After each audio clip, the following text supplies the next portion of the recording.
All right, how we doing today? What's going on? Hey, hey.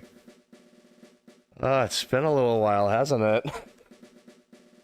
Oh boy, what a trip this has been, huh? God. Hey, Darth, what's going on? Hopefully you can hear me. Yeah, hopefully the audio is working. My God, where do I even begin with this? So, just in case if anyone is out of the loop, I have been dealing with some pretty bad PC issues lately, and it has just been unreal trying to fix them. It has just been such a, like, audio is great. Okay, thank God. Okay, that's great to hear. Okay, so I didn't screw that much up at least. All right. Because I swear, man, like, it has just been like, so a couple of weeks ago, like, my GPU kind of crapped out on me, and now I have a, well, it's still my old PC technically, but a lot of the parts got replaced. But the GPU currently is a different one, so I had to, like, basically I had to take everything apart. Well, my friend took everything apart and then had to, like, set it all up again, and it was like, I had to get everything set up again on OBS. Hey, Neko-chan, what's going on? How you doing today? Oh, I'm doing pretty good, thanks. Thanks for asking. Drama got sorted? Oh, that's good to hear. Yeah, hopefully things are going well on your end. That's great to hear. But yeah, so now my friend is telling me that the GPU that he took out that wasn't working before is working again. So now there's a chance that I can actually, like, get that GPU back, and then we have to do probably not the whole thing all over again, but I have to, like, well, he has to put the thing back together again, so that's gonna be great. Hey, Lord Exist, what's going on? Oh, yeah, the Nugget glitch. Well, not the glitch. It's, you fight that one Team Rocket Grunt at Battle Bridge, and you lose to him on purpose, and he'll keep giving you nuggets, and you just make a bunch of money that way. Like, it's a really good money-making exploit. GPU.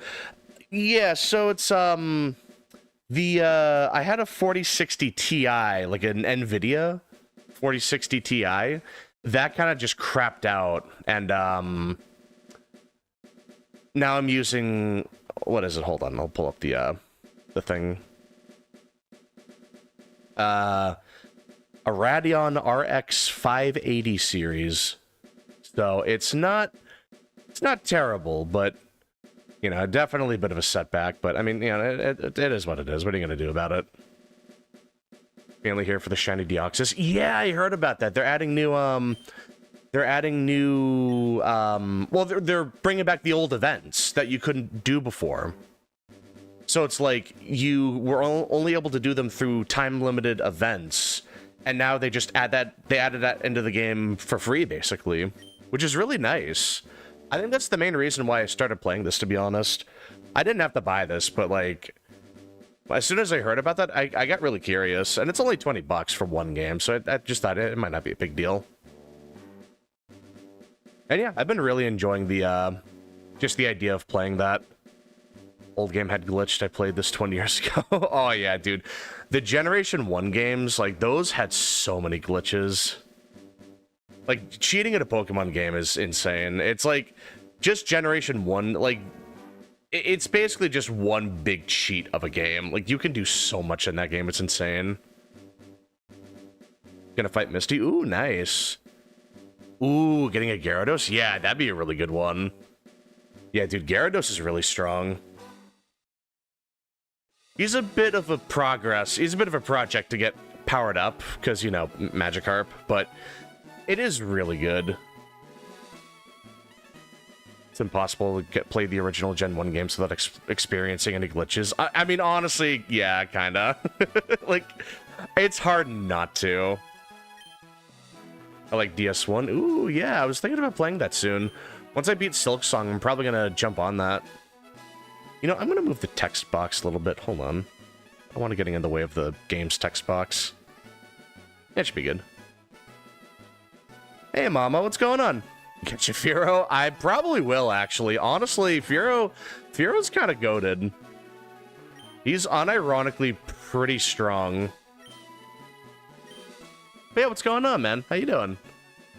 The Nidorino at the start of the game plays the wrong cry. Oh, yeah. There are a lot of Pokemon that share a similar cry, though. It's really easy to get them mixed up. Like, Charizard and Rhyhorn have the exact same cry. Let's see, I was a girl last time, so we'll go with a boy this time. Yeah, I did play Leaf Green about a year ago. So this is going to be my second streamed playthrough, which will be pretty interesting. Oh, yeah, let's see. Stingy. And probably just add a Z at the end because I'm quirky like that. Gyarados before nerf. Yeah, so Gyarados used to be even stronger back in Gen 1 because of the way the stats worked. Because there used to be one special stat in Gen 1, so there was no special attack and defense. It was all one special stat, so Gyarados actually hit even harder back then. So it's a really interesting era of Pokemon.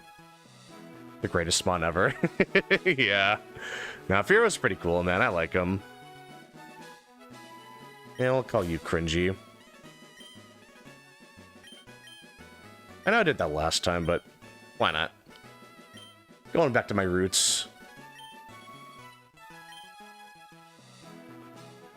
Oh, please, Nidorina's cry instead of Nidorino. I never noticed that, does it? Oh, shoot. You know what? You might be right. Gonna be using a Fearow until I get the Dratini in the game corner. Oh, nice. Yeah, Dratini's a really good Pokemon. So if you go in here, you can get a potion right off the bat. Yeah. That's a staple up until Generation 4, back when... Like, this is back when the games had, limited backspace. So you had to make the most of that. You know, why not? We'll do that, too. Make it a little more nostalgic. Oh, that saved really fast. I'm surprised they didn't make this a Switch. I actually like that they kept that as the NES.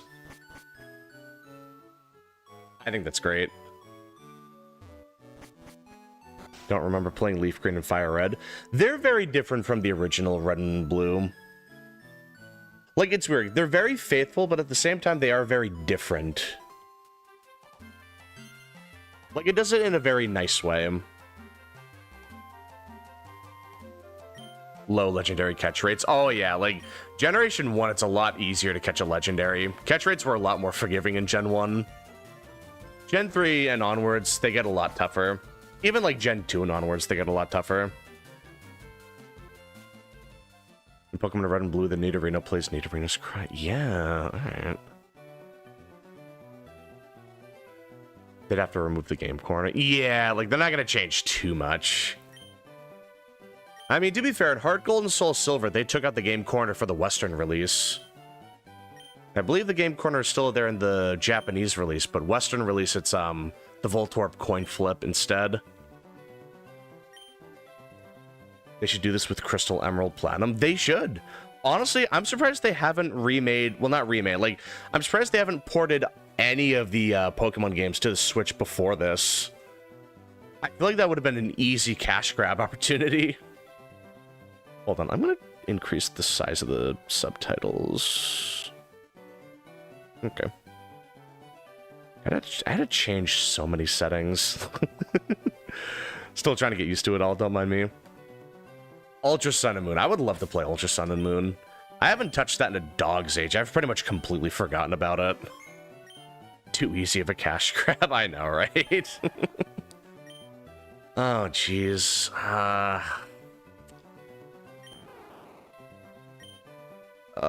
Decisions.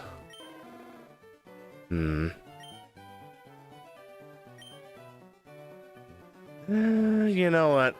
I gotta go with Bulbasaur, honestly. Bulbasaur's just Old Faithful in Gen 1. Partially because, you know, there aren't really that many good grass types right now. Like in this game, I mean. Oh, you went with Bulbasaur too? Oh, nice. The Altar of Sun and Moon event was cool. I don't remember that. See, I haven't touched Sun and Moon in such a god-awfully long time. Like, I genuinely forgot. I feel like I've forgotten everything about those games. Especially like Ultra Sun and Moon. I feel like that's just a complete blur. It's been way too long.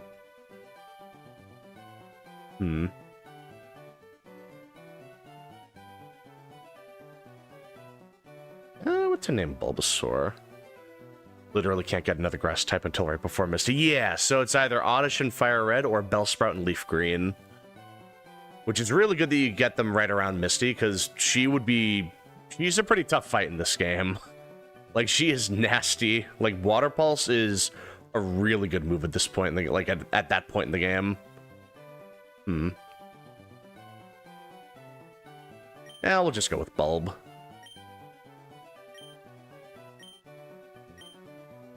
Again, we'll keep it kind of simple. And of course you went with Charmander. Alright, I can't wait to see how this is like an adamant nature or something. Quirky, alright, I'll take that. That's neutral. Neutral stats. Alright, you know what? I'll take that. That could have been a lot worse. I will happily take that.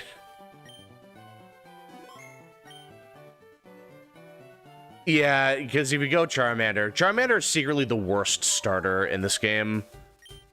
And more so in the original games as well. Because at least in Fire Red and Leaf Green, Charmander levels up Metal Claw to deal with them. To deal with rock types. Gen 1, he doesn't get that. You're kind of stuck with Ember. Which isn't that bad, to be fair, because Brock's Pokemon have really bad specials, so you're doing some damage. But yeah, for the most part, it's just Charmander is not a good starter. He's a lot better than he was in the original games, I'll say that. Because back then, you don't even level up Flamethrower until like level 46 or something. And by that point, you're already at the front door of the Elite Four. In this game, you get like Charmeleon levels it up at 34. So it's a lot more manageable at that point. But it's like, move progression was just so bad back then. You were just stuck with like garbage moves like Ember, and you had to rely on Slash to get your damage back then. It was just really bad. Alright, I think I'm ready for the Elite Four. Nice. But yeah, dude, I haven't played Fire Red and Leaf Green in such a long... Well, like about a year ago, but that feels like such a long time ago. I really did enjoy it. But I kind of wish we went with Emerald, to be honest. Like, I like Fire Red and Leaf Green, but I wish they ported Emerald as well. I think that would have really been the game that I would have loved playing that on stream. Oh my god. I'd played it on stream years ago, but like on the Switch, like doing like the Mew event and stuff, maybe getting like Jirachi on the side, that would have been really cool. Hey Keaton, what's going on? Yeah, we're just playing some Pokemon Leaf Green. Finally getting all that set up. Oh, thank God. They actually made the X button pause. If you played any of the DS games, that's just muscle memory. I didn't even think about that. Wait, what's going on? How you doing? Yeah, I wish I had played it earlier, but my PC was still kind of crapping out at the time, so I'm kind of making up for lost time. But yeah, really enjoying it so far. Feels pretty faithful. Once this Magikarp evolves and gets Dragon Rage, it'll carry. Yeah, Dragon Rage is one of those moves that doesn't come soon enough. Because you could easily just sweep everything. Like, right now, I would get one shot. I mean, even Supersonic would be a pretty dangerous move at this point in the game. The emulators for these releases specifically also read the Hoenn Gen 3 games, so they could come out later. Ooh. I mean, I wouldn't be too surprised, but to see that that's, like, coded in the game, like, that's a good sign. I would love to see the Gen 3 games ported. I'd be more than happy to rebuy all of those games on the Switch. If they could make the Switch the ultimate, like, Pokemon collection... Oh, come on, man. Don't be like that. Like, dude, I'd be all over that. Like, it's like... You gotta remember, like, buying Pokemon games legit nowadays, like the older games, it's hard. Like, it's hard, man. Because if you're trying to get, like, a physical copy of a game, it's gonna be, like $80 on, like, the low end. Leech Seed. Just remembered half of my youth. Fire Red jogged so much memory. Yeah, it's like walking down memory lane with this game. I totally get. I get what you're saying. I feel you. I'm excited, but at the same time nervous to watch the Galaxy movie. Oh, all right. April 1st. All right. I'd forgotten. I'd almost forgotten about that. Yeah. Hopefully it's a good movie. Probably sweeps everything before Surge. It can. It really depends on what you're. Like, you'll at least be two-shotting a lot of things for a while. I think by the time you get to Erica, it'll stop being all that good. It's still useful, but it'll probably stop being particularly good by then. Hey, Jay, what's going on? Yeah, we're just playing some Pokemon Leaf Green. So I just got the parcel I gotta bring to Oak, and then we'll get our Pokédex. Yeah, what's up, man? How you doing? Yes, so there are some benefits to not evolving your Pokemon right away. So getting Aerial Ace a little sooner could help with damage in the long run. That actually does happen pretty often. Like, if you get a Gible in Pokemon Platinum, for example, you want to wait until it evolves. Like, it normally evolves into Gabite at 24, but you want to wait till level 27 to level up Dragon Claw. Otherwise, you're waiting till level 33 for Gabite. Or another example, if you catch a Vulpix and you want to evolve it into a Ninetales, you want to wait until you level up Flamethrower at, like, I think it's like the late 20s. But yeah, like, there are definitely some cases where that's really important. Yeah, I never got around to watching the Mario movie. Maybe next time, like, I think I'll wait for the next JoJo part, like Steel Ball Run, to go on Netflix, then I'll probably get around to it. I think I'm just gonna binge a lot of shows once I get my Netflix updated. Or, like re-up my subscription. Fortunately, the work week starts tomorrow. Oh, yeah. I know, you gotta enjoy the weekend while you can. I mean, work has been kind of slow for me because, like, my job is very seasonal. So we've been getting a lot of snow, and I haven't really done a whole lot of work recently, but I feel like once it's summer, it's like, oh my god, I'm all over the place. So, like, I'm just enjoying the downtime that we have right now. Just encountered the famous youngster Joey and his Rattata. I'm doomed. Oh god, not Joey. Oh man. Wait, was he in Gen 1? I thought he was only in Gen 2.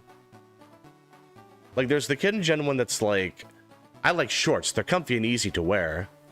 Then there's youngster Joey in Gen 2. You can be a Dragonoid in Dark Souls 1? Yeah, so it's like, if you go to a Covenant, you can unlock an item that lets you turn into a dragon, but you have to take all of your clothes off for some reason. And then or at least you can make your head a dragon, but then you can't have a headpiece. But if you want to be a full dragon, you gotta be naked. I don't remember what the benefits are, but I mean, it looks cool. He's past Nugget Bridge. Oh, alright. Yeah, it's been a little while. Maybe we'll get to him tonight. It shouldn't take that long. Especially because I have Bulbasaur. This is just kind of easy mode for the, for the first part of the game.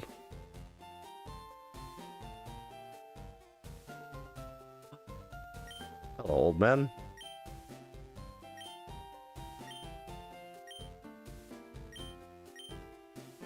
Yeah. Show me your ways, old man. Let me see how the master does it.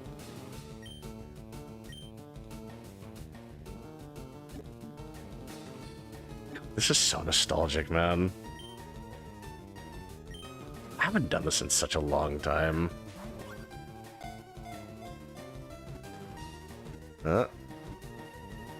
Hey, there he is. Good job.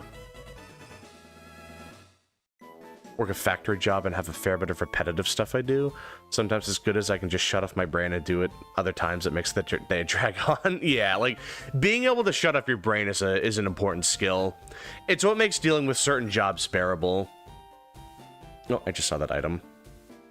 I almost forgot about this. Yeah, so Pokemon Winds and Waves is coming out in 2027. That's surprising. I was expecting like a fall 2026 release. That's usually how they do it. It might only be a couple months, but like they are delaying the game a little bit from the look of it. Normally it's a very strict like October, November time frame because they love releasing the games before Christmas. Like that's a pretty big deal for Pokemon. May as well start catching some Pokemon here.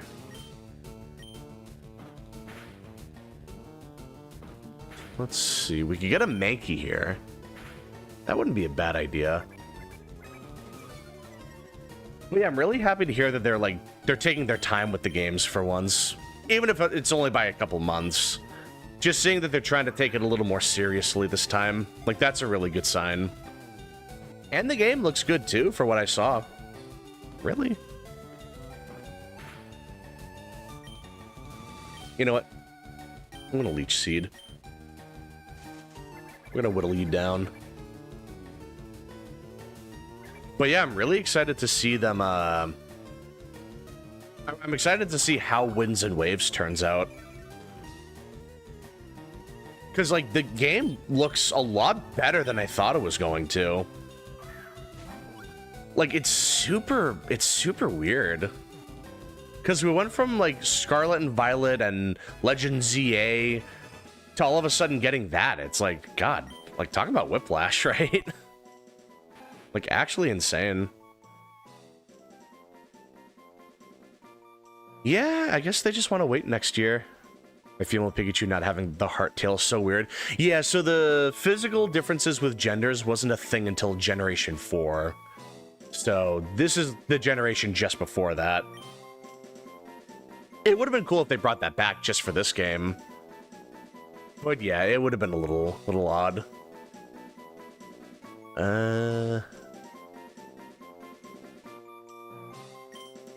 I guess we'll just go with, No, you know what? We'll go with Jerry. Like Tom and Jerry. I'm probably not going to keep them for long, so I don't really care too much. Name it Joey. Oh, that's a good idea. Oh, shoot. Well, too late now.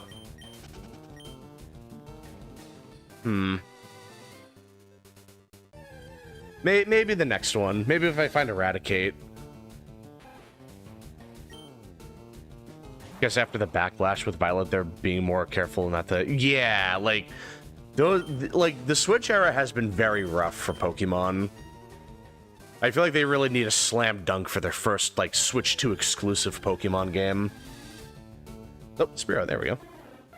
They did say Winds and Waves is Switch 2 exclusive, right? Or am I misremembering that?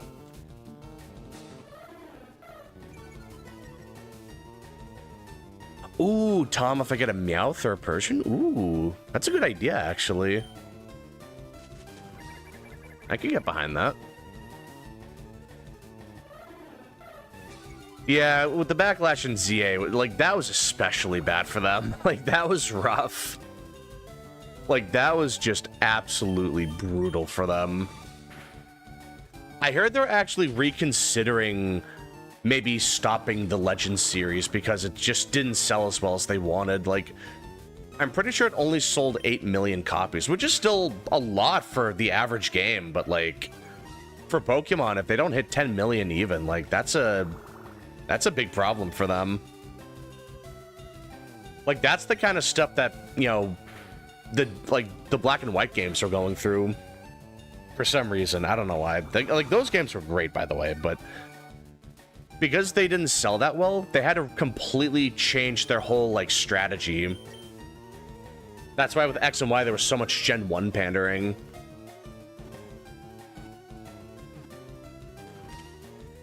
Saw a poster about it, and I am excited for that, as I'm now Pokemon Sun.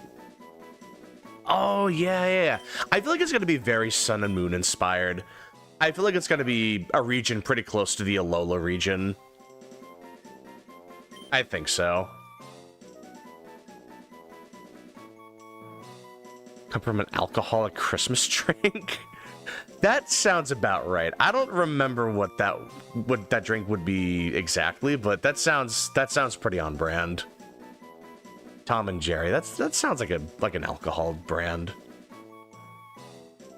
What's the name Spearow?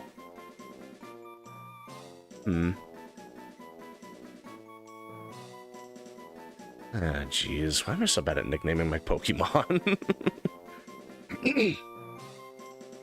But yeah, like, I'm really excited for Winds and Waves. Spearow's named Greg? Interesting name. What would I name mine, though? I don't know which version I can play out on for Winds and Waves, but I'll find out in the future. Yeah, I'm probably gonna get Pokemon Winds, honestly. Because apparently the difference in the games is, like, you get a hat based on which game you play, I think.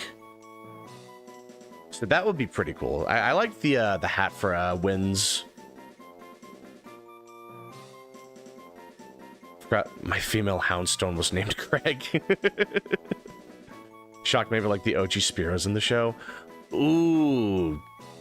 Like Shocker or something. Good reference. Yeah, that was the first episode of Pokemon where, like, Pikachu just obliterates it like an army of Spearow, basically. Oh, that was fun. That was a good starting episode.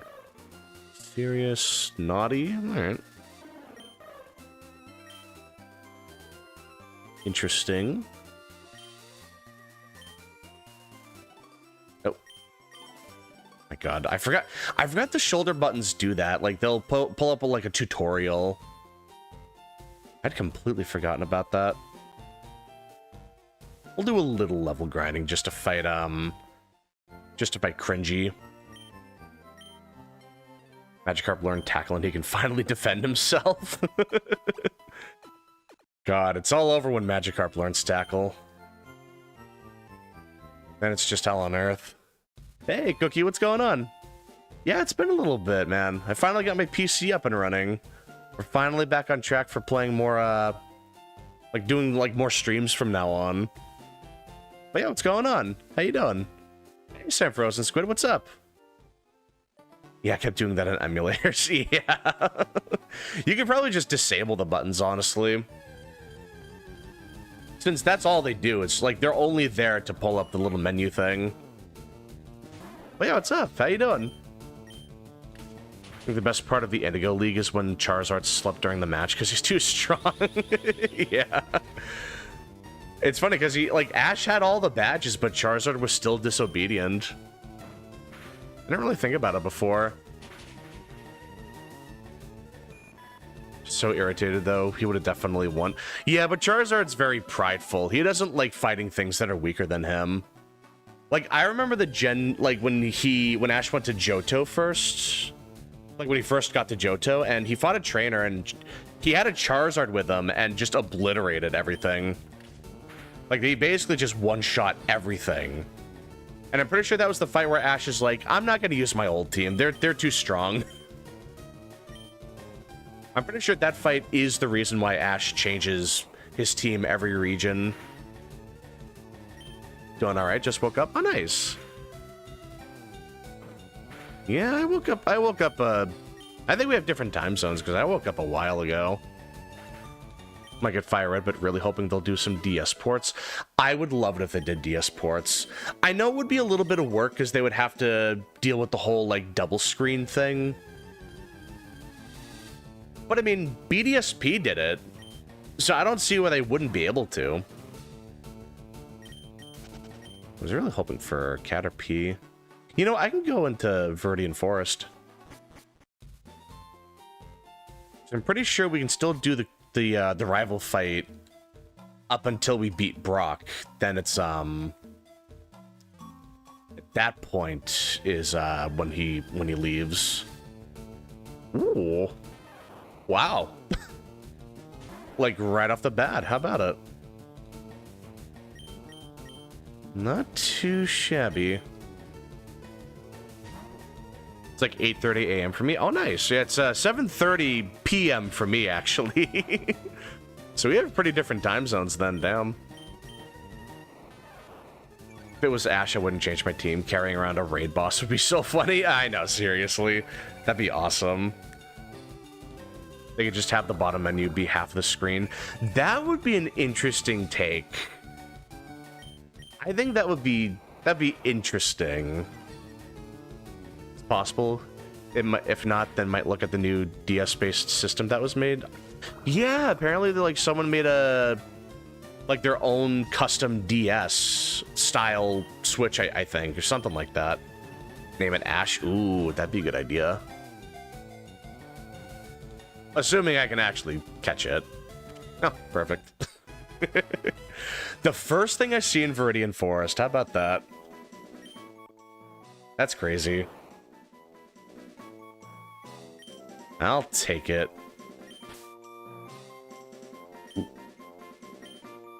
There we go. Alright, what are you? Rash. So minus special defense plus special attack. That's not bad. It's a little iffy, but that's certainly not terrible. I will happily take that. I will very happily take that. Got my Nidorino now. Ooh, nice. I believe you have you should have a Moonstone. Because I'm pretty sure you can get one in Mountain Moon. And you can get a Nidoking right now. And I don't think Nidorino learns too many good moves. The best you could get is like maybe Double Kick. Or like Horn Attack or something. Like that's the best you could really do in that situation. I thought you were trainer. Rash, living up to his name. Yeah, I definitely, I appreciate that. Because if it was like a minus special attack nature, I would have actually been really upset. Not like upset, but I would have been really sad. Because I swear to God, when I was playing the Gen 3 and Gen 4 Pokemon games, I was getting completely screwed over by bad natures. Like, it was driving me nuts, I swear to God, man. Love Pikachu in Pokemon games and shows. Yeah, Pikachu's just that, he's that classic, like, he's just that flagship, like the flagship among flagships. Like, I like him. I'm more of an Eevee guy myself. I feel like that should have been the flagship because it, like, has different evolutions. And that would have really played along with the whole, like, gotta catch them all thing. But yeah, I still really like it. I like Pikachu. Hey, RNG Sucks, what's going on? Gen 10 looks crazy. It does. Honestly, at least for Pokemon. Like, I'm not gonna get too crazy with it. Like, it looks fine, but I want to see more. Like, I want to see how the game runs, you know? It certainly looks a lot better than Scarlet and Violet. I'll say that. By leaps and bounds, it's a lot better. Especially when the special physical split isn't a thing. Yeah. It's a really interesting thing that they did. Like, the physical special... Oh, wait, they have guts. Or they might have guts. Yeah, maybe just be a little careful. I should be able to beat that. Okay, no, we can definitely beat that. Yeah, there we go. I know he's a big TM learner. Yeah, like he's definitely like a very TM focused Pokemon. Honestly, Nidorino doesn't learn that many good level up moves, so you could probably evolve him right now. I would at least get Double Kick and Horn Attack if you don't already have them, and if you do, then I would just pop it right now. I think that's the best strat. You usually want to evolve him sooner than later. Miss OG Ash. Kid was an absolute savage sometimes. Yeah, no, Ash was kind of cracked, man. Like, he literally outran a car. Like, he saw a car going by and he was like chasing it, and he actually caught up to it, like, on foot. Like, that guy's insane. The guy's just built different. For Pokemon, looks so good and glad to see it has a 2027 release. Yeah, that's what I was saying. Like, I'm really glad they're taking their time with this one. Even if it's only by a couple months, like, the fact that it's not a 2026 release, that's a good sign. It's at least, like, it's a solid sign. Mickey. Yeah, we can add you.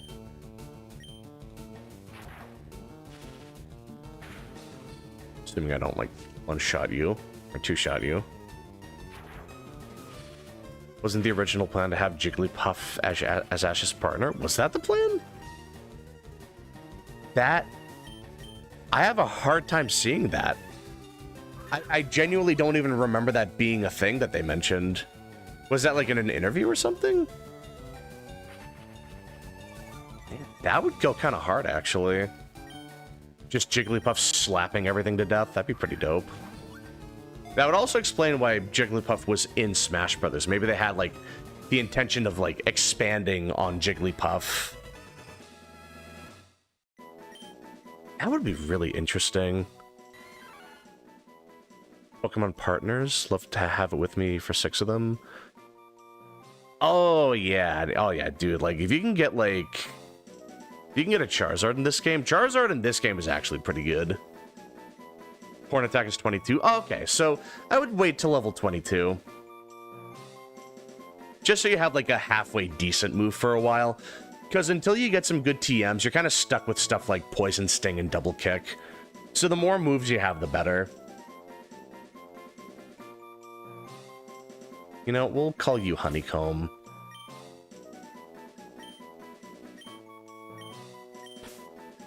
Based on the cereal mascot. I don't know if anyone remembers Honeycombs. Like the Honeycomb cereal. Little, like, furball mascot that was like, me want Honeycomb. And they start going ballistic. Mickey kind of just reminds me of that. Oh yeah, so the Y button is select. Okay. So they remapped X and Y to be start and select. Okay, that's good to see. I really love that.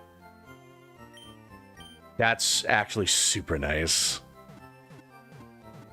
Because I was gonna just gonna push those buttons non-stop, trying to get them to work.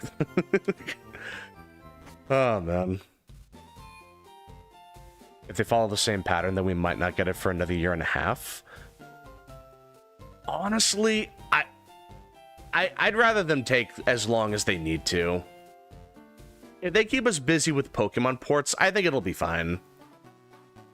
So we get, like, the Generation 3 ports this year, so we get, like, Ruby, Sapphire, Emerald, maybe in, like, the summer or something. I could see that being pretty good. I hope they take their time with Pokemon. I feel like rushing it has been the biggest problem for them. It's just, like, they're rushing it too much, like, they're not giving the games time to cook, and I feel like it's really just blown up in their faces. So hopefully they really do take their time with this one.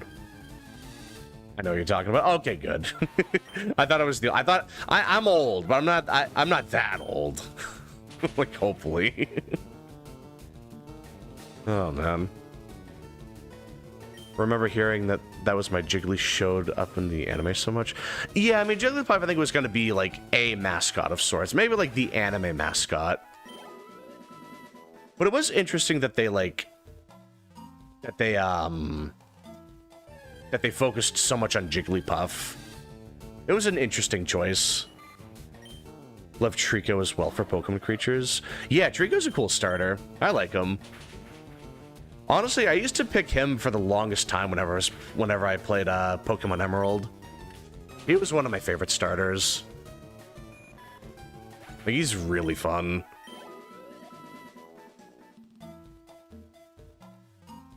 If it runs as well as it looks, I will wait till November 2027. Oh, dude, I would love that.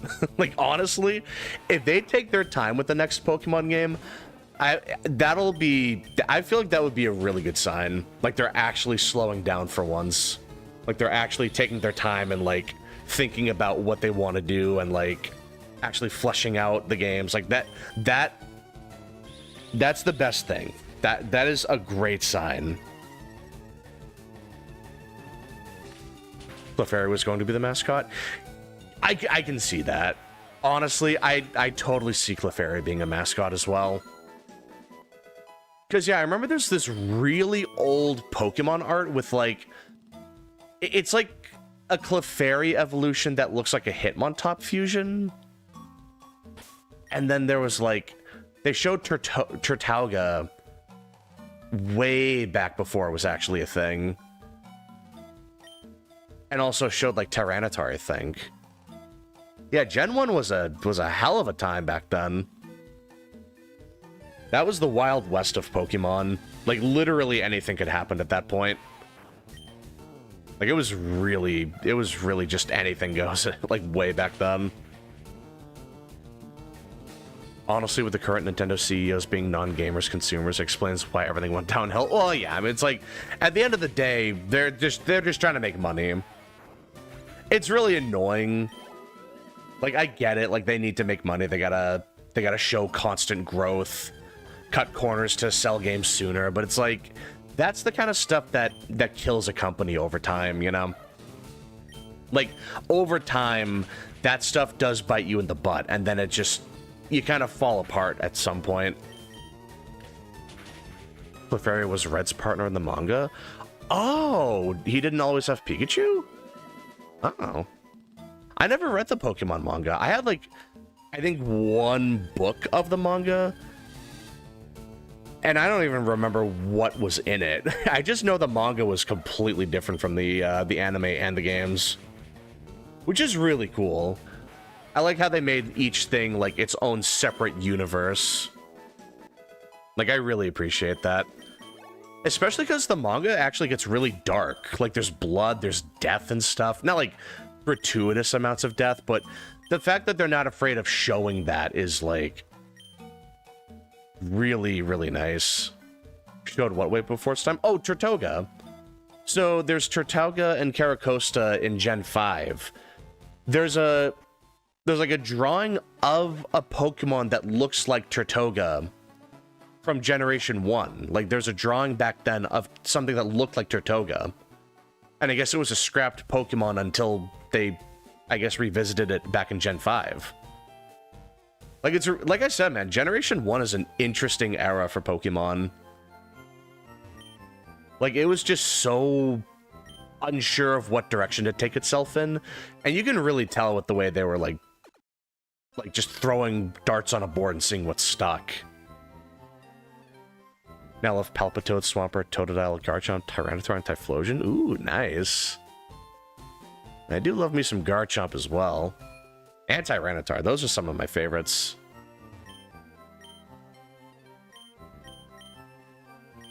We'll just get some Pokeballs. Maybe I find a shiny or something. I don't know. Oh, actually, hold on. Let me see. Will they let me do it this early?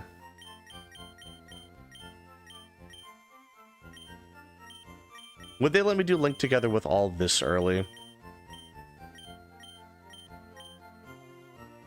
Let's see. Oh. I think so. So this used to be how you did the events back in Gen 3. You had to go to the store, fill out the questionnaire, type in Link Together with all, and then you were able to... Well, let's see if it actually does it. Yep, here we go. Yeah, that's how you activated mystery gifts. It was such a weird way of including it.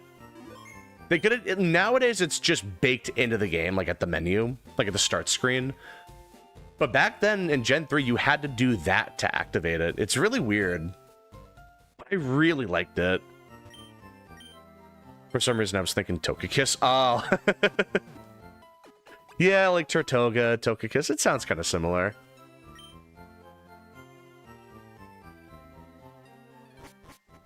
Back of the game was held together by duct tape. Oh yeah, the games were held together by duct tape and faith. That's what people... everyone says that, and it's true. Those games barely hold up, but in the best way possible. Like, they still hold up despite it all, you know? Like, I love it, man. Keaton starting his own Pokerap. If anyone is able to, like, recite the Pokerap off of memory alone, that is the most impressive thing to me. Because that's just so many, like... You know, we're just gonna... We'll just fight. We'll fight Cringy, why not? Old events are part of the game now, so you don't have to do that. Yeah, but I still wanted to see if you could. I did hear you can get the the tickets for Deoxys and Ho-Oh. But it's still interesting that they left that in there. So it makes me wonder if they're going to do more events, maybe. The fact that they just bothered to leave that in at all. Like, that's really interesting. The items get spawned in after you beat the league. Oh, okay, yeah. I did hear about that as well. Oh, we definitely have a good type matchup here. Though I do not like the level difference. And we're taking a lot of damage, too. Oh, here we go. Oh, that's sand attack, right? Okay, there we go. Oh, you were just mentioning the Pokemon, like just really quickly, Keaton. Like, that's what the Pokerap was. It's just, you would say Pokemon's names back to back really quickly.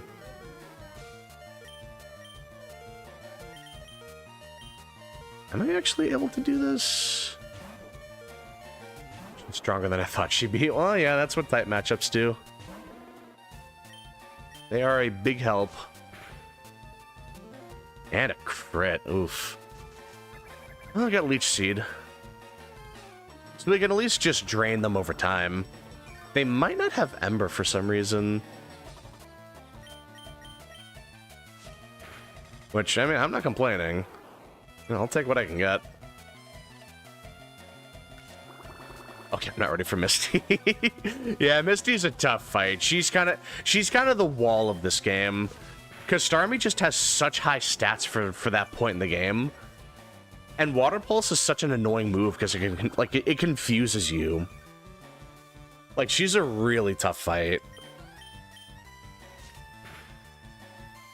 Pokemon you now love. The way Stingy said it sounded like the Poker. Oh, the way I said it. Oh. Oh, I see. Oh, man. Her Staryu's level 18 and faster than my Pikachu. Can't even get past that. Oh, man. Yeah, she is just kind of built different, man. Like, she is a tough fight. Like, if you have a Bellsprout or an Oddish or something, that should give you an easier time, but it's still a tough fight. Like, I got Bulbasaur here, who will be an Ivysaur by the time I get to that fight, so I'm probably not going to struggle too much. But, like, it's still... Even then, like, if I get confused and I keep getting attacked with, like Swift or something, like, it's going to build up. I have Bulbasaur, but I'd assume she has psychic moves. No, I'm pretty sure her only offensive moves are, like Water Pulse, Swift... like rapid spins, so you can't rely on seeds. And maybe, I don't know, maybe Harden? Surprisingly, she does not have a psychic move, thank God. Because if she had a psychic move at that point in the game, that would have been tough. It's already one of the toughest fights in early game. So if they threw that in on top of that, like, dude, that'd be insane. Like, that would be exhausting to fight her.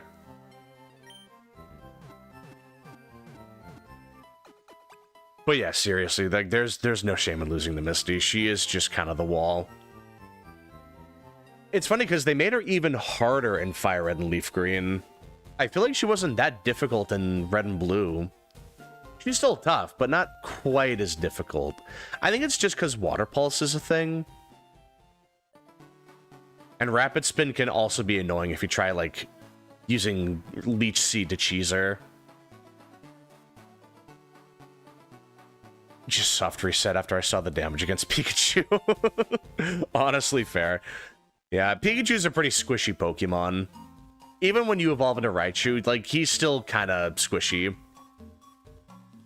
That's still not a fantastic, like, matchup, but if it's just type matchups, like, it is definitely better. But yeah, Misty is just a tough fight, even if you have good Pokemon. Oh, man. Yeah, dude, that's what I mean. Like, Fire Red and Leaf Green are deceptively difficult. It's mainly just the early game that's really picky. It's like, if you chose Charmander... Oh, brother. You just picked hard mode. Like, right off rip, you picked... Oh, excuse me. You picked hard mode, man. I'm just dying thinking about it.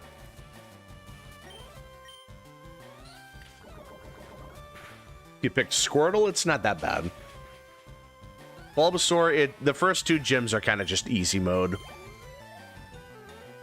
You don't even really get a particularly bad matchup until you get to, like, Sabrina and Blaine.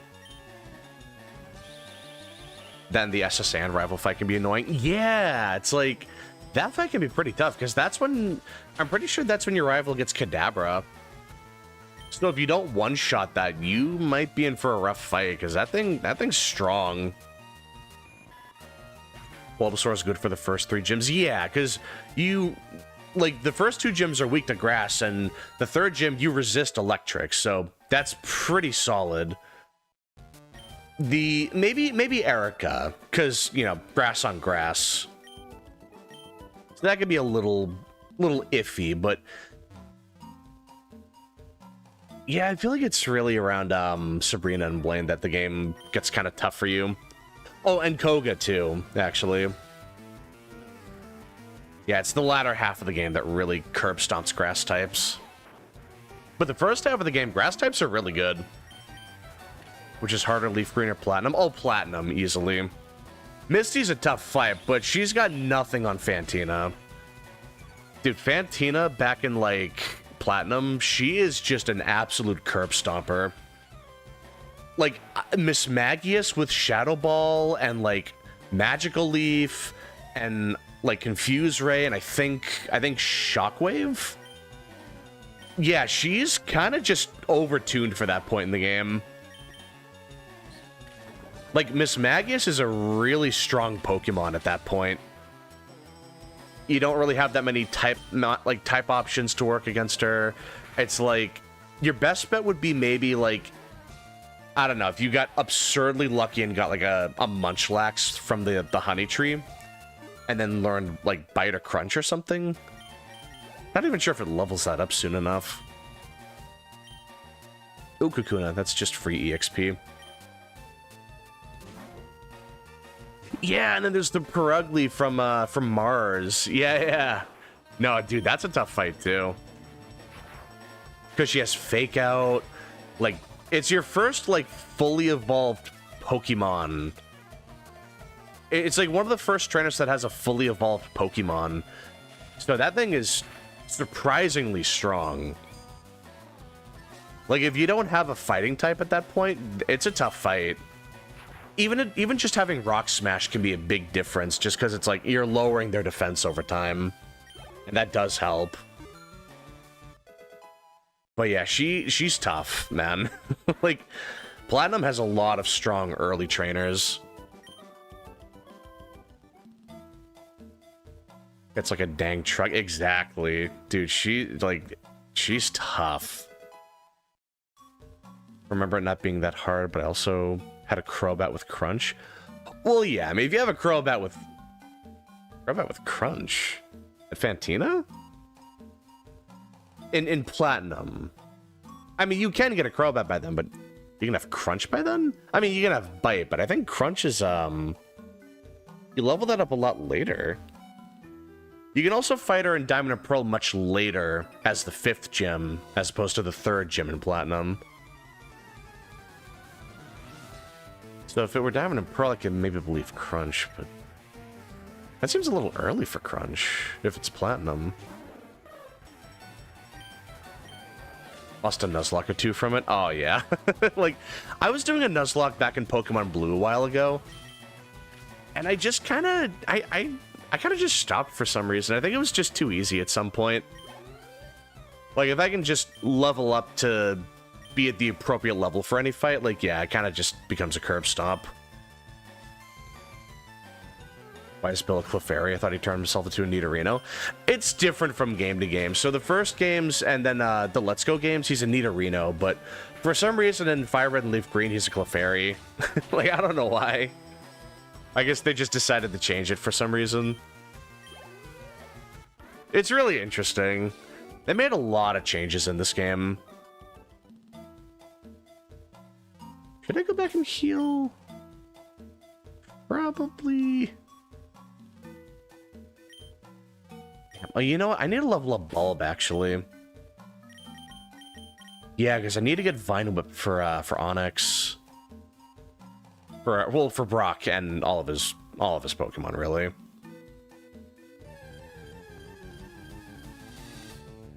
Ooh, Kakuna, perfect. These guys are just free EXP. They don't have any attacking moves, so you can just kind of wail on them. Yep, just hardened and... yeah, just the rest is history.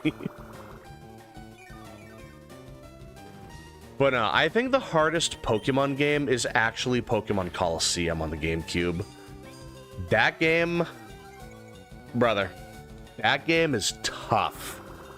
It's all double battles, and you only really get access to weak Pokemon. So you get, like, Jumpluff and Quagsire, like Misdreavus, Nomus Magius. Like, you get a lot of really weak Pokemon, and you have to deal with, like, legendaries at that point. Like, the moment you fight the guy that has an Entei, like, that fight cranks it up. Like, that fight is tough. Like, I don't think any of the other mainline games have had that level of difficulty. Like, that fight is just something. Like, that whole game is something else. Been over a decade since my first playthrough of Platinum, my first Pokemon game in general. It may have been Bite. Yeah, okay. Yeah, so if you have a fast Pokemon with Bite, like, it's generally not too bad. But even then, you gotta be careful of getting hit with, like, Psybeam or Shockwave at that point. Like, that can still be very dangerous. But yeah, like, it's very, like, she can still be, like, Fantiana can still be a very difficult fight. But I think once you get past the halfway point of the game, the moment you get Surf, I think the game gets a lot easier. Because you're just much better equipped for everything. Especially, like, if you go to the casino at Veilstone, and you're able to buy TMs like Flamethrower and Return.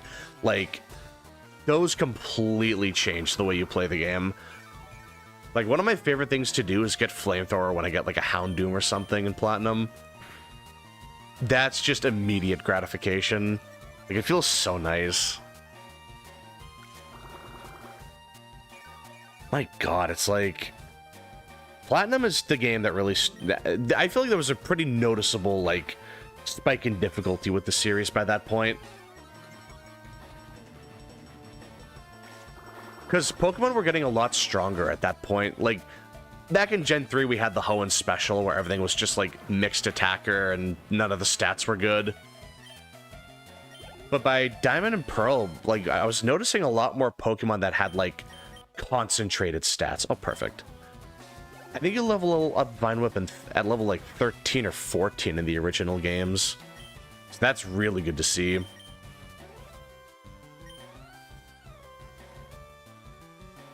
I'm probably not going to use Honeycomb too much. I think just having a meat shield is good enough. But yeah, like, Crobat's a pretty solid Pokemon. I do like picking him. It's kind of hard using him in the earlier games because you don't level up good moves. But I feel like by Diamond and Pearl, like, Zubat genuinely becomes like a strong Pokemon. Fearow has better stat distribution than Pidgeot, even though it has... yeah, it's like... Fearow has like 100... it's 100 speed and 90 attack, I'm pretty sure. And then Pidgeot's like 91 speed in the older games. They bumped it up to 101 now. But then it's like, I think 80-something attack. Yeah, it's really not that good. And that thing, it evolves twice as well. Like, Spearow evolves once, but then Pidgey can evolve twice. So you would think Pidgeot would be the stronger one. And what's funnier is that, like, Dodrio is even better than that. So it's like, literally you can just get a Dodrio and completely invalidate both of them. Like, it's so funky, man. Like, Generation 1 just had really weird balancing issues like that. Like, some Pokemon just straight up outstat other Pokemon. It's kind of a shame, but... well, I mean, it is what it is. I like Fearow, but I'm probably gonna get Dodrio. Like, it's just such an easy Pokemon to throw on the team. Like, yeah, it comes way later, but by the time you get a Dodu, you already, like, even Dodu is somewhat comparable to Fearow, you know? You know, we'll bring Shocker in here. Like, it's really hard to turn that down.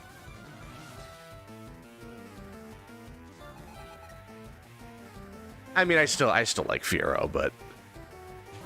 and if I'm playing, like, let's say, if I'm playing Gold and Silver, then yeah, Spearow's definitely much better, just because you have to wait forever to get Fearow. Not Fearow, you have to wait forever to get Dodu.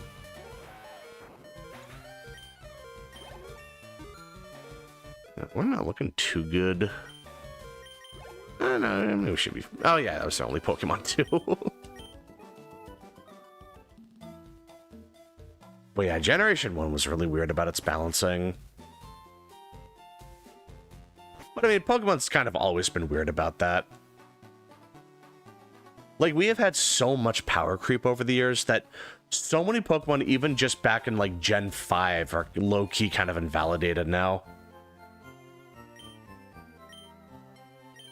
Like, even some of the weaker Pokemon in Scarlet and Violet are still fairly strong. Not like the weakest of the weak, but definitely the average power level of a Pokédex is much higher now.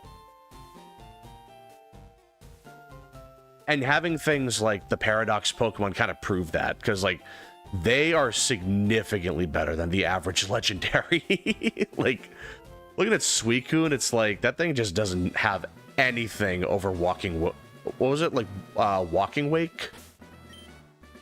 Yeah, like the past Paradox version of Suicune.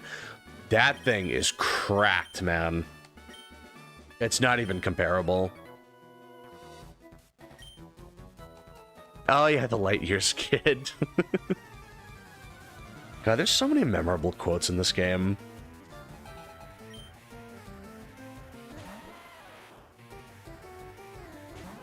But yeah, this is where Bulbasaur kind of just sweeps.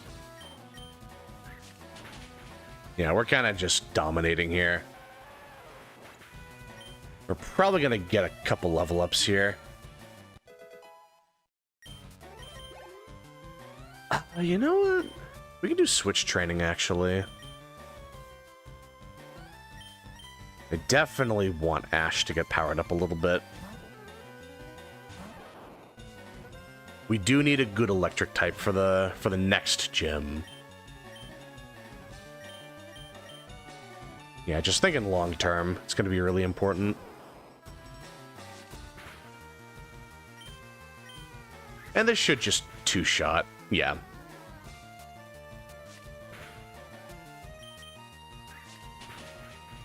Yeah, there we go.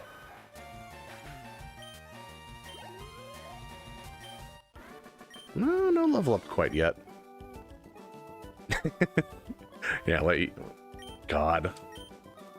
Yeah, dummy. Light years is distance, it's not time. Dummy. Let's see. So, once we beat Brock, we should be able to get our running shoes. And then we'll be able to, Then we'll be able to... Let's see. I can probably, like, maybe Clefairy at some point? Oh, this is a totally normal playthrough. I'm not doing a Nuzlocke. I've done a Nuzlocke before, but this is not a Nuzlocke. It'd be really... It would have been interesting to do a Nuzlocke, actually, but I feel like it's a little late for that at this point. Maybe I'll do a Nuzlocke later on down the line. Skipping Misty and going to Vermilion. Oh, honestly, that's fair.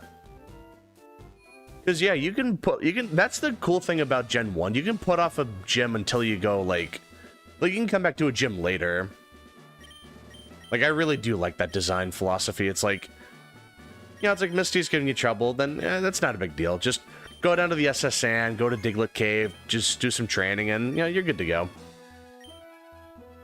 You had to go back there anyway at some point, so you can genuinely put her off for a little bit. Because once you get cut, you have to go back to Cerulean and then take a right to cut down the tree, and then you can make your way down to Dark Cave.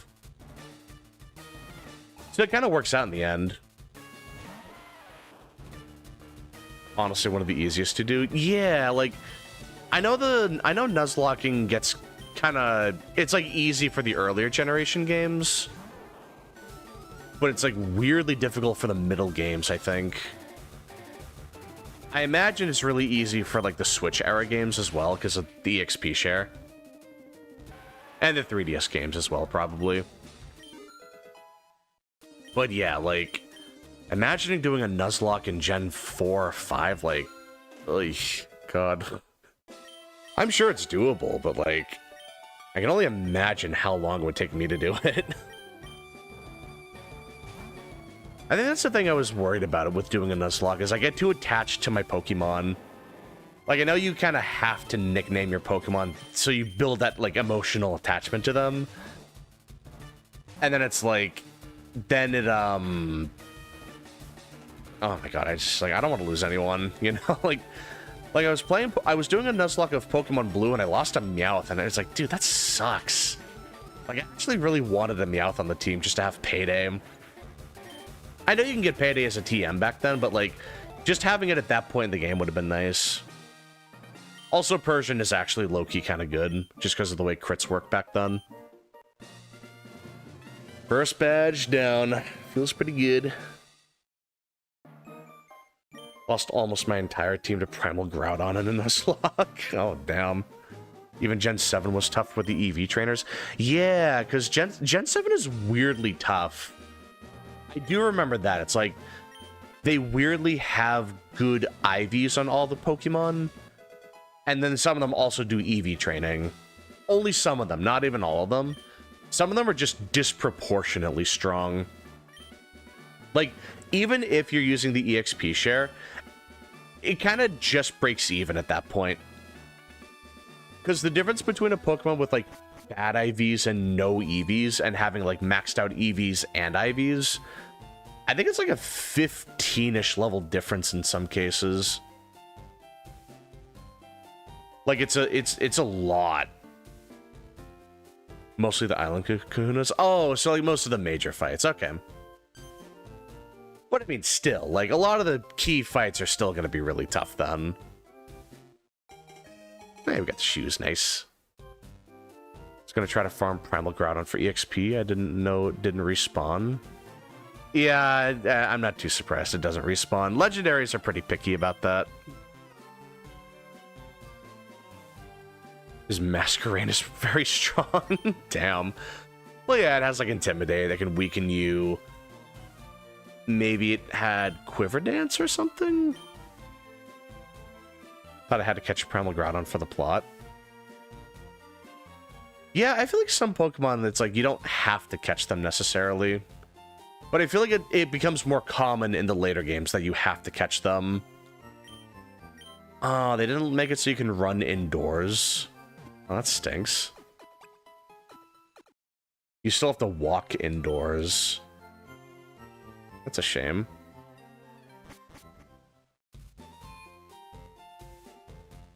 Well, that's fine.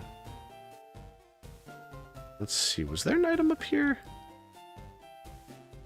I thought there was. Maybe not. No. Had a great Inkay with Contrary, but the first Kahuna floored me. Oh, you had an Inkay with Contrary? Ah. That could have been a really fun setup. Because if they have Intimidate, then that increases your attack. And then if you have, like, I don't know, let's say, like, Superpower, that increases your attack and defense. Yeah, it's basically Power-Up Punch on steroids at that point. Like, Contrary is a really fun ability. Like, I would have killed to have, like, a Contrary Superior, for example, because then you can spam Leaf Storm, and then, like, you're constantly doubling your special attack. Well, not constantly doubling, but, like, raising your special attack 2 stages. But, like, you just get so strong at that point. Like, it's really easy to make a busted Contrary build. Pidgey, please don't do this. There we go. Okay.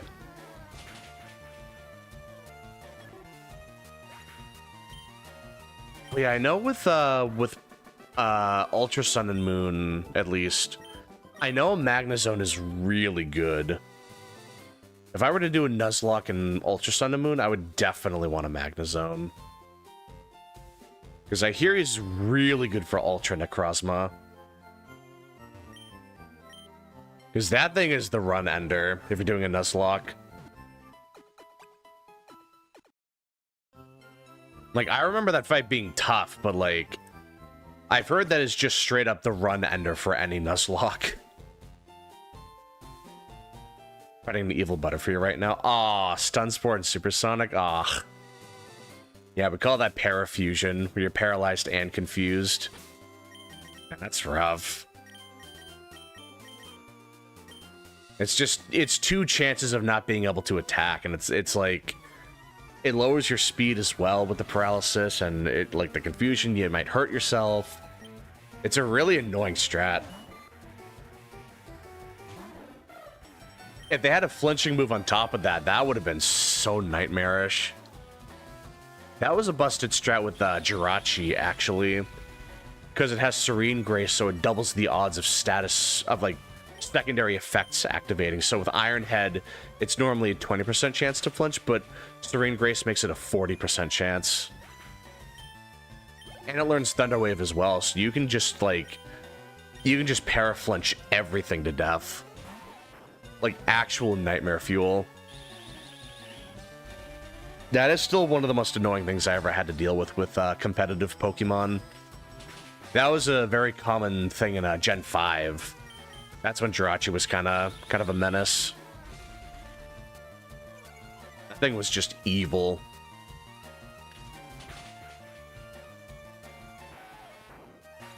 Yeah, because I'm pretty sure it was like, you could either use Thunder Wave or Body Slam to paralyze. You had Iron Head to flinch. You could probably do the Elemental Punches, I think. It's been a little while since I used Jirachi. Well, yeah, that thing is just evil incarnate.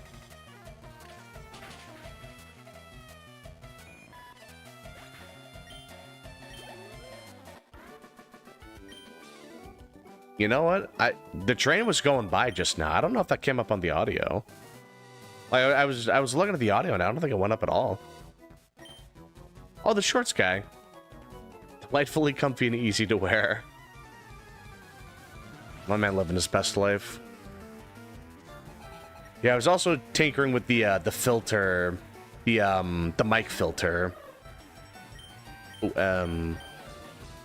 Let's bring in Bulb. So it's good to see that that's not picking up on the mic anymore. Because pretty much every time I start a stream nowadays, that's always when the train goes by. So it's really good that it didn't pick up on the audio. Because I usually open up my door because it gets really hot in my room. Oh. Oh, close. Yeah, like it usually gets really hot in my room, so I do tend to open the door a lot. So that does let the noise in, unfortunately, but it's good to see that it didn't pick up on the audio for once. Can I beat this without losing anyone? Not that I'm doing a Nuzlocke, but like, can I do this without fainting anything? It's gonna be a 4-hit for sure. Maybe even a 5-hit if I'm unlucky. No, unless I get a really bad damage roll back to back, we should be able to 2-shot from here.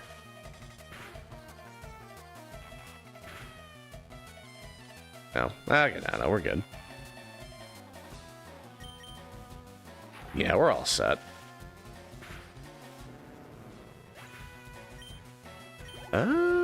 No, not a level up. That's alright. And then we'll just go back and heal. This route is weirdly one of my least favorite routes. I feel like it's just a very disorganized area where it's like, they didn't want to put in the effort of making an actual route, and they just added a bunch of squares and put trainers in there. Like, it's just an awkwardly structured area. It's like, they just throw a bunch of trainers there and hope for the best.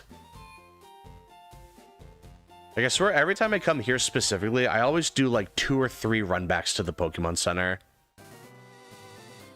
Just because it is so much, like, quantity over quality here. Like, they just throw a bunch of Pokemon at you and hope that that'll be a challenge. Let's see. Are there any Pokemon I want to get here? I could get a Nidoran. That wouldn't be a bad idea. Yeah, maybe I'll get a Nidoking. Why not? We'll see. Oh, that's bad.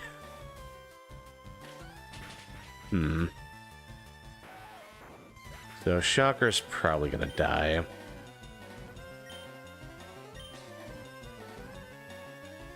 Kakuna, that's gonna be a big stalling game. Might be better to just not bother with that. Yeah, especially because they still have 3 other Pokemon. Actually, do I have an antidote? I do. I should have thought about that, actually. It still would have been a big stalling thing here, but at least I wouldn't be dying from poisoning. But yeah, Ash still needs to level up, too. Yeah, that's still going to be pretty important.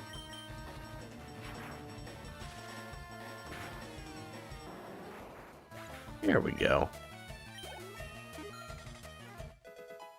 Let's see. Quick attack. Alright, we can throw that in there.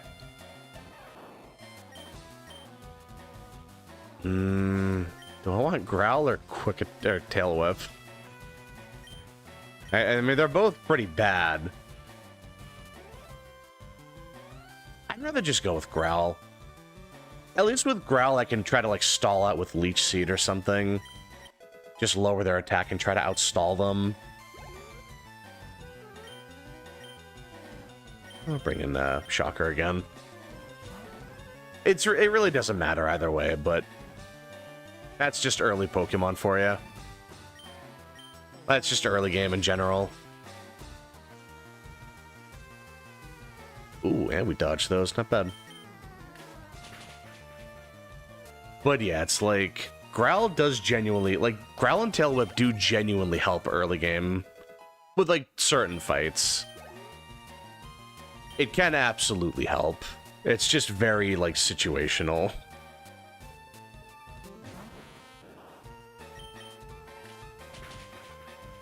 I wonder if Clefairy would be a good Pokemon to get. Nah, no, that's right. It's not a fairy type. I actually almost forgot it wasn't a fairy type in this game. Yeah, that wasn't until Gen 6. It's so weird going back to these games, because for some reason I always forget... Oh, there's an item there. I always tend to forget that, like, Clefairy wasn't a fairy type back then. It's always so weird looking at Pokemon like Clefairy or Azumarill or Gardevoir, and I just think, like, oh, they're fairy types, and then I remember, like, oh, no, they're not. Like, it's always such whiplash, like, every time. Like, it never gets easier.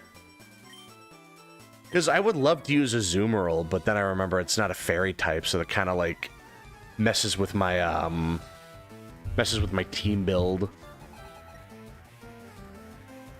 Because I still want to have coverage against, like, fighting types, or, you know, especially Dragon. Oh, wait, this is a bad matchup. But also just not having a secondary stab attack kind of hurts a little bit.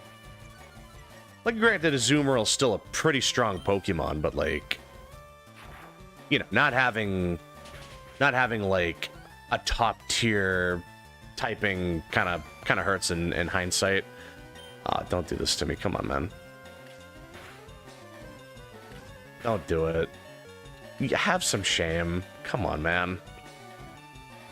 Have some basic decency. Come on now. That's just rude. All right, let's see if I die here. Oh, okay, perfect.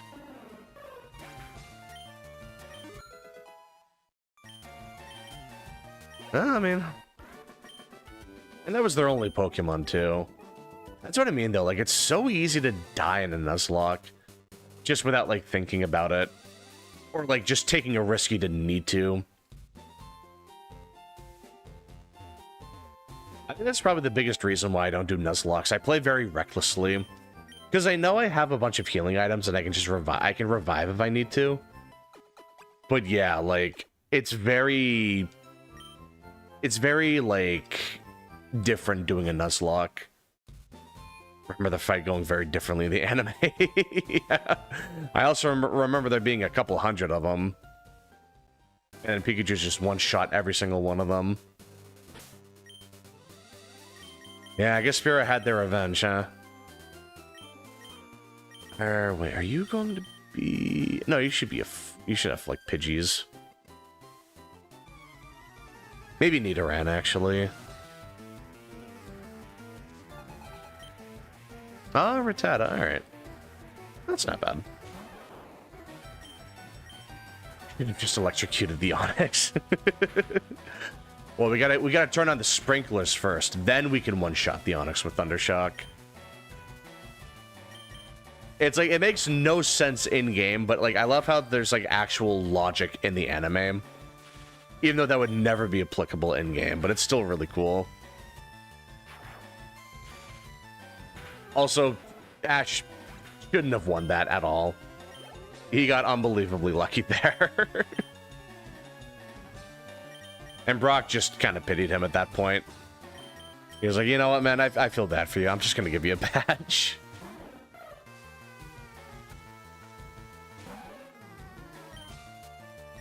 I'm pretty sure they referenced that in the Sun and Moon anime. Like, they brought back Brock and Misty, and they actually straight up say, like, we just gave you our badges. So I do like that consistency. Although I'm pretty sure a running gag back in Gen 1 was that Ash owed Misty a bike and he never got her one in the end. Which is kind of a shame.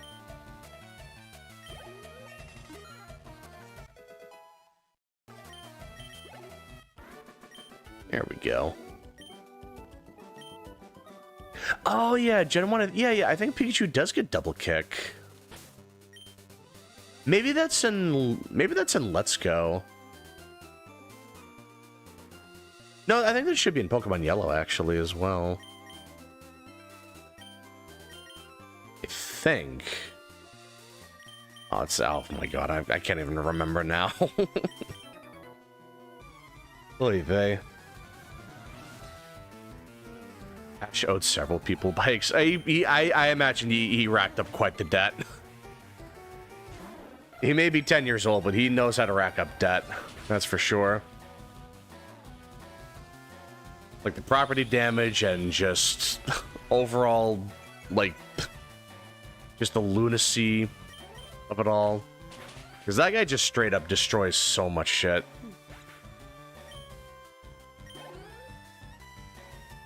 He owed the minimum amount of people for it to be several. Exactly. That guy is just... He was just pushing and he was just punishing his wallet at that point.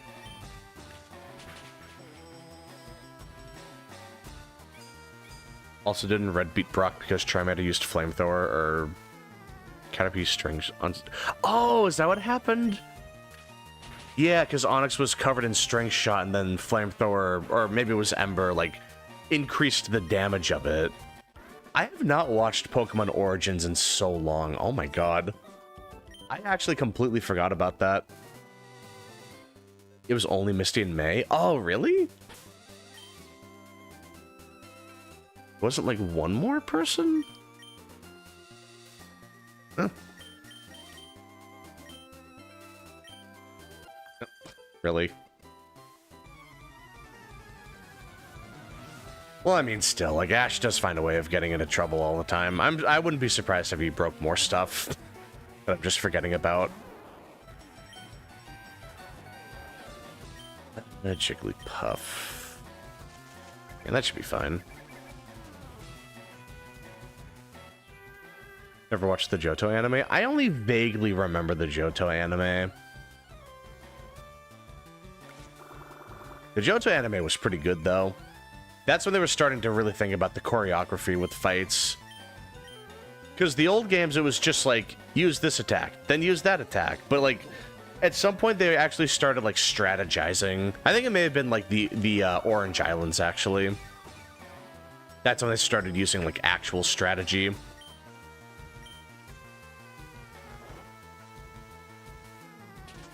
It was a minor character, so no problem. Yeah, I mean, it's a filler character. We're never gonna see them again. They're inconsequential. It's like whatever, man.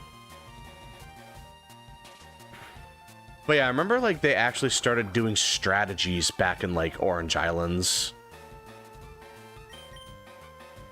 Like I'm pretty sure there was that one guy that had the Dragonite that was just whooping Ash's ass, and he actually was like I think he used a Tauros, and, like, Dragonite was gonna go for a Body Slam or something, and it looked like it was gonna one-shot, but then, like, Ash stood his ground and, like, took the hit with Tauros because he knew, like, the sand underground would act like a cushion to, like, soften the blow. It's not, like, a whole lot, but just having stuff like that really did add to a battle, where it's, like, the terrain genuinely does have an effect on the way a fight will go. It's not just one-to-one video game logic. It's like they actually do have to, you have to think about the environment. Like, environmental planning for, like, a fight. Like, I actually really do like that. And it made some fights really interesting, too. Like, the fight with Maylene,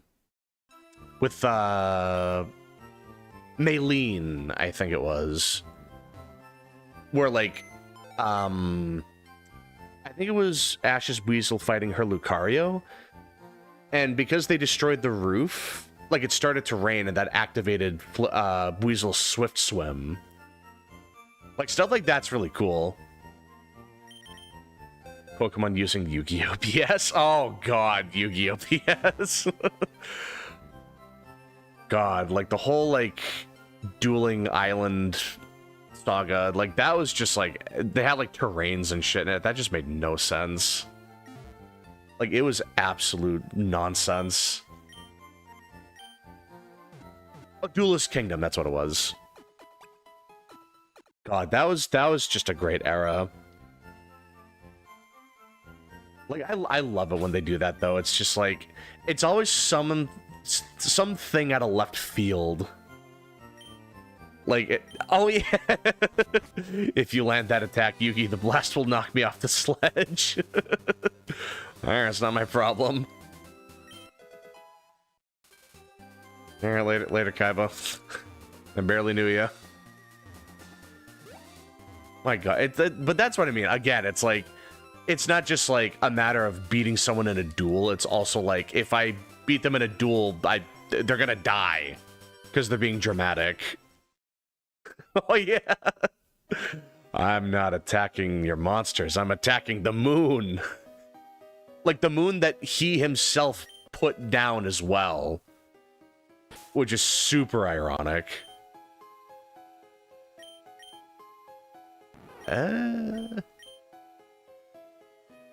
I was thinking maybe Bullet Seed could be kind of useful, but no, it's trash. This is back when Bullet Seed was only 10 base damage. So it would only at most be 50 damage total.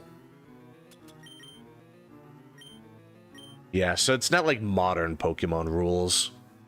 If it were, this thing would be a 25 base power move. And it would at like minimum do 50 and at most 125. Like that would have actually been an insane move to get right now. Yeah, it sounds like a you problem. Yeah, it's not my little brother that got sucked up. They got their soul sucked up by Pegasus.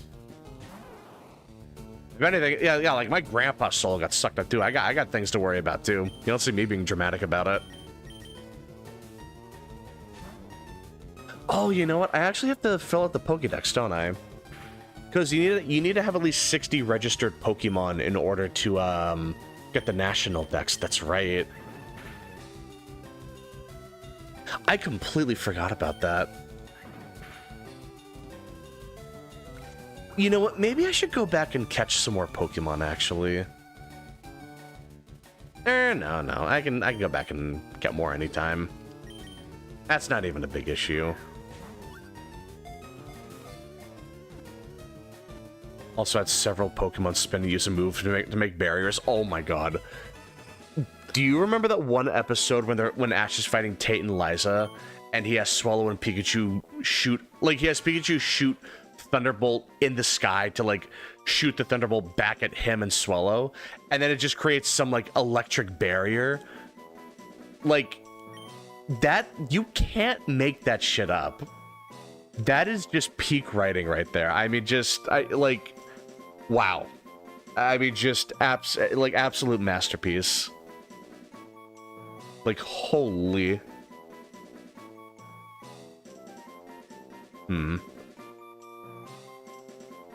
What to call you?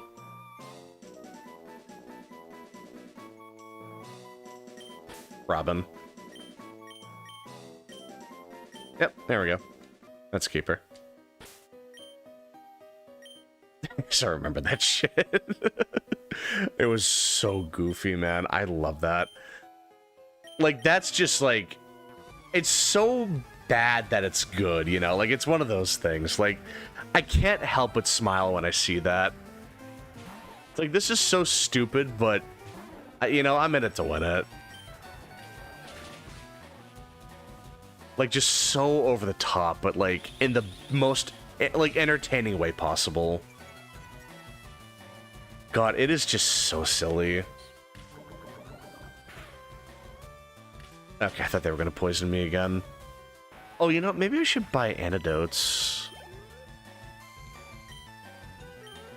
It's not like I can't afford it. It's like I could definitely do that.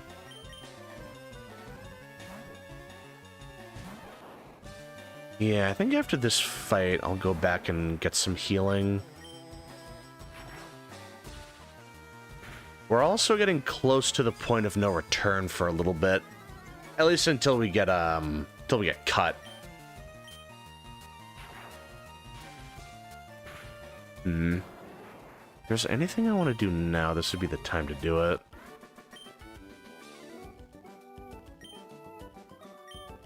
Yeah, let's see. Paralyze heal. Alright, nice.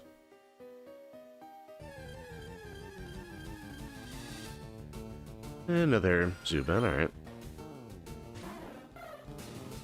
I guess we can just take them out real quick. We might actually be able to level up Fury attack as well. That might be a part-way decent move.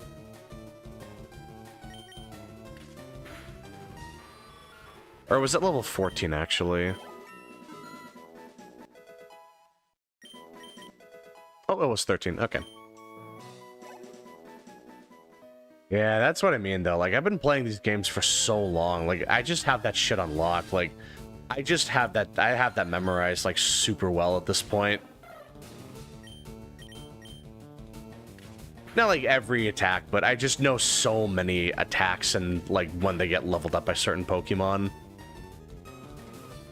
I used to play these games all the time as a kid. Like, I've probably played each Sprite era game, like, at least a couple dozen times. Like, no joke. Like, genuinely, I have replayed the Sprite era games more times than I can count.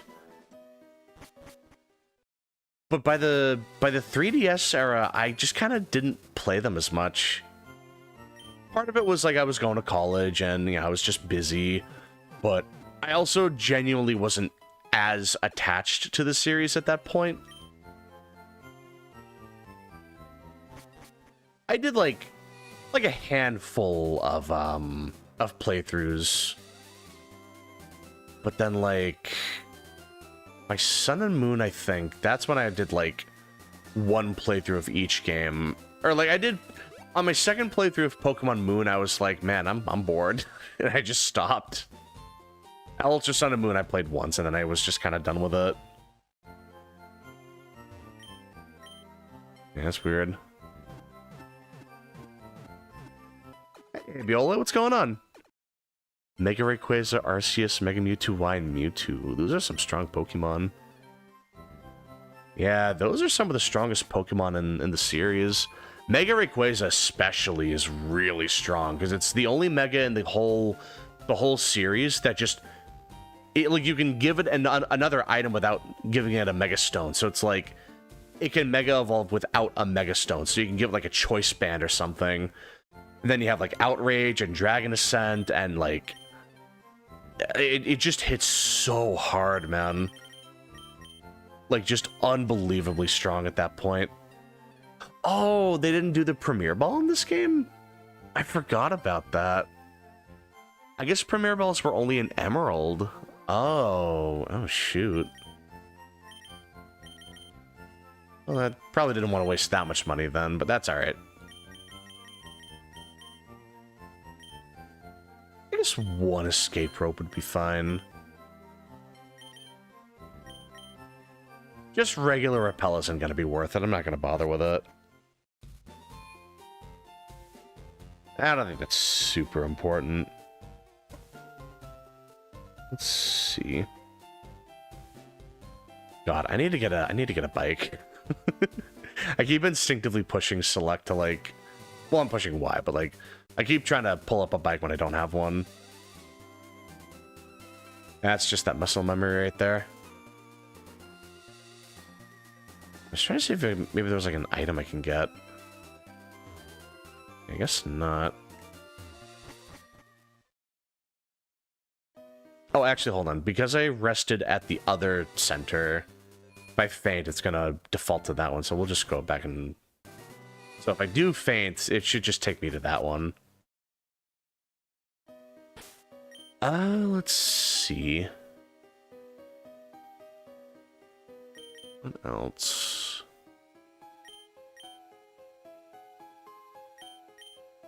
I mean, we might be able to find a couple Zubat in here, and Ash should be able to level up a little bit.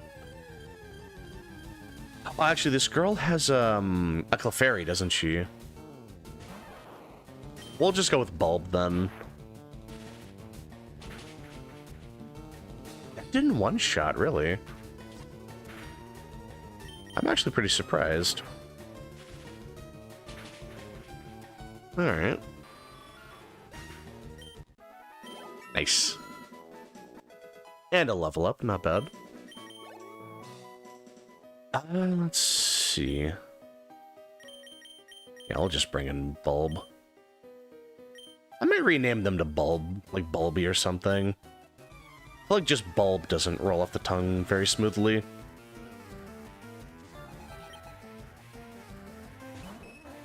We should get the name raider at, I think...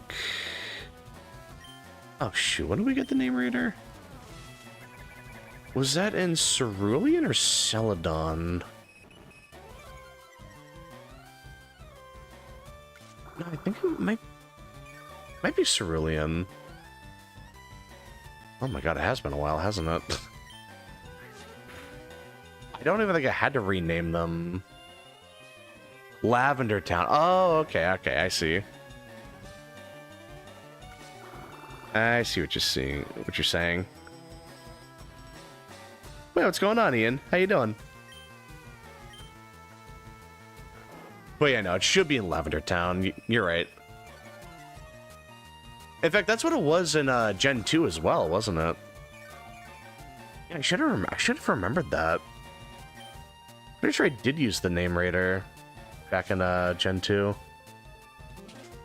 It's got the Fuji. Oh, okay, thank you. So it might be a little while before we get to rename our Pokemon, but... I mean, Bulb is still a fine name. I think we're doing pretty good. Playing Fire Red. Ooh, nice. Yeah, I'm doing pretty good myself. Thanks for asking. Just really enjoying playing Leaf Green again. I used to play this game all the time as a kid, so it's really nice just coming back to it. It is nice that they finally, like, officially released this game on the Switch. You know, like, I'm really hoping they start porting more Pokemon games to the Switch. Because this is, like, this would be a great way to collect Pokemon games again. Especially if you're trying to get them legit nowadays, because nowadays, if you're trying to buy them, like, physically, you gotta deal with scalpers. And people just love overpricing these games. So having these as, like, even if it's just digital, having these, like, officially released on the Switch is really nice. Geodude.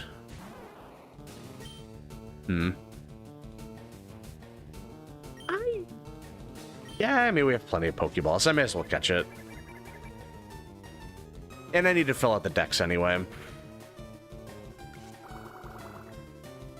Let's see. Although, thinking about it, Geodude's a trade evolution. At least if I want Golem. Maybe one of my friends is playing this. Maybe I can get them to trade with me.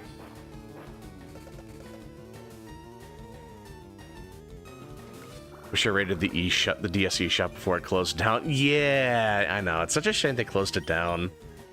I get it. It's not necessarily, like, financially feasible to keep it up, but it's still a shame to see that they shut it down. But I don't even think they like, at least just DS games. Like, the 3DS games were on the eShop, but anything before that was not on the eShop, aside from, like, the Game Boy Color games. It's really Generations 3, 4, and 5 that kind of got screwed over because of that. So at least seeing Fire Red and Leaf Green is a good start. Ah, come on. I don't know how they would do it, but it would be really nice if they just ported the old DS library to the Switch as well. That would have been really nice. Like, if I could replay Pokemon Platinum or Pokemon White 2 on the Switch, dude, I'd be all over that. Oh, like, oh my god, dude. Like, I would love that. And it's like, they're not releasing Winds and Waves until 2027. So, like, it would be a good way to pad out time before those games come out. I have a feeling they're going to do it. I think they're going to do something at some point.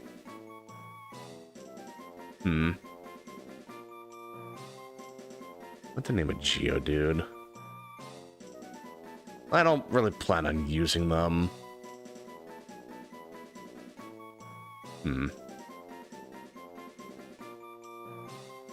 What would be a good name for you?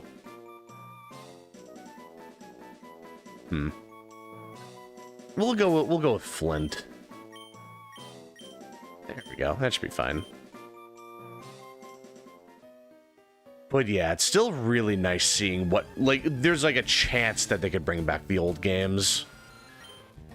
Like, if they could put all of the Pokemon games on the Switch, I like, as expensive as that might be, like, just the idea of putting every single Pokemon game on one console, that would be so convenient. Like, pricing aside, that would be so nice just having all of the games on one console. It would be so convenient. It would be awesome. I would love that, dude. Because it would be a lot easier to set up, like, streams for these games, especially if they add, like, Wi-Fi for Gens 4 and 5. Like, that would be really good. Because, yeah, they could definitely do that at some point. There might be a lot of, like, logistical issues with that, like, just trying to, you know, it's like the DS games were dual screen games, so, like, trying to configure that to the Switch, where it's only one screen, that would be really interesting. I think they could do it. I mean, like, they remade Diamond and Pearl, so, like, we have the proof of concept, but, like, would they be willing to put in that much work for just ports, you know? Or maybe we would need an accessory to go with, those DS games. Like, maybe there's a way to, like, they get, like, a DS-shaped controller or something. Yeah, there's no DS or 3DS games for Nintendo Switch Online. That's kind of what I'm worried about. Because it would still be really fun if we added them, though. Especially if it's like, we're getting Pokemon Colosseum and XD later on. If they ever add, like, Wii games, they can add, like, I don't know, like, let's just say Pokemon Battle Revolution or something. You know, it's like, they could definitely find a way of bringing Pokemon to the Switch. Oh no, you're gonna have a Voltorb, aren't you? I think you are. Yeah, I think so. Or maybe Magnemite, actually. Yeah, electric type, I was close. Let's see. Yeah, I think BDSP did a good job, like, at least in terms of bringing the touch stuff to the Switch, like, anything that required a touch screen. I think they did a good enough job, like, bringing that stuff to the Switch. So, like I said, there is a proof of concept there. But that was also technically a new game, like, from the ground up. I don't know if they would do that for ports. Because I don't think they'd put in that much effort for it, you know? As nice as it would be, like, yeah, you gotta think from a practical standpoint. Because they're already working on Winds and Waves, so they're probably not gonna put too much effort into a port.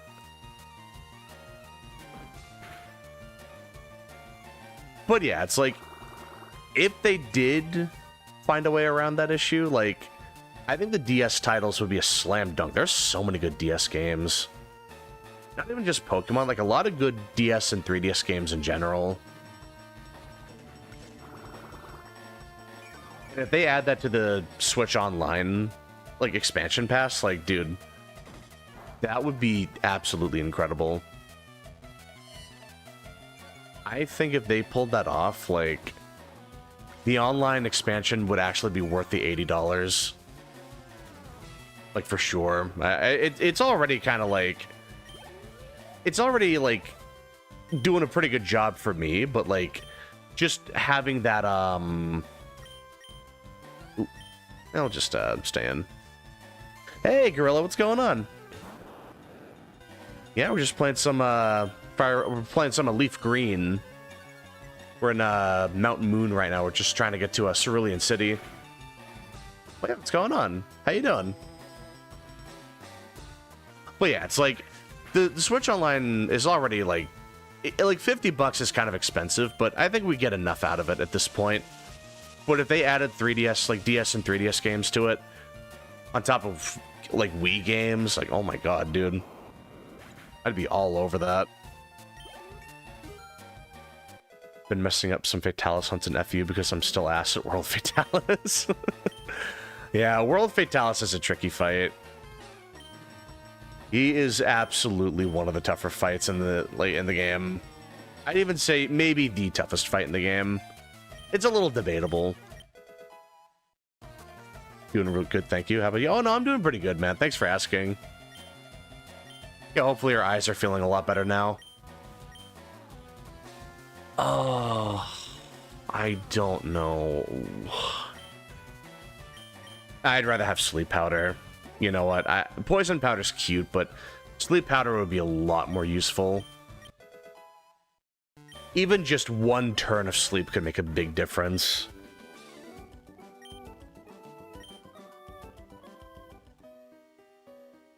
Yeah, let's see. Yeah, because I don't want to get rid of... Like, Vine Whip is nice, but it only has 10 power points, so that'll run out really fast. So I really want to make sure I don't run out of that.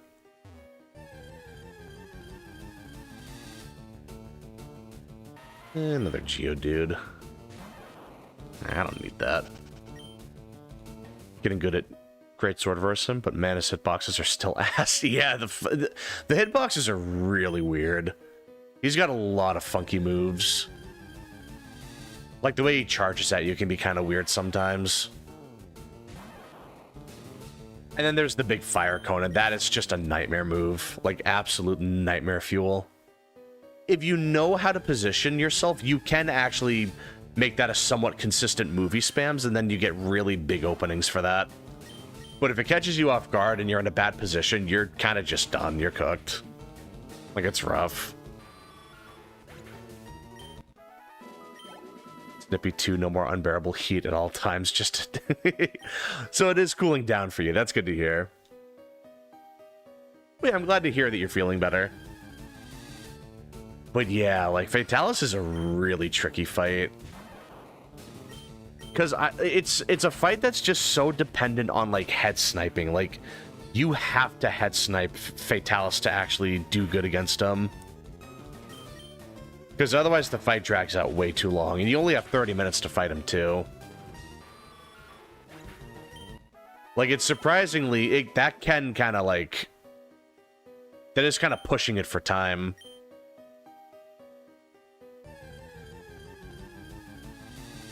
But yeah, if you're able to, like, use the ballista and the, like, the binders really, like, efficiently, you can get a lot of damage off. Like, you get a lot of openings with that. One really good strategy you can do, actually, is you can put on the Ghillie Mantle at the very start of the hunt. You can set up the cannons at the left of the area. And then you can lure him over, and then you can just start, like, blasting him and get, like, a big opening. So a pretty solid opening, like, right off rip.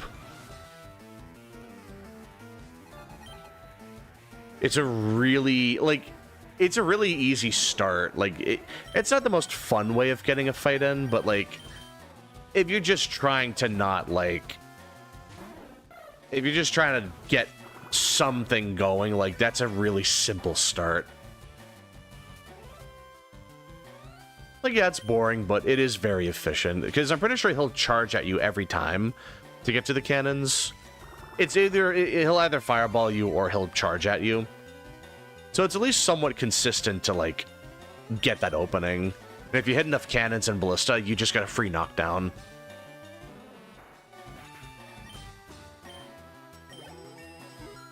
But yeah, at that point you also need heavy artillery, so it's a bit of a commitment, you know? I'll sprout. No, we'll stick with Shocker. But yeah, it's like Iceborne Fatalis is just a very involved fight. The cone is just free damage. Oh yeah, it's like if you know it's coming, if you're smart about it, it is absolutely free damage. Can block with Greatsword. Yeah, I mean, like, in a pinch, you can definitely block it. With Greatsword, you kind of burn through your sharpness doing that, but it's a lot better than just dying, you know? Like, to be fair.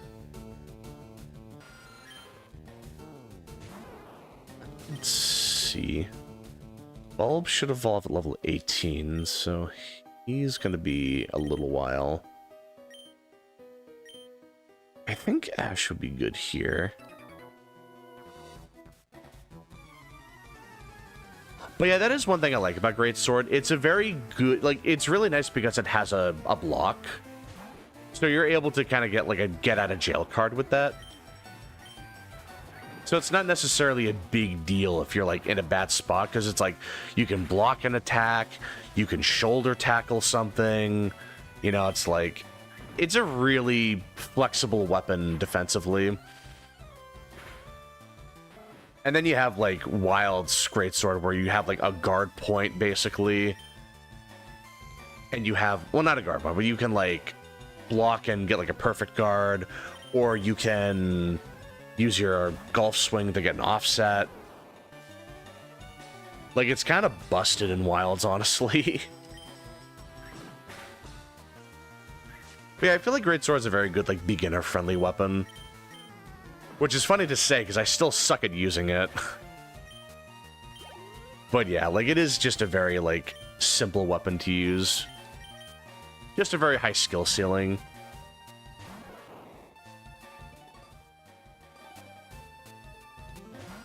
Sorry about that. But yeah, like, I feel like I should really practice Greatsword.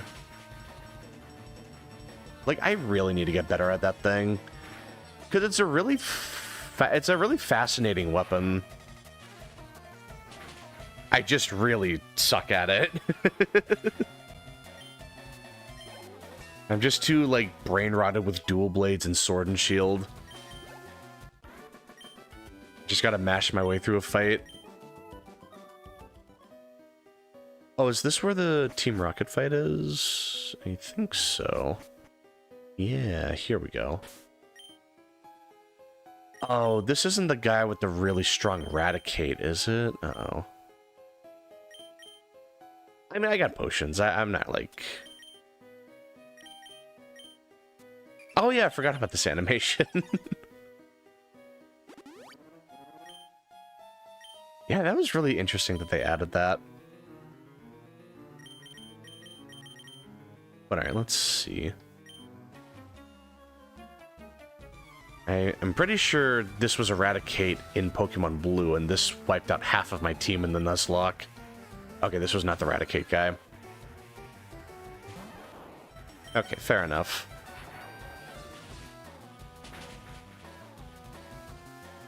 But I know one of them had Eradicate. And that Eradicate was very scary. Yeah, I'll just leave that on. But yeah, whenever I fight Fatalis in Iceborne, I usually go Insect Glaive, just because it has a lot of mobility. Like, it's really good at closing the gap, or trying to, like, jump over certain attacks. Like, he'll do his Tail Sweep, and it's a really easy way of vaulting over and, like, getting free mounting damage.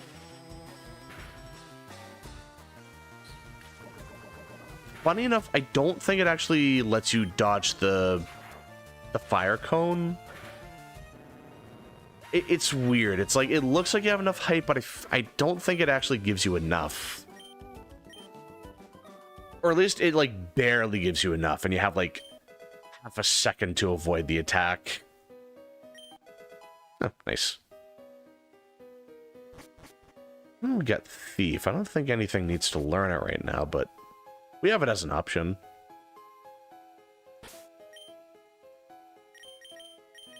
Yeah, let's see. Perfect.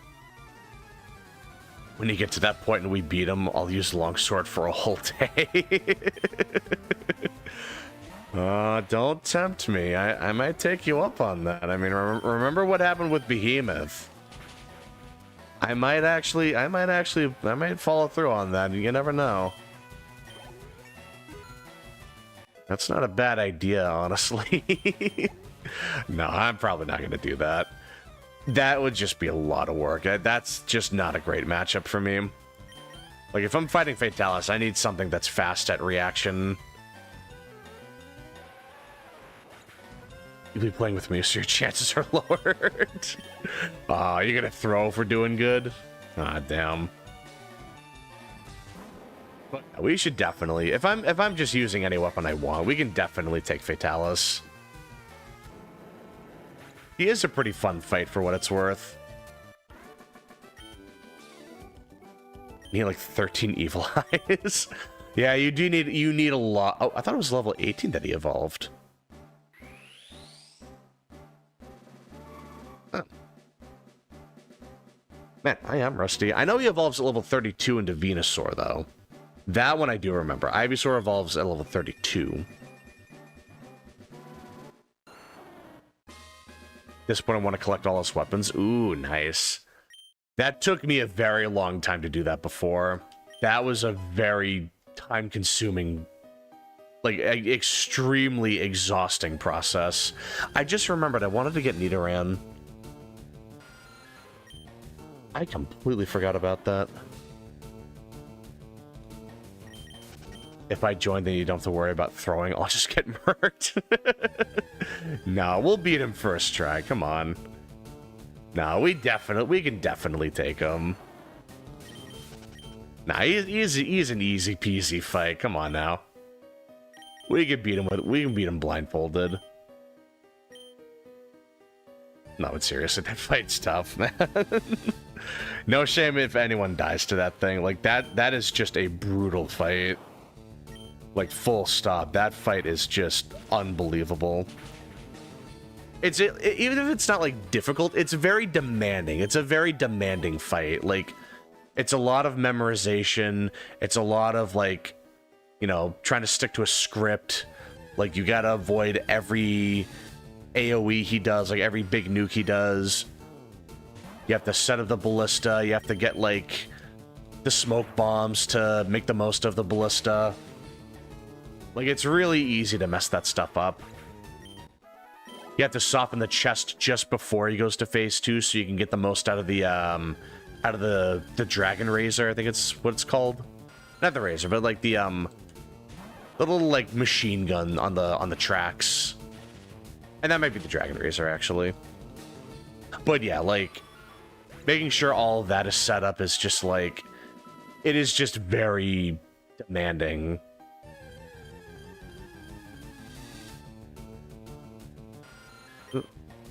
I thought we might be able to level up off of this, but I don't think so. No, we're getting close, though. Yeah, let me see if I can get a Nidoran over here. I don't know if it'll be male or female. I think it's more likely it'll be male in Fire Red and more likely female in Leaf Green, but I'm pretty sure you can get both. Get Swax, Sword and Shield, Greatsword, and Charge Blade and Gunlance. Oh, nice. But you still have to max out the other. Okay, alright, I see. Oh, Jigglypuff. Nice. Yeah, I guess we can... Quick attack, maybe that won't kill. Yep, okay. And then we can Thunder Wave. That should be good. Yeah, there we go. Let's see.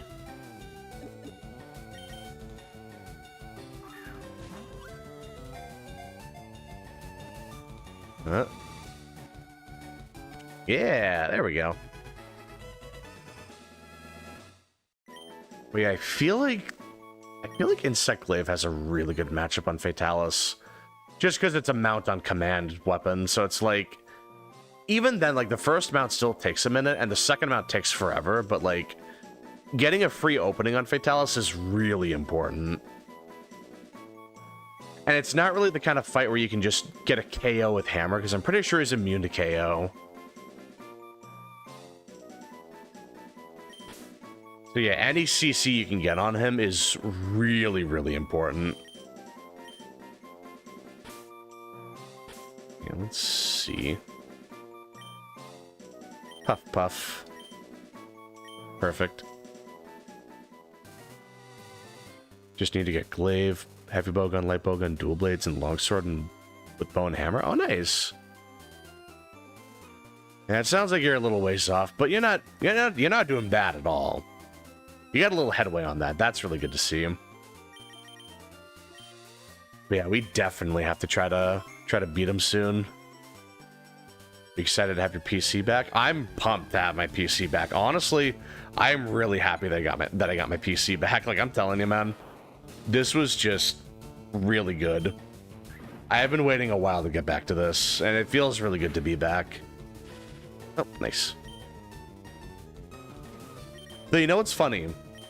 So the problem with the PC before was that the GPU was kind of glitching out, like it wasn't working for some reason.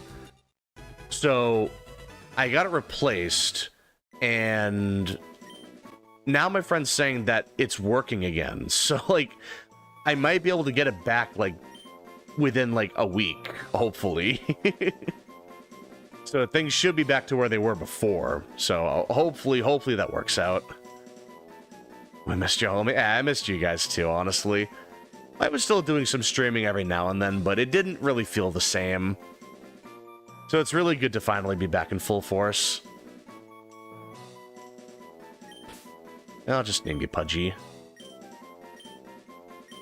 Like Pudgy Pidgey Island, I think is what it was in the anime. Where all the Pidgeys were weirdly overweight. I don't think I need to go. No, hold on. Full Fatalis armor. Ooh, yeah, full Fatalis armor is kind of mandatory. At least 4 pieces of Fatalis are really important to have. Because that really does make a big difference. It's like... Because 4 pieces will give you true Razor Sharp. And that is really good to have. It's not as good as Master's Touch, technically, but... when you consider the fact that you also get every... like, secret skill... just with 2 pieces, like... that really helps. So you can run Agitator Secret, and Artillery Secret, and Divine Blessing Secret, like as much as you want. Like, it's basically free. But, like, it's also a very decoration... What? Oh, no. Uh-oh. Wait. Oh, no. Okay, alright, thank God. So if I push ABXY, that resets it. Oh, shoot. Okay, that's what it was. Okay, because normally you do AB start select in the main games. Okay. That could have been a lot worse. Okay. That could have been much worse. Oh man, that could have been bad. How does a person accidentally press all those at once? I'm very fidgety. That's the thing. Like, it doesn't show up when I'm playing a game, but like, I do push the buttons a lot because I'm just very fidgety. Like when I'm playing a game, when I'm holding a controller, I'm always pushing a button. Like, I'm always, like, spinning a control, like, I'm spinning the sticks, or I'm, like, tapping the triggers or the bumpers. If I had, like, the controller inputs showing on the screen right now, you would see me mashing the buttons constantly. Like, I am just so impatient when it comes to that. Okay. Oh my god, that's so goofy. Because that, I blinked and it happened. I almost didn't even notice it for, like, it took me a second to realize it. Oh, there we go. Well, we got Nidoran female.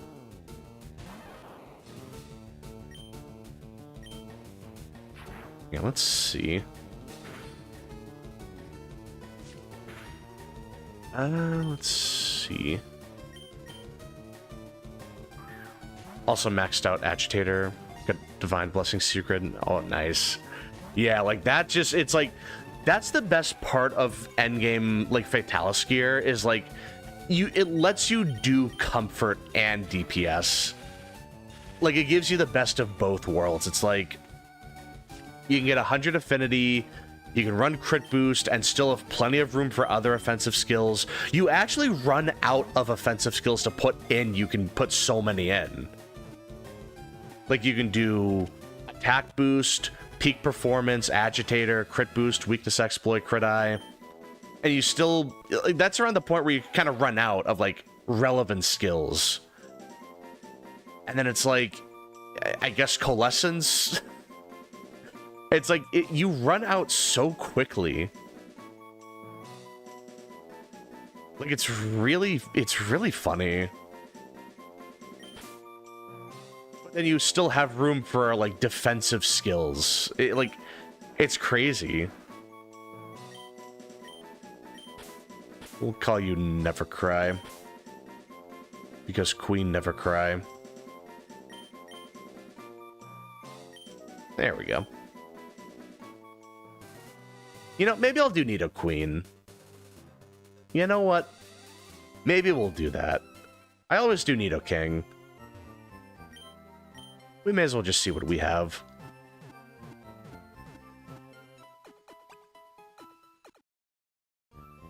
Yeah, let's see.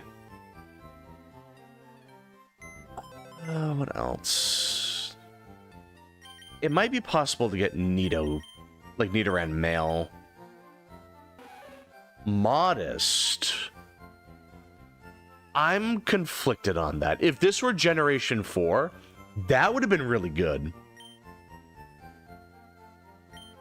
But Generation 3, that's not really fantastic. At least it's saved when I got Puff Puffed. In fact, that's right when I saved. Because it's kind of hard to find Jigglypuff in that area. Okay, at least I saved at the most important part. I'll say that. As a matter of fact, I'll just save again. There we go.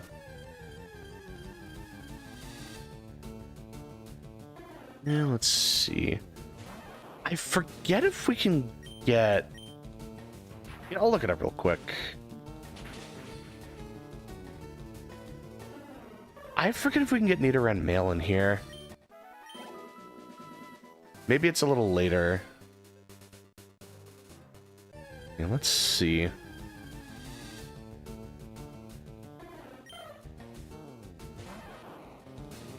I mean, Nidoran male... No, Route 3. Okay. It should be in here. I think it's one of those version differences where it's not like a version exclusive, but like some version differences are like one Pokemon is more likely than the other. So like, I'm pretty sure that was with the Nidoran. So like, you're more likely to find a Nidoran male in Pokemon Red than you are in Pokemon Blue. I'm pretty sure that was a thing back then. It's actually the thing that differentiates the speedruns between Red and Blue. Because when you're playing Pokemon Red, you're using Nidoking as your speedrun Pokemon. But then in Pokemon Blue, you pick Squirtle. Because it's not as likely to get Nidoran Male. Like, it's really interesting to, like, pick up on those differences.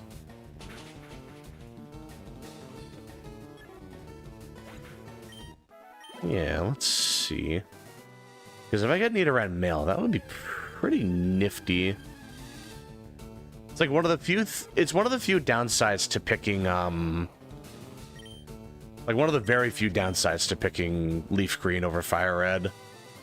So I feel like other than that, I'm pretty sure the Leaf Green Dex is just better. Or at least it's... like, I prefer it, you know? Like, you get Vulpix, I believe you get Slowpoke and Staryu. But then, yeah, it's harder to get Nidoran Male. Which, I mean, again, I'm fine with that. It's not like I won't be able to get him later. Arcanine is exclusive to Fire Red. Yeah, that's true. I know, I really love Arcanine. But I feel like Ninetales is just a little better in terms of like in the sense that like you get Flamethrower really early with Vulpix, but you don't really get that many fire moves with Growlithe. Like it's kind of in a weird spot. It's like the strongest non-legendary Pokemon and has Intimidate. I mean, it's good. It's definitely good, but like I don't know about strongest non-legendary. It's like stat-wise, it's very impressive, but like in terms of performance, it's a little weird. It's like it gets extreme speed, and that's a really strong move. You can get Flamethrower at the game corner. That's true as well, but it's like then you gotta spend that money at the game corner, and I could have saved that up for like I don't know, like Ice Beam for Raichu or Jolteon. Or I could get Ice Beam for my Blastoise or like a Slowbro or something, you know? With a Ninetales, it levels up Flamethrower early, so you wouldn't have to waste the money on that, you know? But I'm also getting pretty sweaty with that. It's really not like a big deal, but I just sweat the details like that. Strongest non-legendary. I could see Alakazam being up there. I mean, there's also, like, Dragonite as a pseudo-legendary, but if you don't want to count pseudo-legendaries. There's also Tauros. Tauros is actually a pretty strong Pokemon. He used to be, like, a meta Pokemon back in Red and Blue.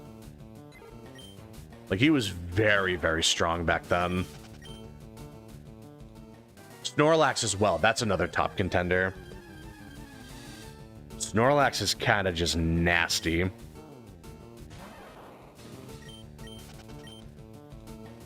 Yeah, hold on. I am in the right area, yeah? Route 3? Yeah. He should be in here. It might just be a really low encounter rate. But it should be possible to get a male in here. But yeah, like, strongest Pokemon in Gen 1, it's not necessarily what you think it's going to be. It's surprising. Like, because some Pokemon are just really good. Like, Magneton, you wouldn't think it's all that good, but a Steel type is actually kind of nuts to have. Like, it wasn't Steel type in Red and Blue, but it is in Fire Red and Leaf Green. And that's just one of the best defensive typings, full stop. Like, just deadass one of the best defensive typings ever. I might even replace Ash for that, honestly. Like, it's that good. And it's still, like, a decently strong Pokemon as well. Like, I believe it's base 120 special attack. And it can get Spark and Thunderbolt. You're not really using your Steel typing that much, unfortunately, but it doesn't really need to. Like, it's still very strong. What was it in red and blue? It was just a pure electric type. Yeah, Magnemite and Magneton were just pure electric. It wasn't until Gen 2 that they made it steel. That's when they introduced Dark and Steel types. But yeah, like, that was probably the best decision they could have made by giving him a steel typing.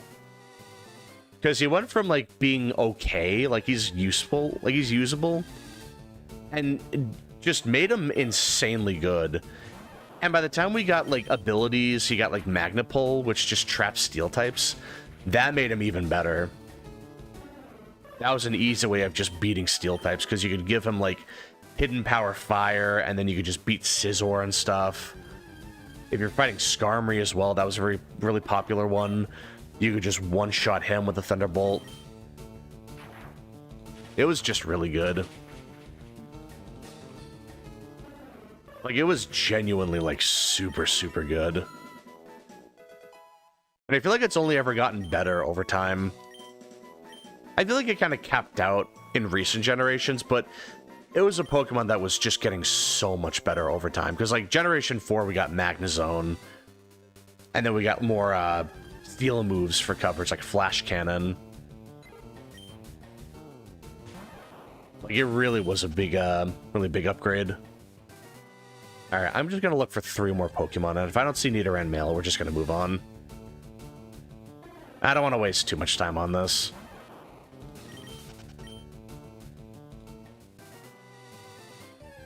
But yeah, like...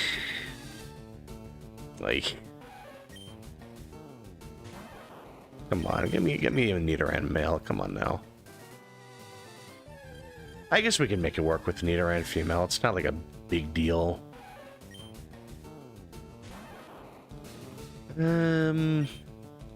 I'll catch another one just to see if I can get a better nature. Or not. Okay. I forgot it's level 6. Okay, well, we're not going to worry about that too much. We'll make it work.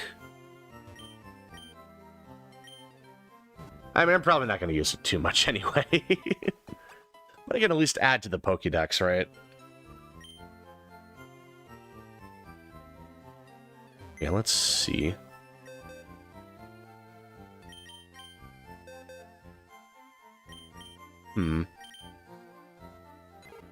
Naughty Adamant. I'm gonna be terrible.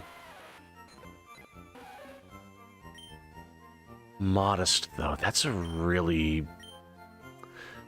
Because if it were Gen 4 and we had the physical special split, I would actually really like that.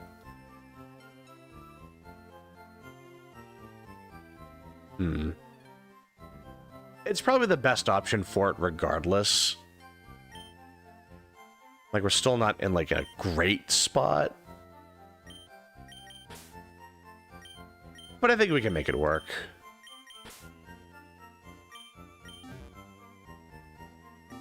It's probably just gonna be it's probably just gonna be fodder, honestly. I'd rather just power up my current Pokemon. Yeah, I think this is good enough. And I'll save after all that. That is surprisingly easy to reset accidentally. Because, like, I got a big thumb, too. That's the thing. Like, I can put my finger on the... I can put my thumb on the B button, and I'm hovering over all 4 buttons, like A, B, X, Y. Like, I have my thumb over all 4 buttons. Like, it's super easy to accidentally do that. Like, that is so goofy. Let's see. Actually, we might find Paris under... like, down here. Although Effect Spore would be a problem.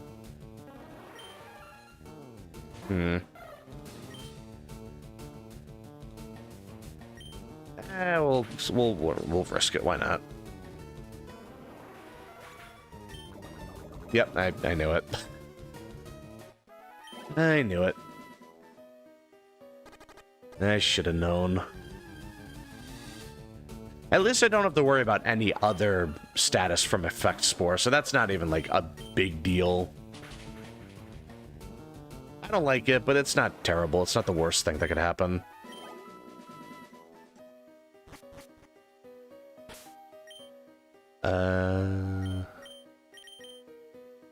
I'll just use an antidote. That's why I bought them. Yeah, let's see.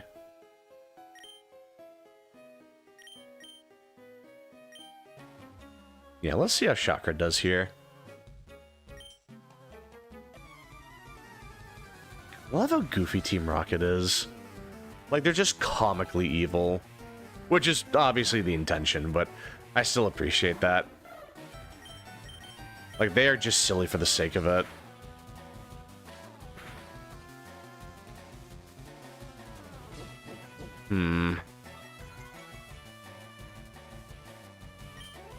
Might want to switch out here, maybe. If I was getting better luck with the Fury attacks, that would have been nice. Maybe if I get a crit on one of them, that would be really good. Man, we're just getting the lowest rolls. It's potentially a 5-hitter. And the sand attack. Oy. Oh, not sand attack. They're just not fully accurate.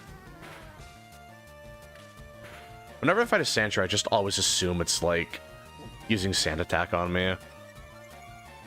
But actually, it's not really attacking right now. Interesting.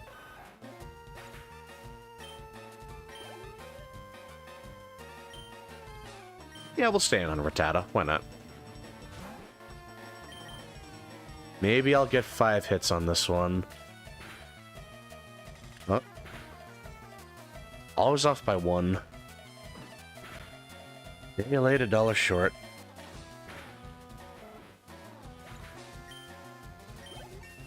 Yeah, there we go. So Chakra will evolve at level 20, so we're getting pretty close. I'm bringing Ash for this.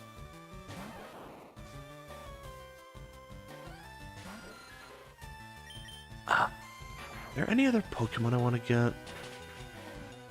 Maybe like... I do want to get a fire type at some point. That's probably just going to be Vulpix. Star Piece, alright. That's some good money. Making some good bank.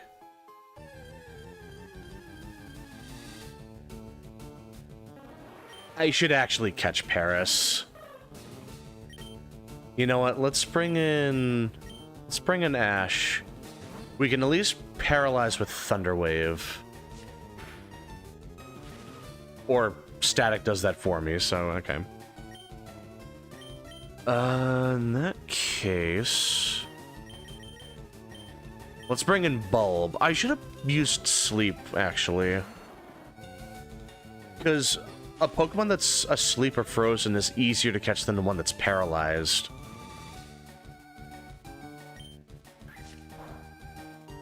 Yeah, and then he 4 times resists grass, so that's not going to do too much damage. But I'm surprised it wouldn't have even 2-shot. And a crit, of course. In my big mouth. Okay, well, I may as well just look around a little bit. No reason not to catch him. Maybe I'll try to, like, complete the Pokédex or something. I don't know. Maybe not complete the Pokédex, because, like, I don't think I'm able to, like, get certain Pokemon without trading, and I don't really imagine my friends are eager to buy this game. Or at least, like, they're probably not eager to, like, be sweaty about it like I am. Like, one of my friends might get it, and he'll kind of go, like, part way, if I had to guess. But I don't imagine that he'll go to, like, the post-game and do, like, the min-maxing stuff. Yeah, that is the hard thing about being a Pokemon fan. It's one of those games where it's best to play it with people, and if people aren't playing with you, then you kind of just... I mean, you kind of just don't get to do certain things. It's kind of like Monster Hunter in that way. You know, it takes two to tango, and if it's just you, then you kind of... you're kind of just stuck. We'll call you Mush. Yeah.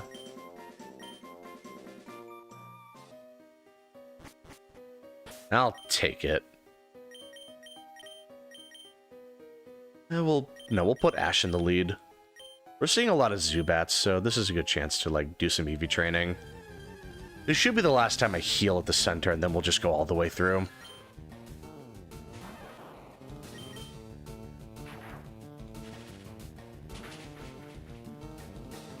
Yeah, let's see.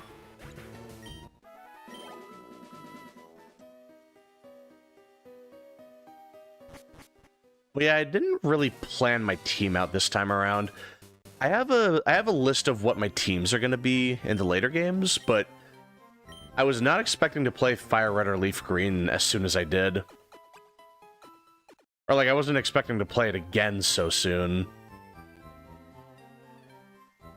So it's really interesting trying to, like, figure it out on the fly. Yeah, we'll see what happens. I'm just gonna wing it. I might even just switch out to, like, a bunch of Pokemon here and there. Just to showcase the regional decks. Which, if that's the case... I wonder how many Pokemon I would use then. Because that's a lot of Pokemon to cycle through. Even just the first generation, like, that's a lot of Pokemon to have to go through.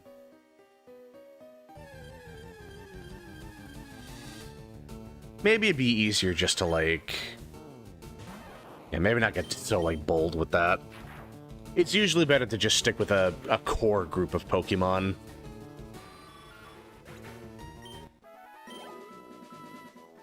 But at the same time, I really do want to... I'm kind of figuring out my team as I go along.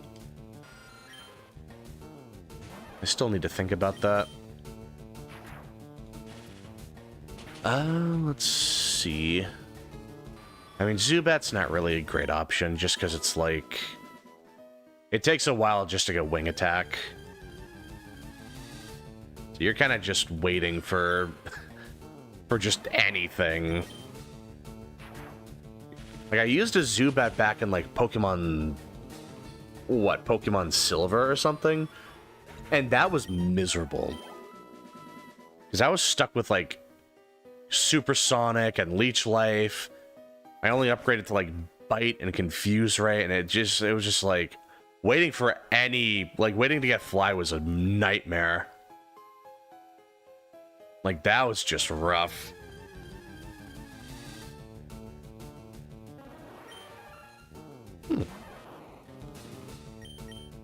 We're at a much higher level here.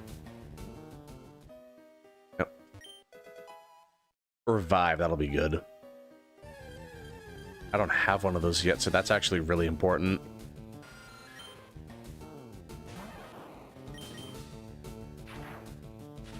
But yeah, let's see. I think what I'm gonna do is I want to have something to deal with Psychic. So I'm probably going to replace Ash with a Magnemite. Which I can get that easily enough, funny enough. In fact, that should be just outside of Vermilion. I'm pretty sure. Yeah, so it's like I can get one outside of Vermilion. So that's like... oh, wait, this is the guy with Eradicate, isn't it?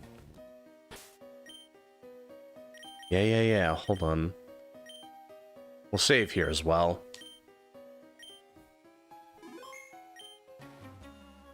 But yeah, like, having something to deal with Mewtwo is going to be really important, because that's the only legendary that's going to be, like, particularly difficult to catch. And the fact that he can deal with 2 of the 3 legendary birds as well, like, just solo them, that's also very nice. Wait, is this guy not the Raticate guy?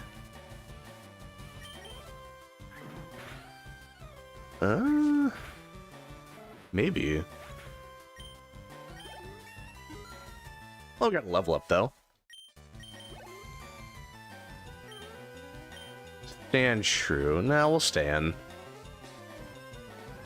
Okay, so I guess they replaced the Raticate here. Because I'm pretty sure this was Eradicate in Pokemon Blue, and this is the guy that wiped half my team in the Nuzlocke. That's rough.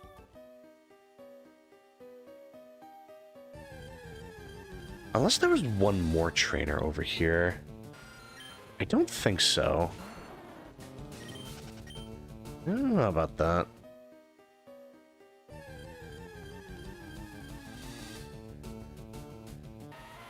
Another Geodude. Guess we can just train off of that a little bit. Let's see. There's also, like...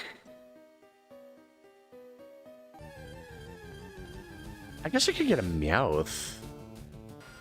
That wouldn't be a terrible idea.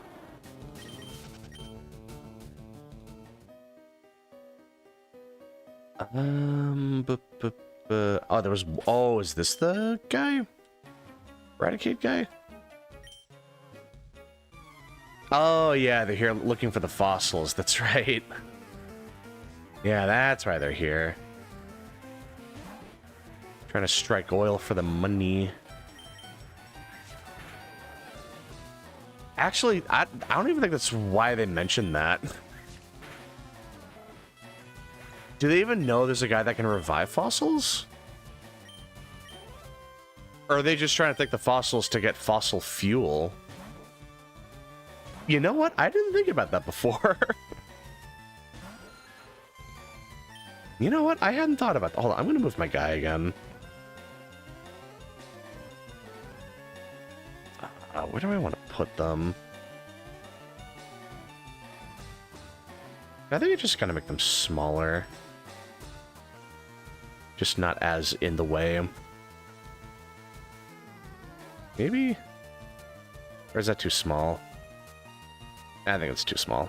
Okay, I'm overthinking it. Look, I'm in the game. Now, let's see. I don't like to obstruct anything. Oh, jeez.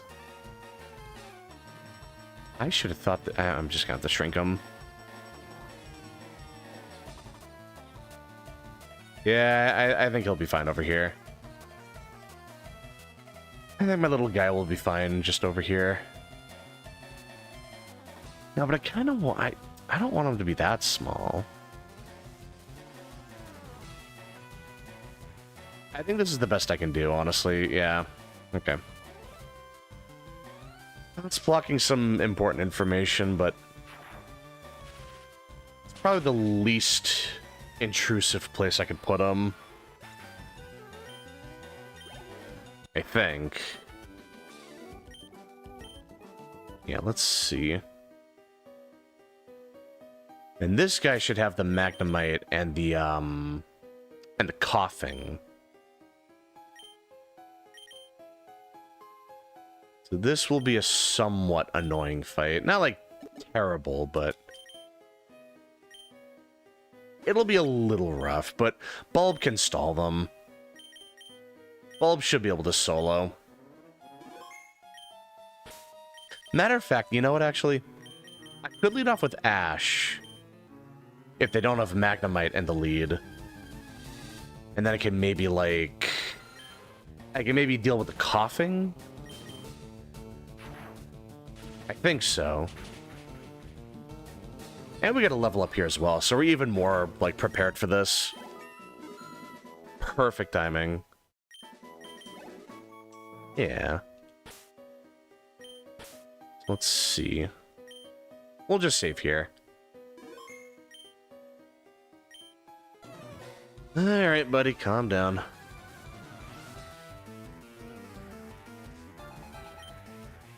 Oh, Grimer. Oh, okay. That might be somewhat difficult, because Grimer has decent special defense. Yeah. But they're too paralyzed to move. So that's a pretty lucky break. Oh, wow. Hey, alright, well, hey, we take those.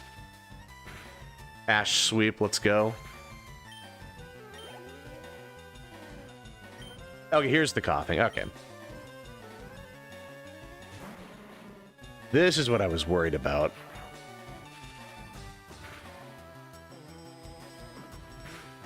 You know, I don't know why I was worried about this. I genuinely don't know why I was worried about this thing at all. This is kind of just a really chill fight right now. The Magnemite might be a little... It's a Voltorb, okay. Okay, I guess I never played this game before. I don't remember anything here then, huh? Move my guy again. Like weirdly paranoid about that now. I just don't know where to put it. Because as soon as I realized it was blocking something, now I just want to move it, but I don't want to move it in a way where like you can't see it anymore. You know, like that might be a little distracting. Or like it'll distract me anyway. We'll each take a fossil, huh? Yes, I like the Helix fossil. It's the only good fossil in this game.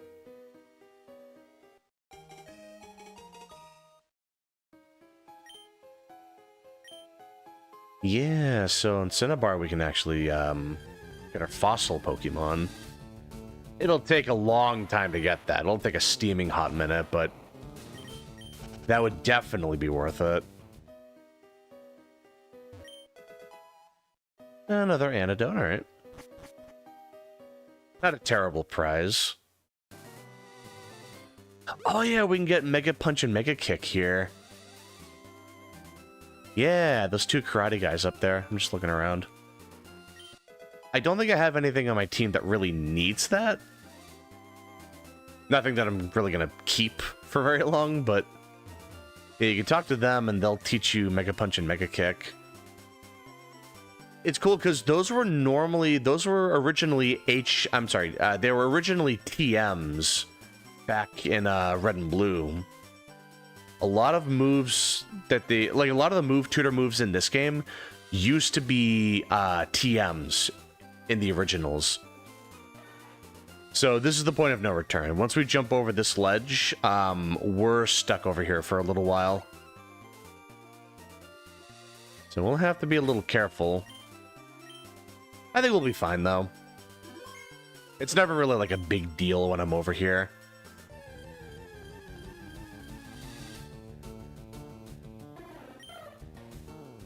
Let's see, we can get Sandshrew over here.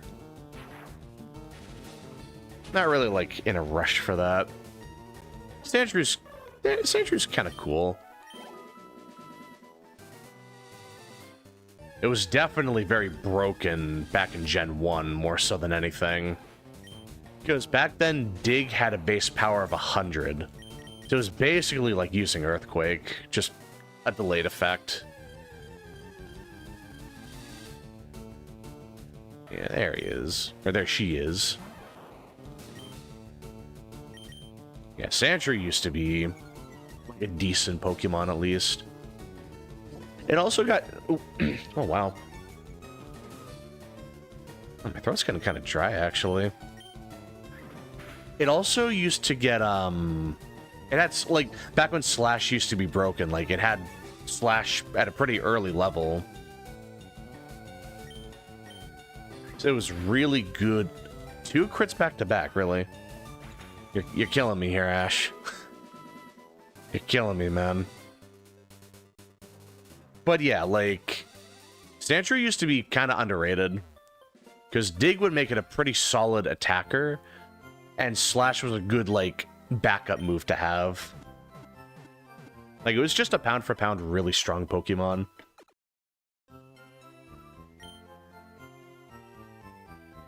But to be fair, anything that got Scratch was really, really good.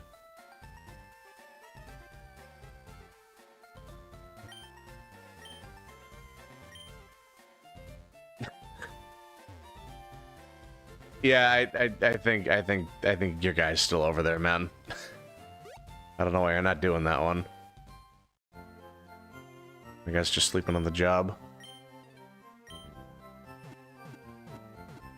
Let's see. I'm probably gonna stick with these 3 Pokemon for now. I don't really see myself using anything else.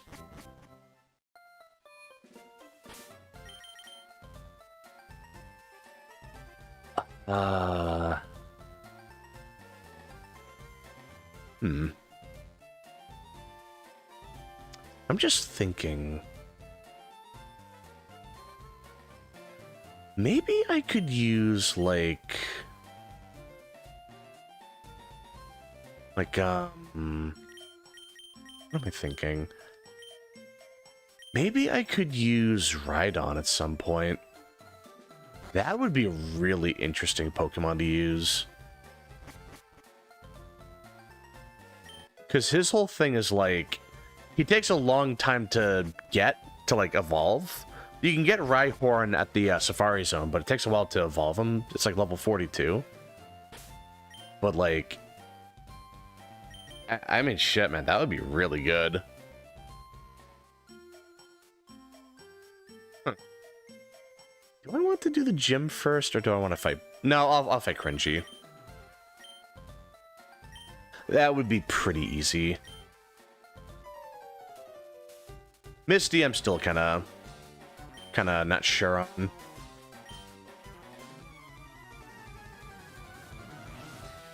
Yeah, let's see. Could just be Rattata. Pidgeotto, okay. Probably should have let off with Ash, but that's all right. You know, I can still just switch in. Not a big deal. Oh, I could have leveled up real quick. Ooh, kinda... I don't know about this one. We might not win these. Ooh. Let's see. Doesn't seem to have Rapid Spin and Stormy. Oh, okay. Well, that's good to hear. But yeah, Leech Seed is just a really good strat to use. If you're ever in any doubt of, like, how to deal with something stronger than you, Leech Seed is just a really simple strat. Like, it's a bit of... you're playing the long game, but it's definitely a really good strat. Like, if you're able to get that off and maybe, like, spam Growl or something, if they're using, like, physical attacks, it's a really good way of just cheesing them. Because unless they're also a grass type, which then they'd be immune to Leech Seed, other than that, like, you can just use that on pretty much anything.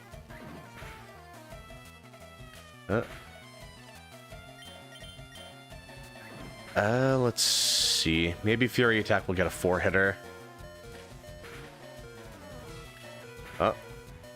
It's always, like, off by 1. Every time off by 1 little point. What a shame. But yeah, Leech Seed is just a very classic strat. It's really good at just cheesing everything.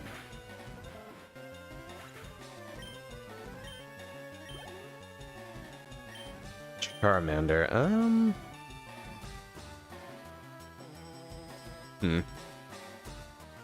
No, I think we'll just Leech Seed here. Speak of the devil. Yeah, just one and down, because it's like, it's free damage, it's free healing. Like, there's no reason not to use it, you know?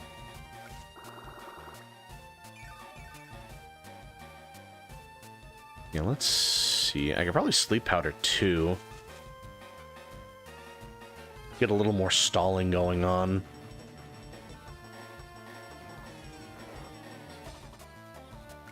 But yeah, it's like just really safe, simple stuff. Okay, let's see how long this takes. But yeah, this is a really good combo. Should be dead in 2 more turns. Yep, perfect. And just actual easy win.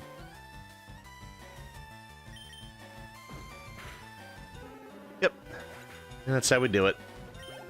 And it should just be Abra. Yep. And Abra shouldn't have any attacking moves. It should just be teleporting. It should just spam teleport and not actually be able to do anything.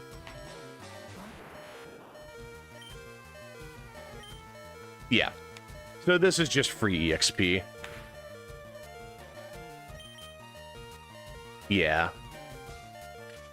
Yeah. That's just how it is. Perfect. God, you love to see it. Let's see.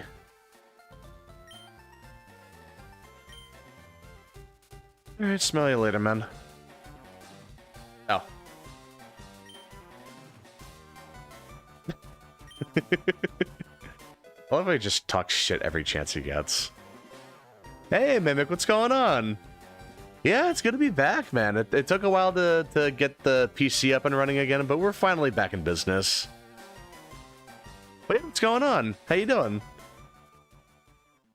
Gyarados and Ivysaur made Misty so easy. Oh yeah, like Gyarados is just like... He is just a really high stat wall. Like, he just can tank so many attacks. Like, especially because he resists water. It's like, he just doesn't take any real damage. Like, you Leech Seed with Ivysaur, get that chip damage going, Gyarados stalls, he just does not take damage. Like, he is just absolutely insanely good at that point. But this will also be a good place to get some EXP. Doing good? Oh, that's good to hear, man. Yeah, I'm doing pretty good myself. Been looking forward to playing Fire Red and Leaf Green again. But yeah, it's been pretty good so far. Yeah, aside from the PC crashing, you know, but funny thing about that is I might actually, so the issue with the PC was that the GPU was getting, was screwed up. So I had to replace it, but apparently it's working again, according to my friends. So we'll see, like, how it, like, he'll come back next week to try to, like, replace it again. So hopefully it just works like normal. How's the cold treating you? It's warming up. We're getting around to, like, the 40s and 50s. Next week, it's supposed to be around, like, the 60s, actually. Let me double-check that, actually. Oh, wow. Like, next week's Monday is actually going to be, like, a high of 65. That's actually insane. I did not know it was going to get that high. Yeah, it's working now. So, like, it's working a lot better than I thought it would. I did have to downgrade, but it's a lot better than it was before, like, for sure. Nice 65 and 70. Ooh, nice. Yeah, hopefully we can get some of that warmer weather soon. We still have a good, like, 2 feet of snow we have to melt through. It's gonna be raining this week as well, so hopefully that can, you know, hopefully we can whittle that down over time. I imagine by the time the warmer weather comes in, it'll already be, like... A lot of it will have already melted away. 2 feet of snow? Yeah, dude. Some of the towns in my area got, like, 3 feet of snow. Like, we got completely swamped with snow this year. Like, this was a very snowy winter. This is the first real winter we've had in a very long time. Maybe not like a very long time, but like in a good while. Like, it's been a couple years since we had like actual snow like this. Oddish. might have to catch them soon. Or no, it'll be Bellsprout in this game. That's right, it's Leaf Green. There we go. Hey, Goravai, what's going on? Yeah, it's been a little bit, man. How you doing? Yeah, I'm just playing some Leaf Green right now. Finally released on the Switch, and I kind of wanted to check it out. But yeah, what's going on? How you doing? Yeah, it was really like... I'm in the New England area, so it's usually pretty bad up here. But yeah, it's been a pretty big, pretty snowy winter so far. But, you know, we just got into March, and it's already looking like it's going to clear up soon. So I am looking forward to that. Fine, what about you? Oh, I'm doing pretty good, man. Yeah, just trying to tough out the snow. Getting a lot of stormy weather, well, like a lot of snowy weather lately. So hopefully we can, hopefully it starts melting soon. Pretty sure this guy is like a level 18 Mankey.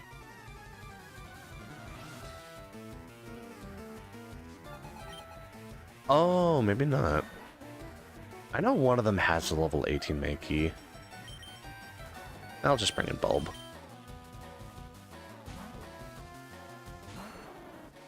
Oh, I leave the Earth soon to visit the moon. Why, is there anything cool on the moon? Any cool sightseeing attractions there? I imagine you would get a killer view of the Earth from there. But I gotta wonder if you could see anything else from the moon. Like any cool attractions, maybe? Yeah, that'd be kind of cool if like we just go on the other side of the moon. It's just like an amusement park. That would be kind of sick. Should be able to see the sun still. Yeah. Might have to get the, might have to, bring some sunglasses for that.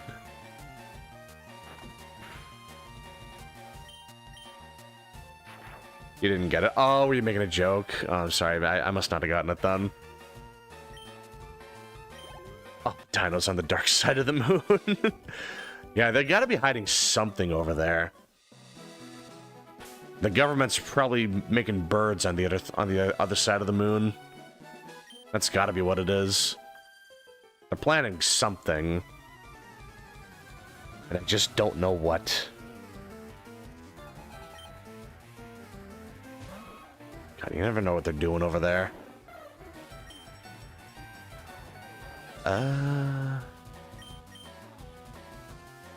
Let's see, Nidoran. I'll just deal with the poison. It's not a big deal. Yeah. Not a whole lot for it. At least now I can use Fury Attack without having to worry about that. Alright, cool. Now I just have to worry about missing. Don't forget to bring a deck of cards to play. Yeah, I mean, sounds like it's going to be pretty boring up there then, if you need a deck of cards. Just to, like, kill the time. Also, that was a lucky double crit. Not bad. Nidoran female. Maybe Ash will do better here. Just not have to worry about being poisoned. Yeah, let's see. But maybe I should just get a deck of cards, just Solitaire or something. Just having a deck of cards, like, when the power goes out or something, just to have something to do. Like, that actually could go a long way. That is really convenient to have, just having, like, entertainment beyond something electrical. Just something to keep you busy. Maybe I should look into that. They're pretty cheap, too. You can get them dirt cheap. Ooh. I'm bringing my girlfriends. Don't come to moon without one. Ah, we need cards to get on the moon. Now, if we don't have cards, then we're not cool enough, I guess. Oh, damn. Well, my guy's too much of a pimp. you don't have a deck of cards, don't even bother coming to the moon. God damn. Okay, this should be the guy with the Mankey. My memory can't be that bad. Should be level 18 Mankey. Yep, here we go. Yep, there it is. Hopefully I don't get one shot. Oh, wait. Oh, that's not good. I'm probably not gonna... Of course they get a 5-hit combo. Well... Alright. I'll take it. You would think we're playing Gen 1 with how many crits we're getting. Not bad at all.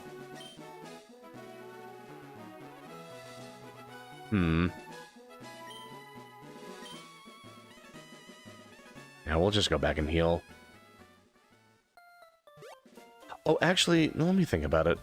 I could get some super potions, I think. Yeah, like 5 should be fine. Yeah, we should be good. I don't really need too many.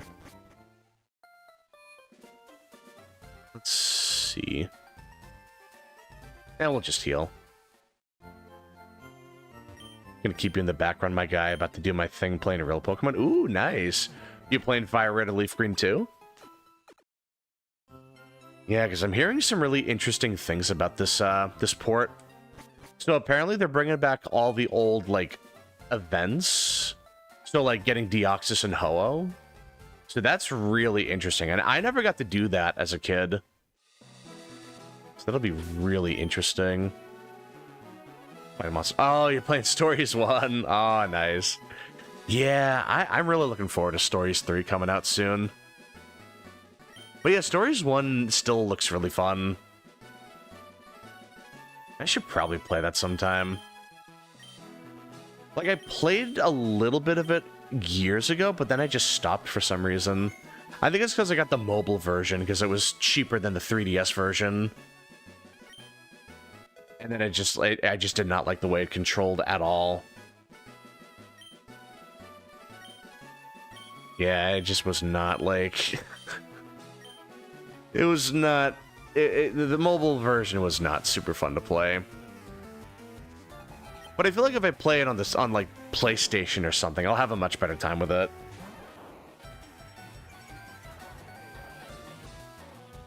Let's see.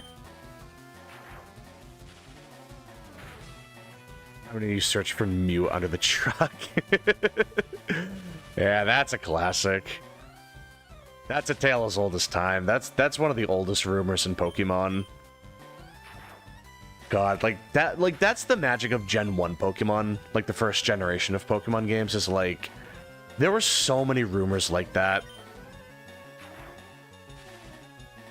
I mean, a lot of those rumors were hiding the fact that people were just, you know, cheating, like using Game Genie or something, Action Replay or whatever. It's like, no, I got this Mew totally legit. Like, you have to look under the truck. Well, you don't know about the truck? Like, what do you mean? No, you gotta check under the truck. There's totally a truck, yeah. Like, it is just so silly. Oh yeah, and Missing Note too. That's a classic. That's one of the most, like, that's like the face of glitches, man. Like, it is just such an easy thing to do as well. It's like, it really doesn't take much effort to set it up. Granted, I can't do that in this game, but in the original games, like, yeah, you could easily set that up. And you were able to, like... It's like you could pretty much duplicate any item. Like, you could duplicate Master Balls and just catch everything infinitely. You could, like... You could duplicate rare candies to level up to 100 really quickly. You could duplicate PP up and PP max to max out the PP of your moves. It was just like, you could do so much. You could multiply a bunch of nuggets and have infinite money. Like, it was just... It was something else back then, man. It was a great time to be like to be a Pokemon fan. Like, that was when it was really special back then. Like, granted, I still like the series nowadays, but back then there was just this magic to it. It was just this kind of magic that you can't really replicate nowadays. Ooh, Hyper Fang. Now we got it. Yeah, we can take that. Those were the days. They were, dude. It was so much simpler back then, because I was just a dumb, drooling kid back then. I didn't really understand anything. I was just like, oh, cool, it's Pikachu. Like, and I just didn't really need anything beyond that. Like, the games were just really fun as a kid, even though I didn't really understand them. Like, they were just really, really fun. Nowadays, it's like, they feel like, some of the games feel kind of forced, you know? Like, Scarlet and Violet, I like them, but they definitely have some baggage with them. And after playing Legend ZA, like, it's kind of... It did leave a bit of a bad taste in my mouth recently, so coming back to this game really is nice, just to have, like, a refresher. You know, it's really nice to just have an older game to just relive the nostalgia through, you know? Bellsprout, there we go. Yeah, let's see. Hopefully this doesn't kill it. Okay, there we go. It should be good. Actually, let's paralyze. One thing I wanted in old games is only EXP share. Oh, like the EXP share where everyone gets EXP. Yeah, that could have been really nice. That's one of the more debatable things about modern Pokemon, but there's definitely an appeal to it for sure. Like, it saves a lot of time just level grinding. But on the other hand, it can make the game way easier than it needs to be. And that's not something everyone likes, but you know, it's kind of just give and take. Bellsprout. Yeah, I'll just do Bella. That should be fine. But yeah, like, Pokemon is just... It's one of those games where it's like a hot topic for me. Like, nothing gets me more worked up than Pokemon. Like, if you ever want to kill, like, half an hour, just start talking to me about Pokemon, and I'll yap your ear off about that. I can probably yap your ear off for a couple hours about Pokemon. Like, this is the series that I put so much time into. Like, more than any other series. More than any other, like, thing. Like, I used to have an insanely unhealthy obsession with Pokemon. Like, I was absolutely addicted.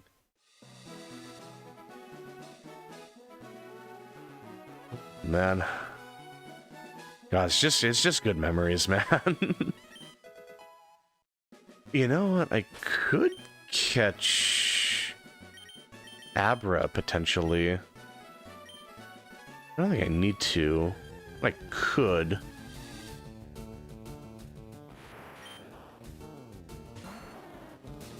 Let's see if I can... Alright, so we got that.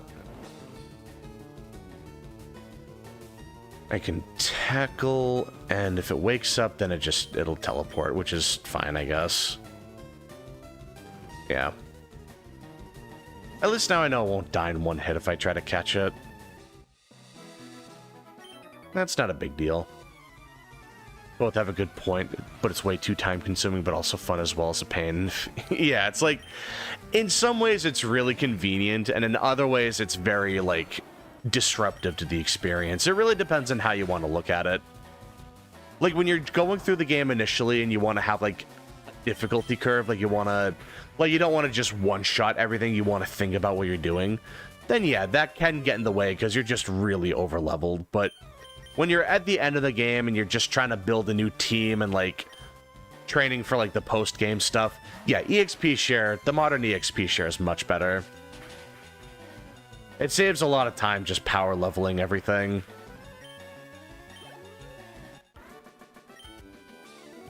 But yeah, like it's give and take, you know? Sometimes it's really good one way, sometimes it's better the other. Like, it really just depends. Let's see. Shocker should be good here.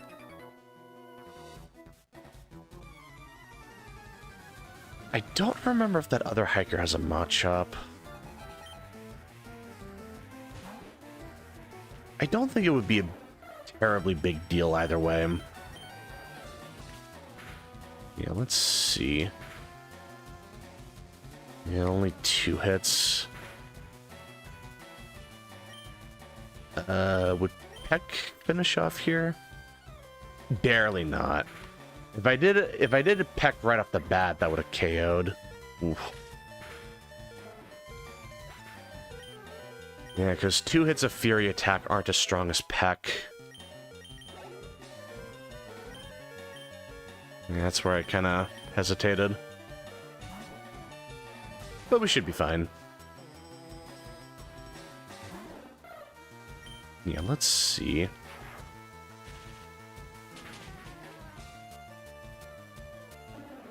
Alright, nice little one-shot. You love to see it. You're decent. Yeah, no, I'm only decent, huh? Nice. That guy's a sore loser.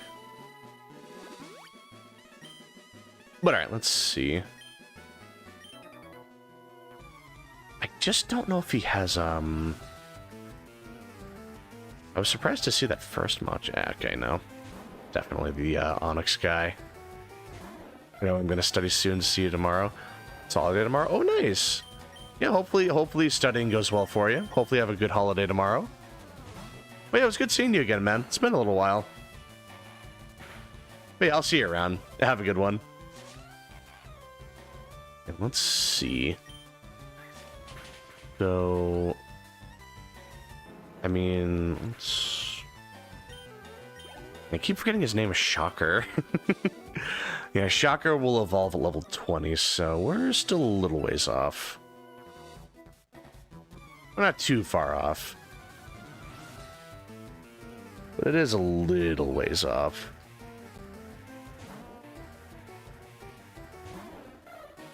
Slowpoke, alright. I think Ash should be fine. Just growl. No, we're good, we're good. This will probably be a 2-shot. Yep, there we go. And he's just spamming growl too. I don't know why some Pokemon are just obsessed with spamming growl and tail whip. Like, they never attack or anything, they just spam that same move. Like, it's so goofy. I think you have a grass type. Either that or Nidoran. I think. Yep, okay. Well, I may as well just switch out then. Because I don't want to get poisoned again. Not Shocker, at least. Somebody's at like half health. Thundershock might be a 3-hit kill, so that's not looking too good. Or 2-hit. Alright, perfect. That actually works out really well. Yeah, let's see. Okay, nice. Ah, another Nidoran. Alright, we'll just bring in Bulb. We'll stall with Leech Seed. That's not a big deal.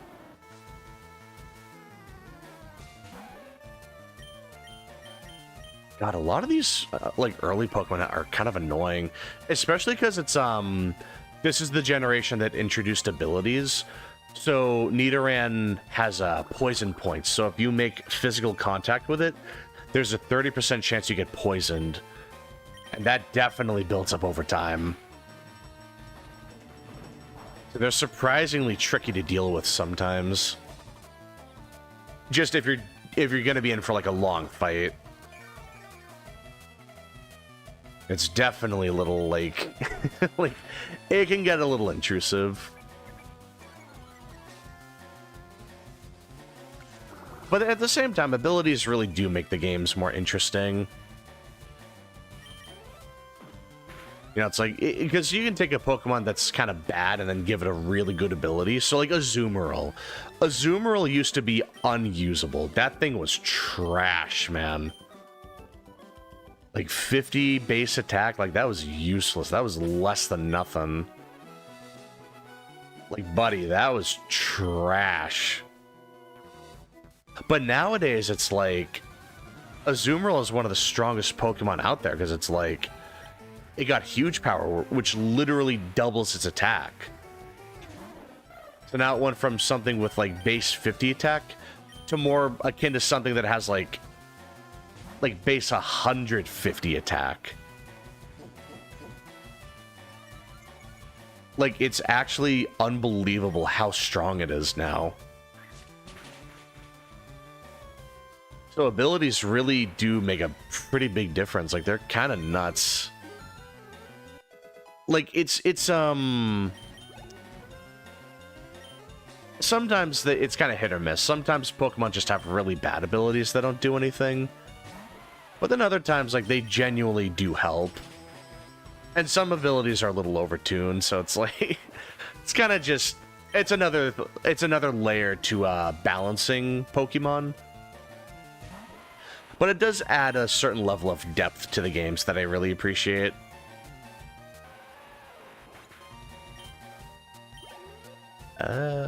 Machop, here we go.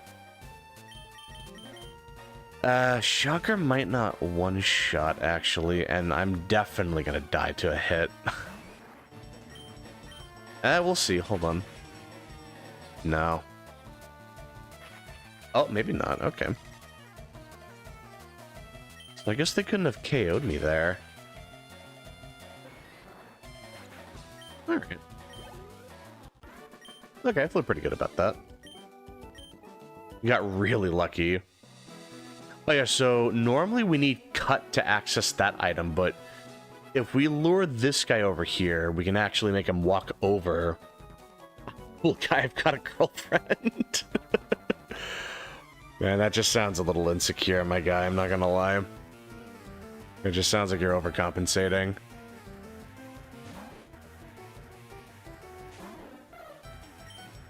That guy just didn't wanna... He's just putting a lot of stock in that. Like, I'm cool because I have a girlfriend. Like, I don't know. It just seems kind of goofy. Yeah, it's just a really silly mindset. But Shocker's almost level 20. Oh, so they kept Pursuit. Yeah, because with the later games, starting with I think it was Sword and Shield, they started deleting moves from the series. Pursuit was one of those moves that they just decided to cut for some reason. Which is really interesting. I guess they didn't want to have like thousands and thousands of moves to program and balance around, so they just decided to start cutting them. That's my theory anyway. But it's still weird, because it's like, they didn't have to cut those moves. Like, they cut out moves like Pursuit and Hidden Power, and not Baton Pass, no. I don't think so. Well, yeah, I mean, they still cut out a lot of moves. Like, weird moves like Signal Beam, they just cut out for some reason. It's like, there's nothing weird about Signal Beam. They just decided to cut that out for, like, no reason. Like, I can understand Hidden Power, because it's like, that affects how you build your Pokemon. It's like, that affects the IVs and stuff. You have to get a Pokemon with very specific IVs to actually, like, make use of that. So, like, I can understand that, like, cutting that out, but... Like, Signal Beam was just a a plain move. Like, it was just a strong bug-type move that confused the opponent. It was, like, nothing special. At least with a move like Pursuit, it's like, maybe it's just not the mechanical kind of move they want to have. Like a move that punishes switching. Maybe they just didn't want that. Like just a shift in vision or something, but some moves getting removed were just really bizarre. Like, I don't know what they were thinking with that. Let's see. Shocker, can you kill it with Fury Attack, please?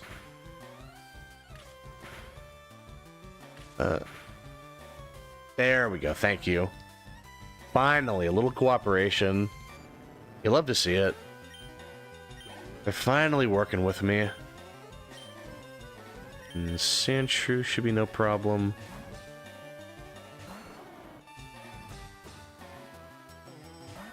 Yeah, let's see. We still have enough for, like, two Vine Whips. Alright, we're not running out just yet. Hey, Blue Rhino, what's going on? To me, Gen 10 starters look less like Pokemon. They definitely look very non-Pokemon-like. I feel like it's kind of been happening in recent years where the Pokemon are looking less like average Pokemon, in a way. But a lot of people really like the dog, and I like the design too. But yeah, what's going on? How you doing?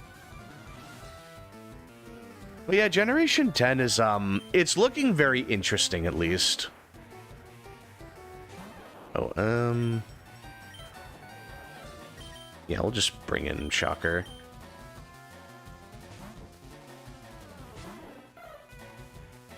Like, I'm surprised how good the trailer for Winds and Waves looked. I'd rather wait for the full release of the game before I speak on it too much, but, like, just on the initial trailer, like, I'm actually surprised how good it looks. Like, the water looks like actual water. Like, it seems like the world actually has, like, a certain liveliness to it. Like, it's really interesting. Like, I'm surprised with the direction they're taking it. The bird looks like Rowlet, and didn't write like Rowlet. Yeah, it's like Rowlet's awkward brother or cousin. I can see that.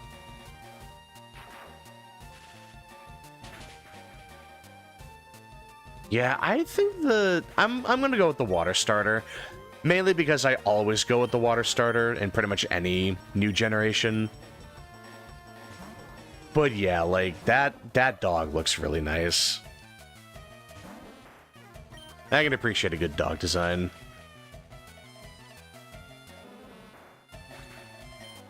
But yeah, I'm surprised we didn't see the box art legendaries yet. They normally show that off fairly quickly. Hey, Bill.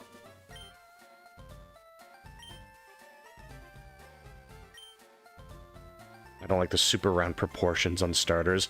Yeah, it just comes off as them trying to be, like, marketable. That's why I like a lot of the older designs for the Pokemon, because it's like, or at least like the starters, because it's like they, the way they illustrated the art for the Pokemon back then was they made it look like the Pokemon were being, like you were taking a picture of them in the wild, like you were catching them off guard, or you were taking a picture without them, like, knowing you're there. And, like, they look like they're just in the natural, like, open wild, you know? Like, nowadays, Pokemon look like they're just taking a photo for like a photo shoot, you know? Like, it feels very inorganic. Like, it feels unnatural, you know? Like, there was a certain kind of, like... There was a certain style they were going for back then. And I feel like that's been lost over the years, you know? One thing that I really miss with the art style was the, what do they call it? Like water paint, I think? Like, Like, just the way that they do the colors with the first couple generations. Like, there's something about it that just looks really nice. Make me think about Todd from the Gen 1 anime. Oh, jeez. Who was Todd again? Oh, jeez. Hold on. I actually don't remember it. Oh, the Pokemon Snap kid. That's right. Oh, jeez. Yeah. Oh, my God. I haven't played Pokemon Snap in years. But it's true. Like, it looks like they're taking a picture of a Pokemon just in the natural habitat. Like, just a wild Pokemon you're just taking a picture of randomly. Like, you're just catching it by surprise. Like, there is something about that style that looks really nice. Like, it feels like these are actual creatures and not just marketable plushies or, like, you know... Todd says the exact thing. Oh, he does? Oh, wow. Yeah, maybe I'm the next Todd. Maybe I should play Pokemon Snap. Man, that's funny. I actually didn't even think about it like that. But yeah, I mean, seriously, like, there's something about it that just, like, it really is appealing to me. Like, there's something about it that is just, like, it's got a charm to it, you know? But yeah, I mean, the fact that, like, it's not just, like, the way that they're presented, it's, like, the designs themselves are also, like, very animalistic. Nowadays, we have a bunch of starters that are just, like bipedal anthropomorphic animals, you know? It's like, I can only watch a quadrupedal animal turn into a person so many times. Like Sword and Shield, all three of the starters wound up being, like, human-like. And it was just so weird. Like, it's not that I hate it, I just hate how it's so, like, common now. Like, it's just such it's such a frequent occurrence. Like, it is distracting in a way, you know? Like, it wasn't so bad with Gardevoir and Lucario, but then it just kept happening. And it's just like, I don't know. Rillaboom was the only natural one. Well, yeah, he looks more like a gorilla than a person, but it's still, like, it's still kind of close. Like, I'll give him a pass, but, like,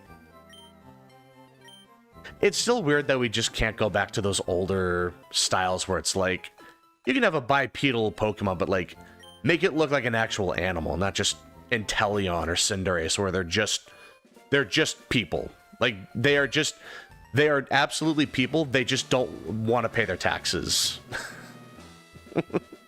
Like, I swear to God, they should be able to talk, they just don't want to pay taxes. Yeah, what does that mean, Abiola? Like, that's the second time you said that. I'm not really sure what that means. You knew evade distance was so nice with Lance. Ooh, yeah, evade distance is really nice. Like, it's a super comfy skill if you can afford to fit it in. Like, especially in Rise, just one level of evade distance is huge. Like, you get so much distance with that. Just one level. But then all three of them, it's like, you basically zip across half the entire area. Like, it's actually insane. Alright, let's see. I really doubt Misty will be that difficult. It should be fine. In fact, we'll probably one-shot Staryu right here. Assuming I don't get confused. Oh, wow. Actually didn't one-shot. And made her waste the super potion too. That's actually really nice. Is max evade distance and Rise stronger than the skill in GU? I'd say it's a good deal stronger. Like, just a single level of evade distance, I feel like is about on par with what it is in GU. Maybe even a little more. But all three levels, it's like, you go so much further. Like, it's actually unreal how much distance you cover with that.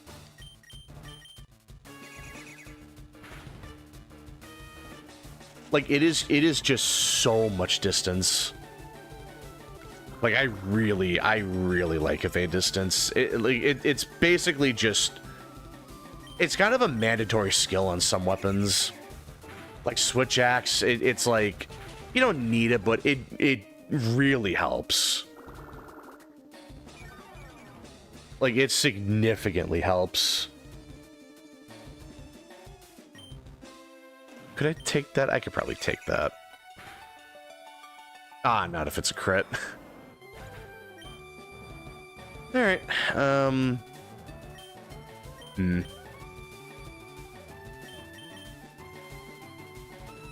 this is kind of risky. Oh, I forgot the turn order. Like, the order of operations is different. I forgot about that. Oh, we still got it. I was thinking, like, normally nowadays the Leech Seed wouldn't have kicked in right then. Like, the priority on those things happening is different. I forgot about that. I think I would have lived that if it wasn't a critical hit. I think that's the only thing that got me. Oh, Water Pulse. Sometimes you just get unlucky, you know, it is what it is. That's just dealing with crits in a nutshell. Okay, but we should be able to get to Vermilion right now. And then I can get a Magnemite. And I would really like a Magnemite. That would be really nice. Yeah, let's see. Because having a Magneton is going to be, like, actually a top-tier option. That thing is going to be insanely good. Ah, jeez. I just love how much of a mess they made for, like, no reason. Like, they didn't clean their shoes before coming in or anything. They just grabbed everything. And then just blew a giant hole in the wall. Like, brother, the front door is right there. You couldn't have just left through that? That is just so silly. Like, I just love how over the top that is. Oh, let's see, I might be able to evolve Shocker in this fight. I might be able to.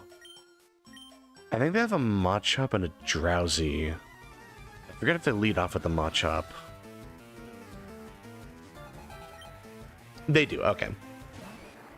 Perfect. The question is, will I be able to live a Karate Chop?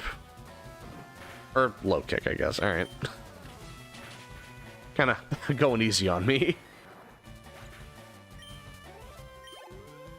Not gonna complain. Yeah, let's see. Evasion 2 is so weak. How dare they nerf Evasion?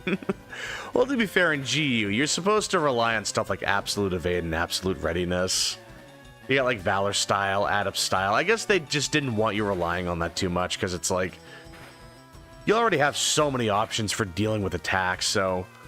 Having Evade skills actually be good would kind of defeat the point, I guess.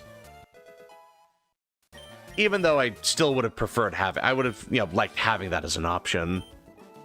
Like, imagine having, like Striker Switch Axe, but you just fully load in, like, Evade Window and Evade Extender. Like, you still have the DPS of Striker Style, but, like, now you have the evasion levels of, like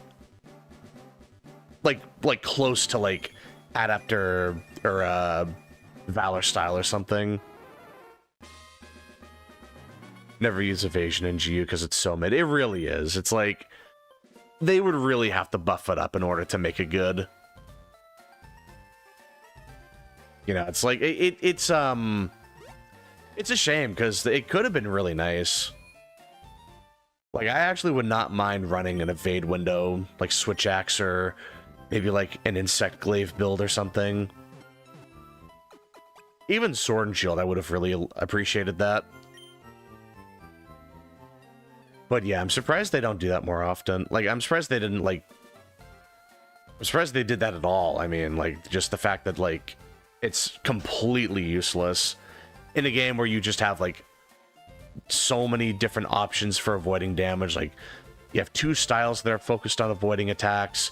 You have Hunter Arts, like Absolute Evade, Absolute Readiness. You know, it's like certain defensive ones. Like, it's kind of... Oh, yeah, it's the daycare guy.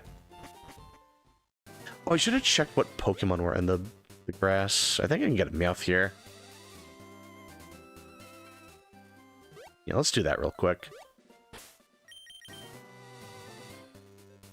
Yeah, I hate to see it. You know, now that I think about it, doesn't Pikachu get Thunderbolt at level 26? Yeah, it should. So maybe I don't even have to get a... Maybe it's not worth getting Magneton quite yet, because I feel like it would take a while for it to get Thunderbolt. I think that would be... In fact, does it even level up Thunderbolt? I gotta check that. Yeah, hold on.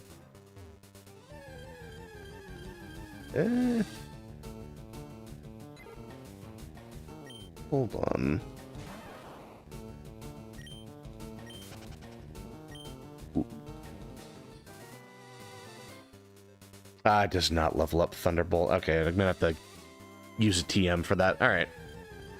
I would like to run that with Striker because I don't want to lose all my arts to safety. Yeah, it's like being able to just double down on DPS while still having some kind of like get out of jail card. Like, that would be really nice. Because it's like, Switch Axe, for example, you would want like Demon Riot, you would want what is it called? Like Switch Charge, like the one that just refills your file. And maybe doing like Wild Swing or something for the fun of it would be pretty cool too. Energy Charge. Okay, thank you. But yeah, like, just being able to totally focus on DPS would be really fun. And there's Charge Blade as well. It's like... I don't remember the names of any of them, but it's like there's the one that doubles your files. There's one that lets you do the buzzsaw to build up your files again, and then you can do like the beam sword thing. Like having all of that in one setup without needing to, or well, I guess with Charge Blade you can guard point, but still, like, you get what I'm saying. Like, just having the ability to focus on all of your DPS options, that's really fun. Like, being locked out of that just because you have to have an evasive option, like, that's just really unfortunate. Let's see. What nature are you? Naive. Alright, alright. Well, yeah. Well, I mean, if we have Tom, we gotta have Jerry. At least for now. I feel like that's just an obligated team up. And I might actually use Tom for a while. I'm not really sure. Because having pickup is convenient. Although, now that I think about it, pickup is really just getting berries in this game. It's not like in Ruby and Sapphire where you get rare candies. I guess it'll just be like a passive thing. We're not going to worry about too much. Limit Break plus Energy Blade plus Sleep is peak. Yeah, no, dude, that Energy Blade thing, that is actually kind of nuts. Like, that is just peak cinema. I really wish we brought that back somehow. I know people like using AED and SAD, but I want that Energy Blade to come back. That thing looks dope. Hey, Alf, what's going on? As your PC? So, a bit of an update with the PC. So, currently, I had to replace the GPU, so instead of a 4060 Ti, it's Hold on, let me pull it up. Keep forgetting the name of it. It is a Radeon RX 580 series. So it's a bit of a downgrade, but it's still very serviceable. But the thing is, my friend told me that he got the current, like the old GPU is working again. So I would actually be able to, I can actually get that back by the end of the week, hopefully. And fingers crossed, it just works totally fine. 8 gigabytes? Yes, it is 8 gigabytes currently. So it's not terrible, you know. But to be fair, the 4060 Ti was also 8 gigabytes. I thought it was 16, but it's 8. 10 files always staggers, probably. Oh yeah, dude, I imagine that would absolutely blast everything. Like, that would be a hell of a wake-up. Oh, it definitely is serviceable. Like, it beats the pants off of having no PC. Like, I would probably still be stuck playing, like, my PS5 to stream. To be fair, I probably would have started Dark Souls 1. And I actually have been in the mood for that for a little while. I think what I want to do is next week, I'm going to try to get through Silksong if I can help it. I don't know how much longer I have to go through. I know I have, like, Act 3, but, like, need to think about what else, like, how long that's going to take. But after I beat Silksong, I'll go to Dark Souls 1. Cool Pokemon stars you have. Oh, thanks, man. Yeah, I know the team's starting to come along a little bit. We're still not done quite yet, but I still have a lot more team building to work with here. Like, I'm probably gonna replace Ash with a Magnemite.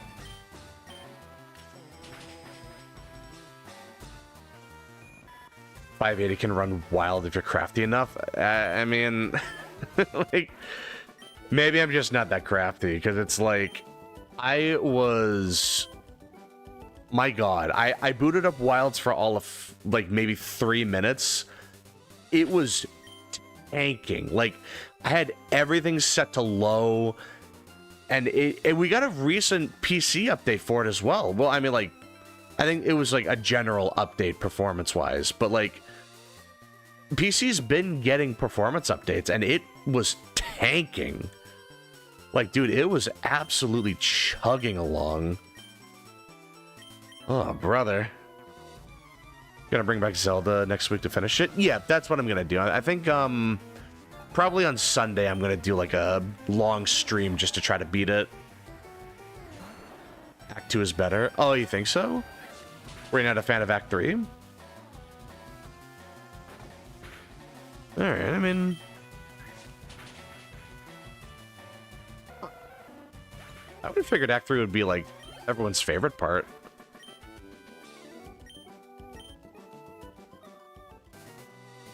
Now that I think about it, how long is Act 3? Is it, like, an entirely new... Like, am I gonna get, like, a dozen hours out of game time from it? Like I have been with Act 2? Or is it just, like... Is it, like, a really brief act, maybe?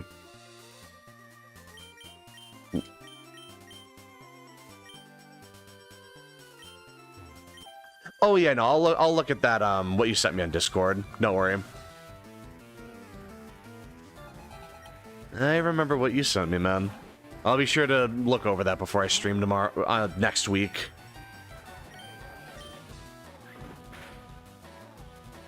Also, another... P3 just got newer translation. Oh, nice! Yeah, because it's like... Some things weren't totally translated is the thing. Which is really, like... It was a little distracting, because it's like... Some people would say something important, but then, like... Right after that, they would just say, like... They would just speak Japanese, and it was just kind of distracting. Not like a big deal, but... I did want to see what they had to say, and then, like, some equipment description is still in Japanese as well. So it's good to hear that it's finally, like, getting a more filled-out translation. That's good to hear. Not too long, not too short. Oh, alright. So a very brief Act 3 then, alright. But I imagine there's a lot of side content in Act 3. So it's kind of like how in Expedition 33, the first 2 acts are really big, but Act 3 is more of like just the post-game rather than like a full story to tell. At least just making an assumption. Yeah, we'll just pop that. But yeah, like, I'll probably get back to P3 soon enough. Got pissed off by the Lamp Master and quit. I don't know about the Lamp Master. I imagine if it's Act 3, they're gonna have really strong bosses there. I don't like the Lamp Master. Hey, fair enough. Yeah, there's probably gonna be a fight or two that I'm not gonna like. I will say, though, I've really been enjoying the, Oh, Expedition 33 Lamp Master. Oh, right, yeah, okay. I thought we were still talking Silk Song. Yeah, Lamp Master's a really weird fight. That's at the end of Act 1, I'm pretty sure. But yeah, that fight can be pretty brutal. Because he just does so much damage. You kind of just... You have to really get good at parrying, is the thing. Because otherwise you just don't get a turn.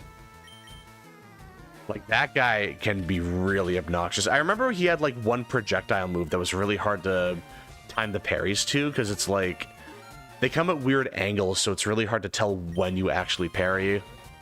I remember that, like, something like that. Also, there was the gimmick of having to hit the lamps. Like, something like that. It's a really weird fight, but I did like it overall. I think I died to it once, maybe. I Google searched why the Lamp Master is bad design and frustration. Oh, man. I do that sometimes, too. Like, I'll just look up a game and I'm like, why do people like this crappy game?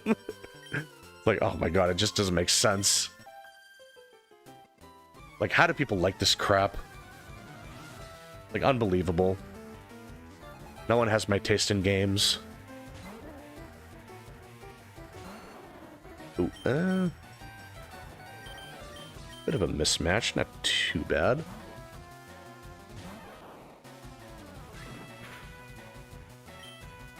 Yeah, let's see. I kind of didn't want to level up Ash too much, because I want to get that Magnemite.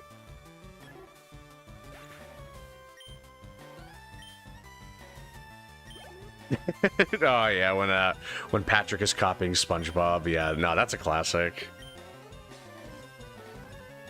I think my favorite part was when SpongeBob put his hand on the fryer, and like, it was actually a fake hand, but Patrick put his real hand on the fryer. Which is actually really impressive how he was able to hold his hand on there for that long. Like, that was the actual Galaxy Brain of SpongeBob. Another Pidgey, alright. Didn't learn about the way to disable the Sword of Light, so I kept getting wiped, and I hated how there was whole party one-shot. Yeah. Expedition 33 can be a really difficult game. I really liked it, but I think it's a fair complaint. Also, I was playing on, like, normal mode. I wasn't doing, like, expert mode or anything, so maybe that had something to do with it as well. But yeah, I do remember there were some fights that were, like, really tough. And I feel like it's one of those games where you kind of have to do some exploration just to, like, level up or get better gear. I feel like that does kind of play a factor.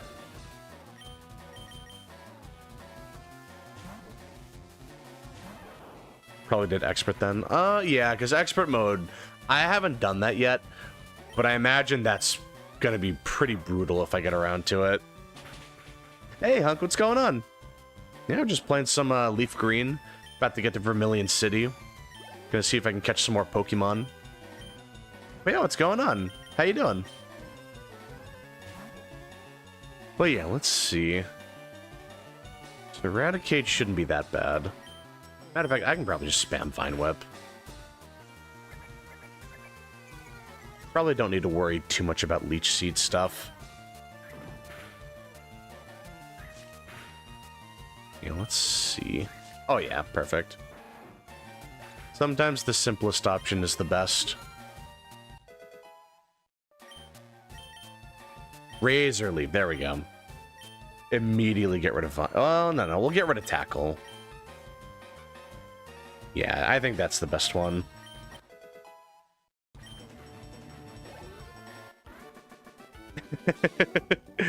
God, yeah, dude, that episode where like they got snow, that's very topical with all the snow we've been getting recently. Dude, my God, we got completely blasted with snow. Like, we got at least 2 feet of snow. Like, my sister in her town got like 3 feet, I'm pretty sure, is what she said. Like, absolutely got obliterated by snow. Like, it's just brutal. When you go into Reddit conversation, people will say skill issue. Oh, I mean, yeah, that's just Reddit. Like, it's just an easy way to rage bait people. It's like, yeah, just skill issue, you know, get good. Like, whatever. But yeah, it's like, it is still like... I mean, that's just a classic. Like, it's hard to get too mad about that, because it's like... You almost can't even take it seriously. You almost can't even get mad at that, because it's like... It is just so, like, silly to say that. I'll just stick, like, 2 more. But it is still annoying when you are, like, looking for an actual conversation, and they're just, like, they're just spamming get good. Oh, hey, let me get the bike voucher. I almost forgot about that. Thought Snow Effect is on Season 2, but it's actually in Season 3. Oh, alright. Yeah, I'm pretty sure it was the first 3 seasons of SpongeBob that were, like, regarded as the best era of SpongeBob. I recall watching a lot of Season 3 episodes, and they were still, like, pretty solid. Just got a Tigrex. What should I name it? Oh, jeez. I'm probably the worst person to talk to when it comes to nicknaming monsters or Pokemon.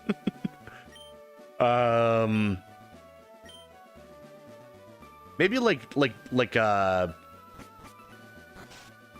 Nibble or something. Sorry, I must have been skipped it. Oh. Oh yeah, don't worry about it. I guess Nibble is a decent nickname for a Tigrex.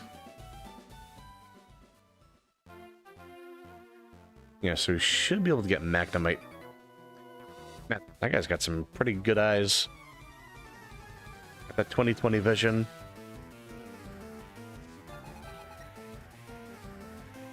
Stupid Scream Monster.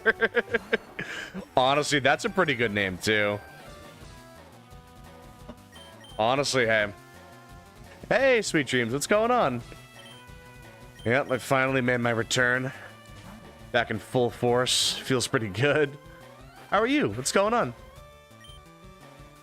Let's see, maybe we can KO with Fury Attack. Yeah, Tigrex is a weird kind of monster. I still like the design of it, but the fight's always been really weird for me. It's just one of those weird things, you know?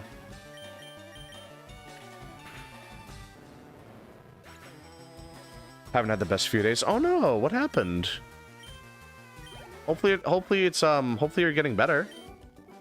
Hopefully it's not too bad. If you lose a single Pokemon, it's a skill issue. True. And with how easy these games are, it's like, yeah, it really is just a skill issue. Like, honestly. Let's see. I want to catch Magnemite. I think Ash would be the best option. Oh, I'm sorry to hear that. Oh. Oh, that's really unfortunate to hear. I'm sorry to hear about that. Yeah, that can't have been an easy thing to go through. Now, that's the kind of thing where you really need to take time to yourself. Like, take as long as you need to for stuff like that to process it all, you know? But hopefully it's like you're doing a little better now. Oh yeah, that's still rough. That's still really hard to hear. She made it to 17. 17's old for a dog. That's still really good. Like, it sounds like you took really good care of them then. That's something to be proud of, you know? Like, I would be happy for at least that. Like, they lived a good, happy life, you know? The moment watching funny people play games brings the mood up. All right, well, I don't know if I'm funny, but I'll see what I can do, you know? But yeah. What's the name of Drowsy? Oh, jeez. Had her for 11 years. That's still a long time. Like, people don't realize it, but, like, that kind of time is, like, we say time flies pretty quickly, but 10, 11 years, like, that's a long time. That's a long time to put into anything. To, like, know anyone, you know? Like, that's not, that's, like, that's not something you can really, like, underestimate. We'll just call you Sniffles. There we go.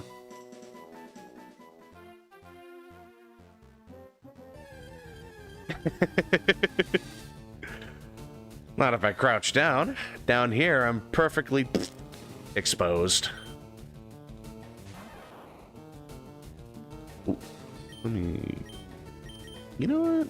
Let me... I think Shocker would be fine here.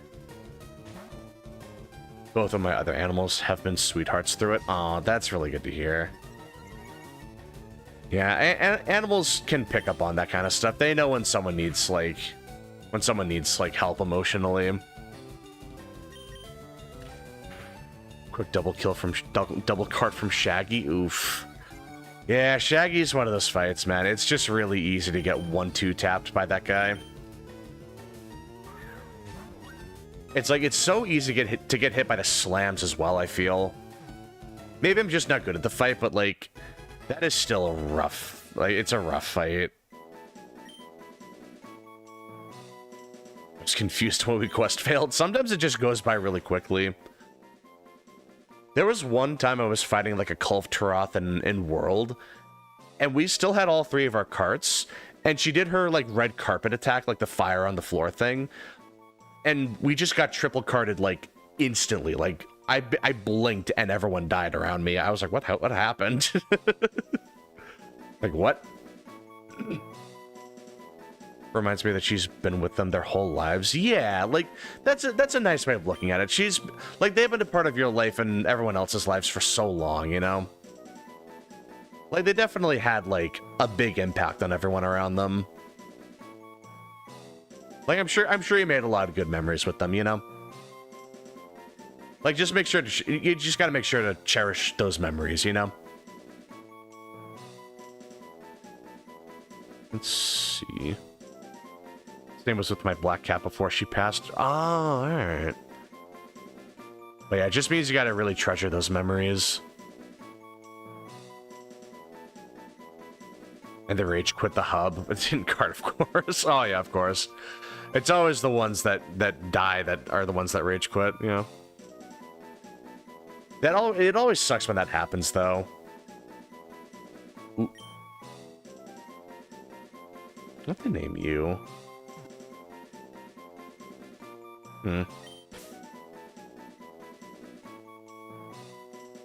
I'll just go with Pinball. Yeah, we'll just keep it really simple. What I really want to get is a Magnemite.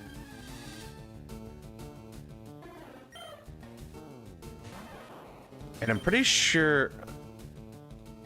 Oh, no, you know what? Never mind. I was gonna say having a Pokemon with static increases the odds of finding an electric type, but I think that was only a thing in later generations. Maybe even, like, only in Emerald onward. I think.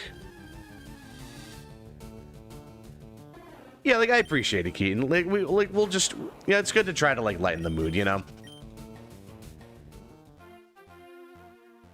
Never rage quit Monster Hunter, trust me. Oh no, of course. I would never doubt that.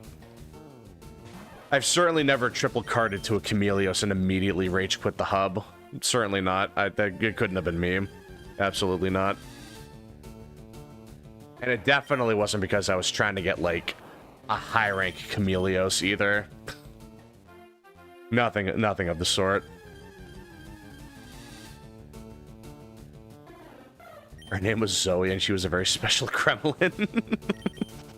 That's a really cute name. I know, it's always the Gremlins that are the most memorable. Like, they just leave such an impact, you know? Like, they're just all over the place.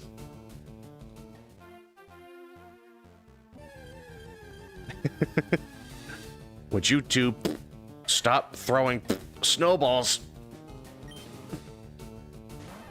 That's a classic. Hey, Willens, what's going on? How you doing? Yeah, it's never easy. And it never gets easier if it happens again. All we can really do is just try to value the memories that we have, you know? Just cherish the time that we spent with them, you know? Like, you really just have to, like... You have to value the time that you have. And appreciate what you got, you know what I mean? Okay, I swear there was a Magnemite in here. Am I going crazy? Let me just double check. Oh, no, he's in the power plant. Oh, shoot. I thought you could get a Magnemite in here. I must be going crazy. I know you can fight a trainer with a Magnemite. Maybe that's what I'm getting mixed up.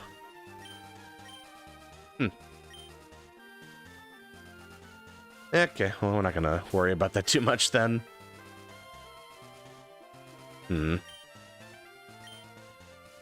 Let's see. I'll just go back and heal. Also, I need to get that that bike voucher. I keep forgetting to...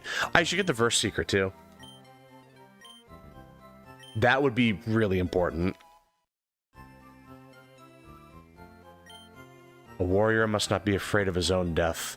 Only hope that it has a meaning. Whose death he must be afraid of... Whose death he must be afraid is that of the ones he loves. That's a great saying. That's a really good saying, actually.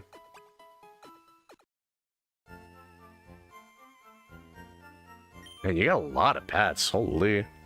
Jasper, Zoe, Midnight Kirby, and Yoon are probably the most long-lasted pets I've had in recent history. That's crazy. I would never... I feel like I would not be able to take care of even one pet. Like, I can barely take care of myself. Being able to take care of, like, even one pet, like, that's a lot of work. Like, that's not easy to be able to take care of that many pets. So it sounds like you were doing really good, honestly. Like to put down quotes from movies and shows to be funny. Hey, we appreciate that, man. It's always nice to get a reference. Do that when I feel bored and want to entertain for fun. Hey, and we appreciate it, man. It's good to get some nostalgia.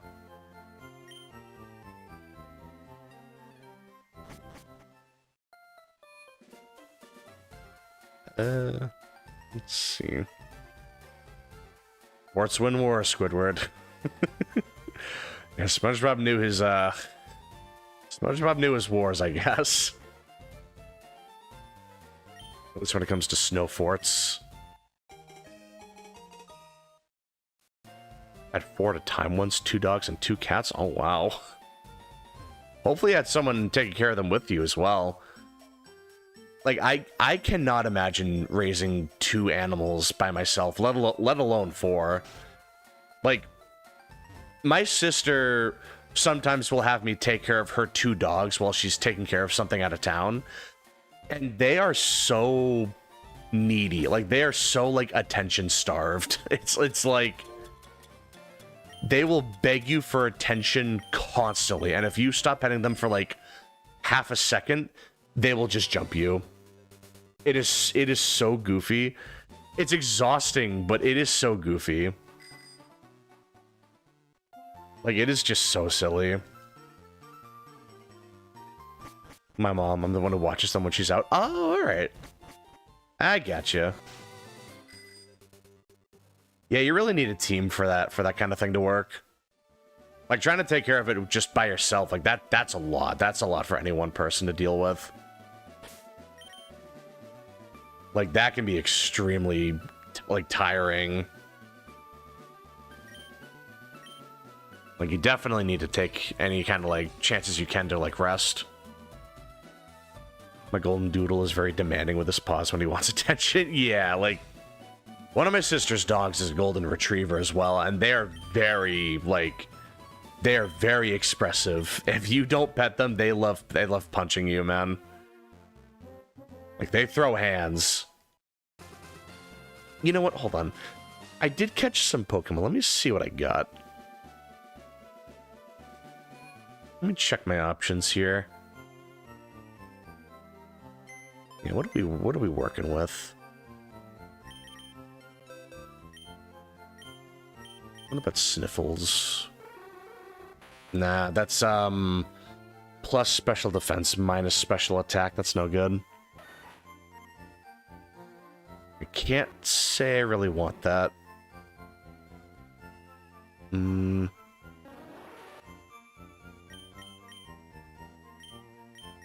Guess we can train up Honeycomb. Kinda late, but I guess we can try training up a Mankey. Because unironically, there are so many normal types at this point in the game, I feel like it would be really good to just try to train her up a little bit.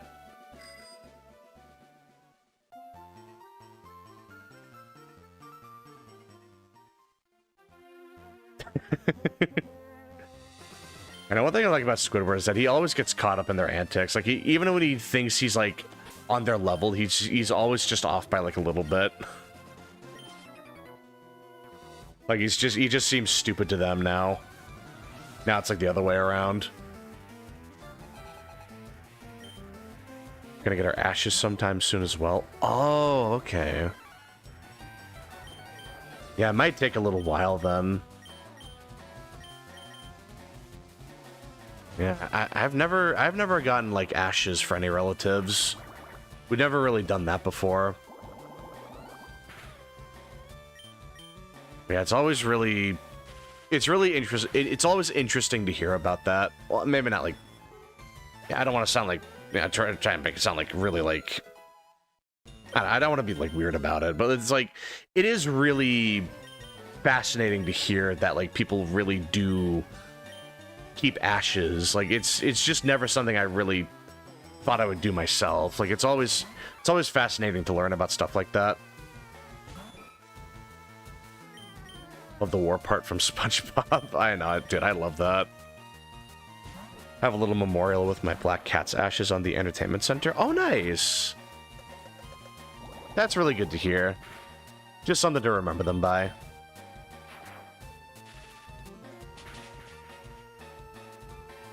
There we go. Nice little one-shot. And we got a fighting move, at least. I really should have just trained up... really should have trained up Honeycomb sooner. Oh, this is the guy that has the Magnemite. Okay. Maybe that's what I was getting mixed up. Yeah, I'm starting to think that's what it was.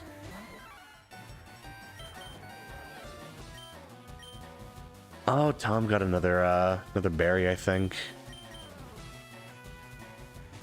But yeah, like, a Magnemite would be really good to have on the team at some point, because, like, they are really good at dealing with, like, Steel typing is really, really good. Grandmother was cremated as well, and she's buried in a family cemetery. Oh, okay. Yeah, no, it's really, like... I haven't really been to that many funerals, so, like... I just never really thought about, like... I've never really seen, like, someone's ashes. The last time I was at a funeral was when I was at my grandmother's funeral, and I was, like...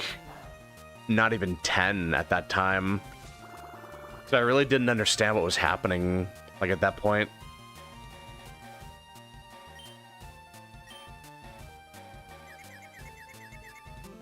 So it was just really like, that's the kind of stuff that would easily go over my head, like at that point.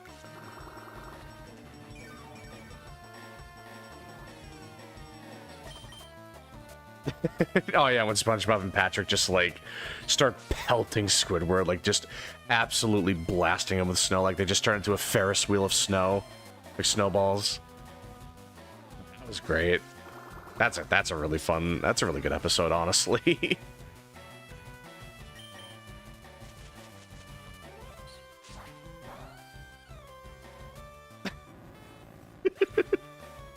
Oh jeez. Did that really happen? God, Spirit Walker Warcraft 3, huh? That's a hell of a quote. Jesus. Oh my lord. Was 50 when mine passed? Oh, okay. So yeah, you were definitely at that point where you were like understanding what was happening. I barely really understand. I didn't even really understand what was happening at that point. Like, I still didn't really understand, like... I just... It wasn't even, like... At that point where, like, I understood the concept, really. Like, I understood the concept, but I didn't really get the weight behind it, you know? I guess is how I want to... I guess that's, like, what I'm trying to say. It's a weird point where it's, like... I just didn't, like... I didn't get it.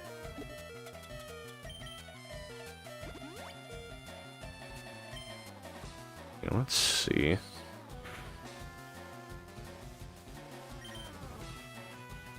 Let's... Oh, please, come on. Oh, come on. Why you gotta be like that? Come on now. Bulb, I need you to get it together. Thank you. She had a brain aneurysm, and I remember what we did the last time I saw her. Oh wow. Yeah, no, that's really difficult to go through. I'm really sorry to hear that. Guess we're leaving without me, so I'm chat again. Nah, it's good. It's good to see you. It's good to see you, Rhino, man. It's always good to see you. My grandma passed from lung cancer when I was about 2 years old, I think. Left a nice stool he assembled for me. Oh, alright. Yeah, I think my grandma passed away because of, she would smoke. And, I think it was... They tried giving her medication, but they gave her the wrong medication, is what my mom told me, at least. And that must have played a role in what happened, but it's still really tragic to hear about stuff like that. Because that kind of stuff can just happen at any time, like without you even realizing it. That's what I mean. You just gotta value the time that you have, you know? You have to appreciate what you have at that point, you know? Watched the second Wreck-It Ralph movie, and she gave me a Brown Bunny plushie. Aw, that's really sweet. Yeah, my grandma would always, whenever we went to her house, we would always we called them corn fritters. So it was, we would make pancakes, and we would put, like, corn kernels in the pancake mix. And it doesn't sound that good. It's, like, I described it to people at school once, and they thought it was, like... They thought it was like the gooey canned corn, but it was like, no, it's just like corn kernels. Like just canned corn, like normal, not gooey corn kernels. And it's like, it's delicious. It tastes so good. It's a really simple recipe too. You literally just get like a can of corn kernels, mix it with pancake mix, and you're good. And it is just so nice. After Squidward gets covered in snow for snowballs, he looks like a snowman, and as the hat comes up top, yeah. No, like the slapstick in classic SpongeBob is always really good.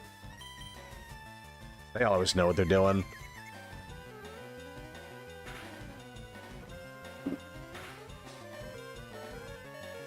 Okay, we should be good.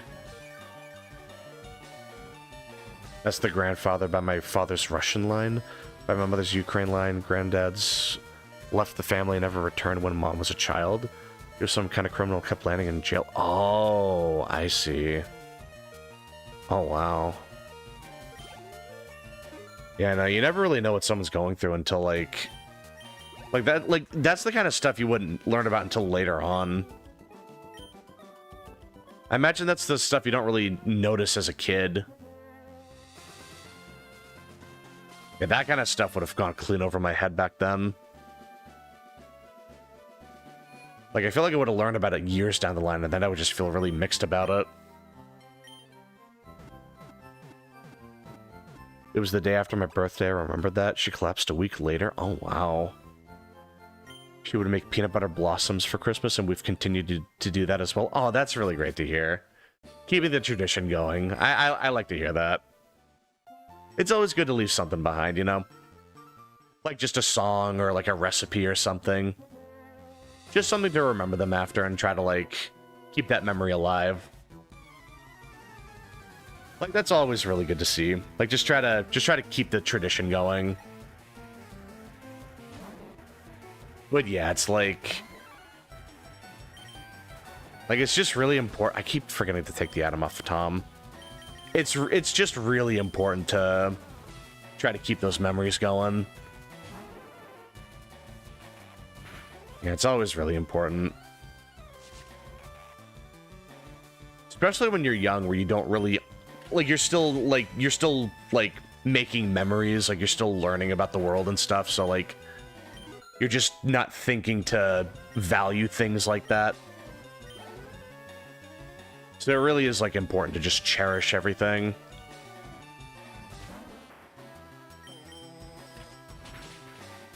This one has clarinet in... Oh, Jesus, that's right. Yeah, no, Squidward was kind of just locking in at some point.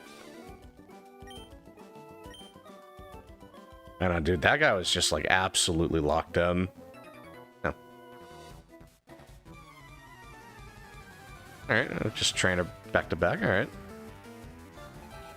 I'm fine with that. Honeycomb might...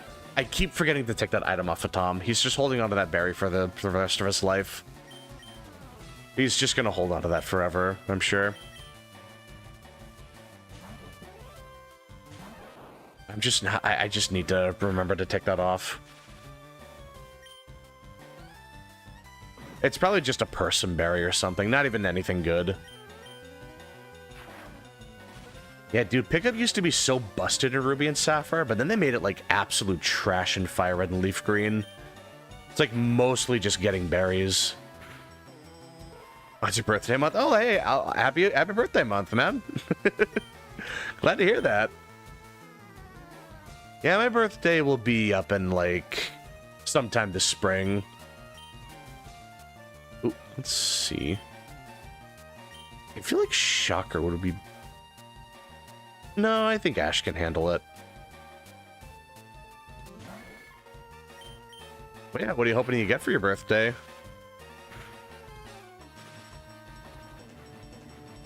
Yep, my birthday will be sometime this spring. I mean, it could be today for all you know. It could be the end of May. Could be anywhere in between. You never really know.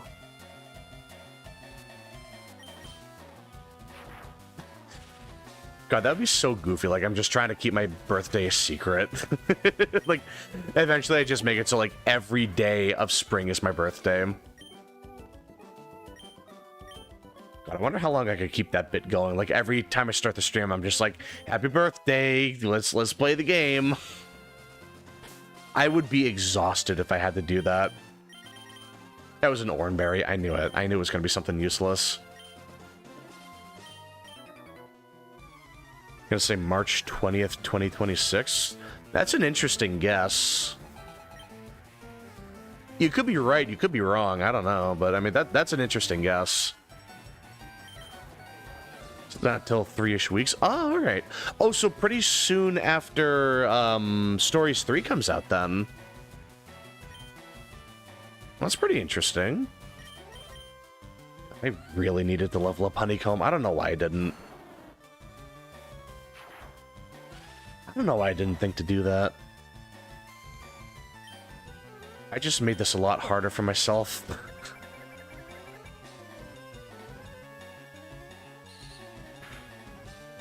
More amiibos. Oh, hey, that'd be pretty nice.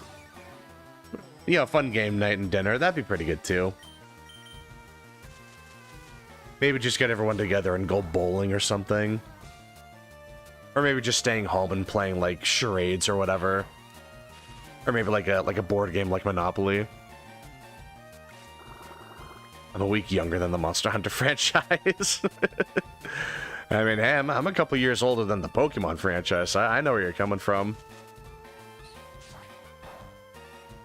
God, it's always just really nostalgic thinking about that. Like, I'm actually older than Pokemon. Like, that's insane. Got Mario Party. Oh, nice. Yeah, that's that. If you got Mario Party, you don't really need another board game. Because no other game will emulate that feeling of, like, wanting to just throw the board at someone because they took your property or something. Like, it's just the perfect, it's the perfect experience for that. And true. Yeah, I'll just bring in Bulb. Man, Tom is fast with those berries. I guess my guy's got to get his fix.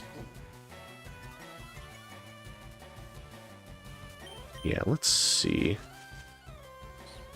It should just be a one-shot. Yep. I mean, it's a pretty bad type matchup for Sandshrew, so we kind of just had that unlock. Correct. Okay. Thank God. I finally got an actual attacking move that isn't, like, dependent on weight. That's really good to see.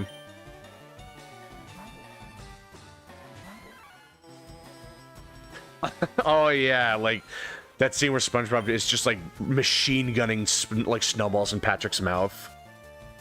My God, that was just absolutely vicious. That guy was just getting absolutely annihilated. My favorite part was when, like, he took a break, like, he just took a break to swallow all of it, and then immediately, like, SpongeBob just concentrates, like, every single shot in the same spot. Like, actually just, like, bot aiming. Like, he's just literally aimbotting at that point. Like, oh my God, dude, that was such a good episode. I haven't seen that in so long. That was such a good episode.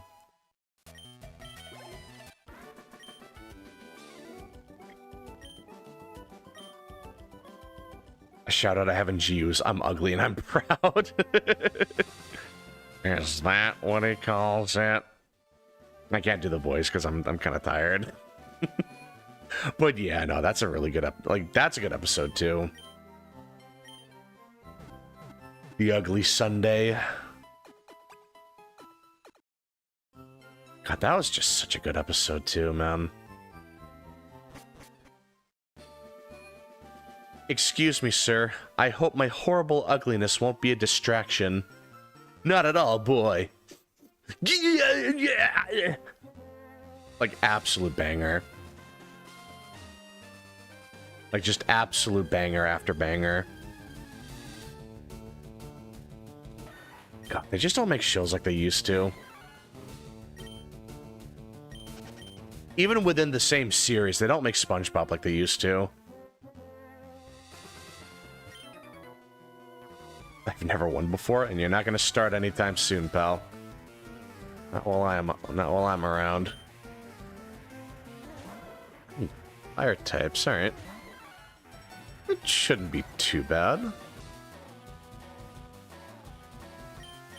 Ooh, the Krabby Patty Pizza episode. That's a really good one, too.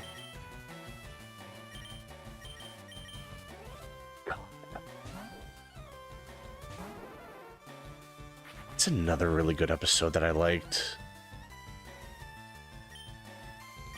I think one of my favorite underrated episodes was the episode where SpongeBob lost his name tag. And he's just constantly going through, like, he's going through the motions of the morning and trying to, like he eats the snail food every time, and Patrick keeps messing up his part of the line. And they just have to keep doing it over and over. That is just such a... That's just so silly. Like, I love that. Jerry, my hope. Dude, just kill Jerry. Come on.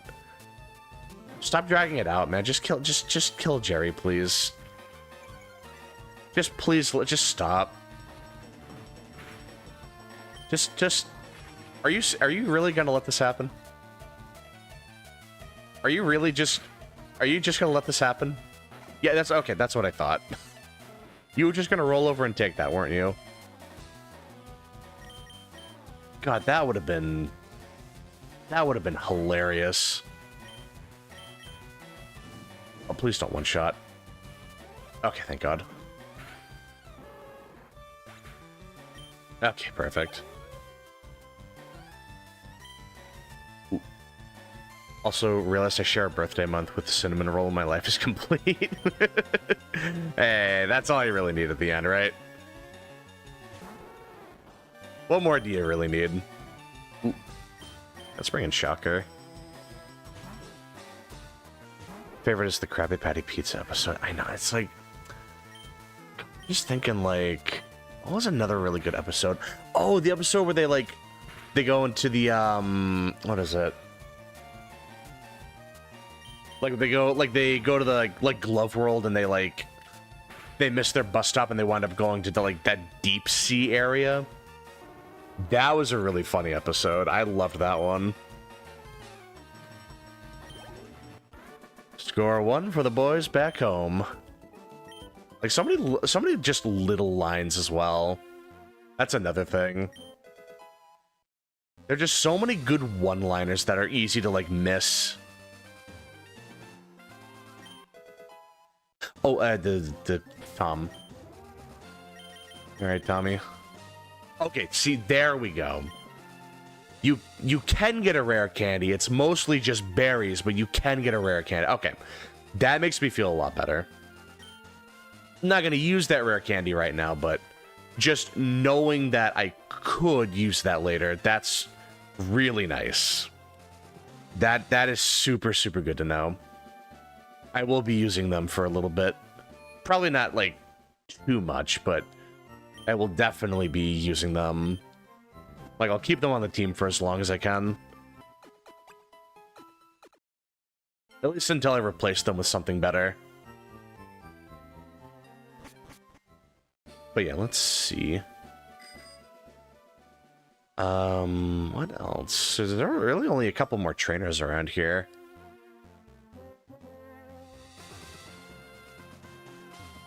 There really isn't much else to do.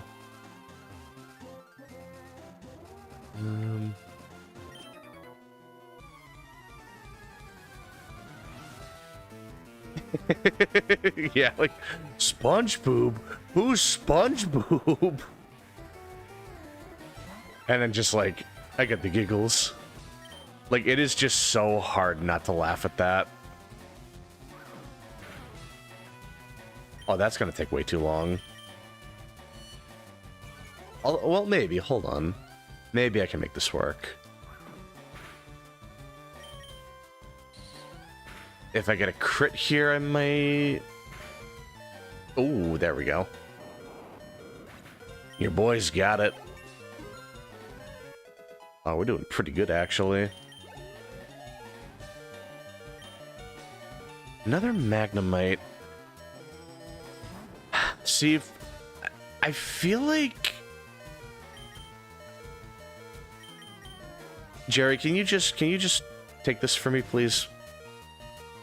Meat shield. Alright, thank you. Yeah, just need a safe switch.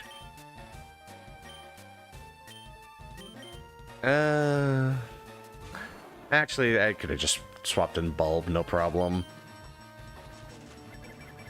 Oh, that's fine. We're still doing pretty good. What was another really good episode? Oh, the episode where they, the health inspector was just trying to check up on the patties, and Mr. Krabs thought he was a scammer, so they made the nasty patty. That was a really good episode. Really dark episode, too, but I think that's why I liked it. She wants Jerry to suffer, which is bad. No, Jerry's fine. He'll walk it off. Jerry's totally fine. Like they'll be back up in no time. Don't worry. I'm sure it's nothing. I should have absolutely healed here. Oh, I should have healed. Oh shoot. Oh well. Like Survival of the Idiots and Band Geeks. Ooh, Band Geeks, that was a good one. That was a really, really good episode. I'm not gonna waste a super potion on this. It's really not worth it. There we go. Yeah, now Shocker's coming into his own, into her own. We're not doing too bad. I just wish I weren't so damaged, because I could have just one-shot with Karate Chop and tanked the quick attack.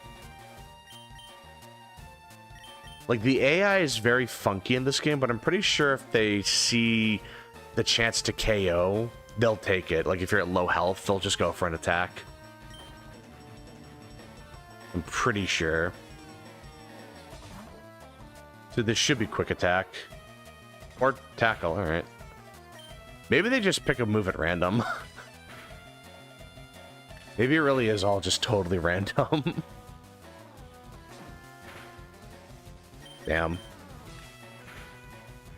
Oh, that's fine. We're still getting the EXP, that's all that matters.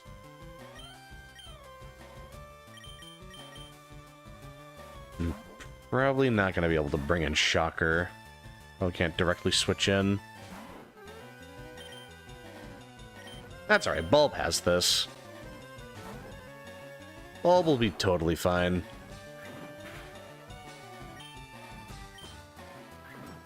Yeah, let's see.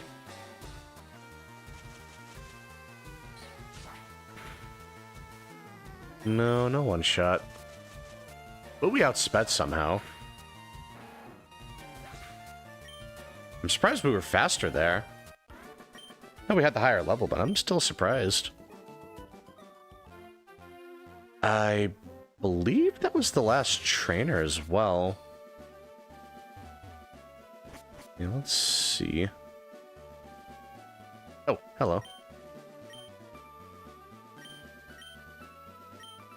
Oh, 30? I'm only a little over halfway there. We'll stick a pin in that. That'll be really good to get later.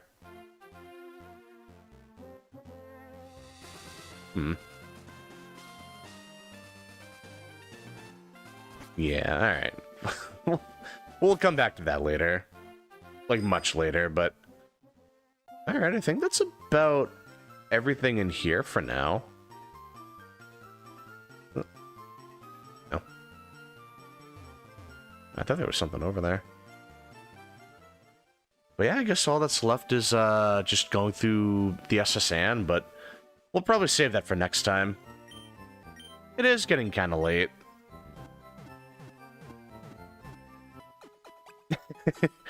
Big, meaty claws.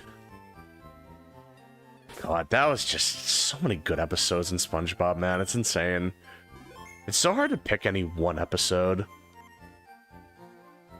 But yeah, I think this is a really good place to... That's a great place to leave it, actually. This was a really good way to come back to everything. Ooh. Just checking my audio real quick. But yeah, no, this was really fun.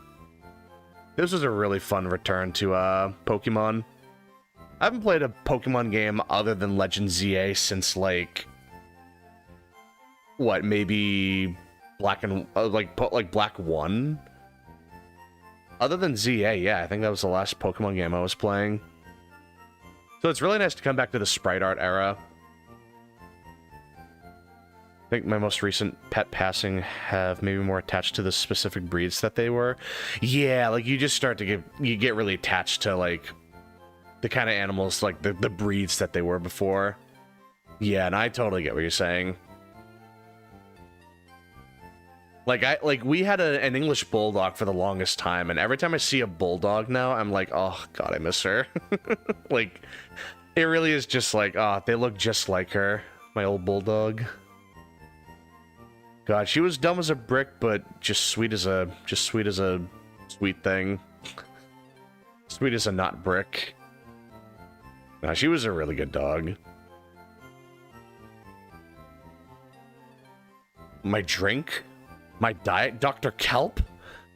How am I supposed to eat this pizza without my drink? Just that was just. I cannot imagine working as a delivery guy, because I bet I would get that all the time. I fully believe people actually are like that. Like, they'll get so worked up over something that they probably didn't think to bring up. Like, you should have just read my mind. Why didn't you just, like, use telepathy to read my mind to, like, know exactly what I wanted? Like, you ripping me off? Like, is this a scam? Like, it is just so goofy. But yeah, I think that's a pretty good place for me to leave it, actually. This was a really fun return to Pokemon. And it's going to be a full week of Pokemon, too. We're not done yet. Come tomorrow, I'm going to be playing White 2. Finally getting back on that horse. My review series continues. I'm really hoping I can get back on track with that. Oh, I'll see you around, Keaton. Have a good night. But yeah, I think that is a great place for me to leave it. But yeah, hopefully everyone takes care of themselves. Hopefully everyone is, you know, just relaxing and, you know, enjoying, you know, the time that they have. Just thankful for the time that we have with everyone. Might play Black 2 alongside. Oh, nice. Yeah, dude, I like Black and White 2 is really fun. It's probably the best Pokemon game out there. It's one of my favorites, but I think like pound for pound, it is just like the best Pokemon game. My favorite's Platinum, but I think like just objectively, Black and White 2 are like some of the best out there. But alright, enough stalling. I really gotta get going. But hey, listen, thank you so much for watching. It has been an absolute pleasure just hanging out with everyone. And I hope everyone takes care of themselves. And make sure we, just make sure we all get like the rest we need. Like physical and mentally. Just, you know, making sure we all get the rest that we need. But yeah, I'll see you when I see you. Have a good one.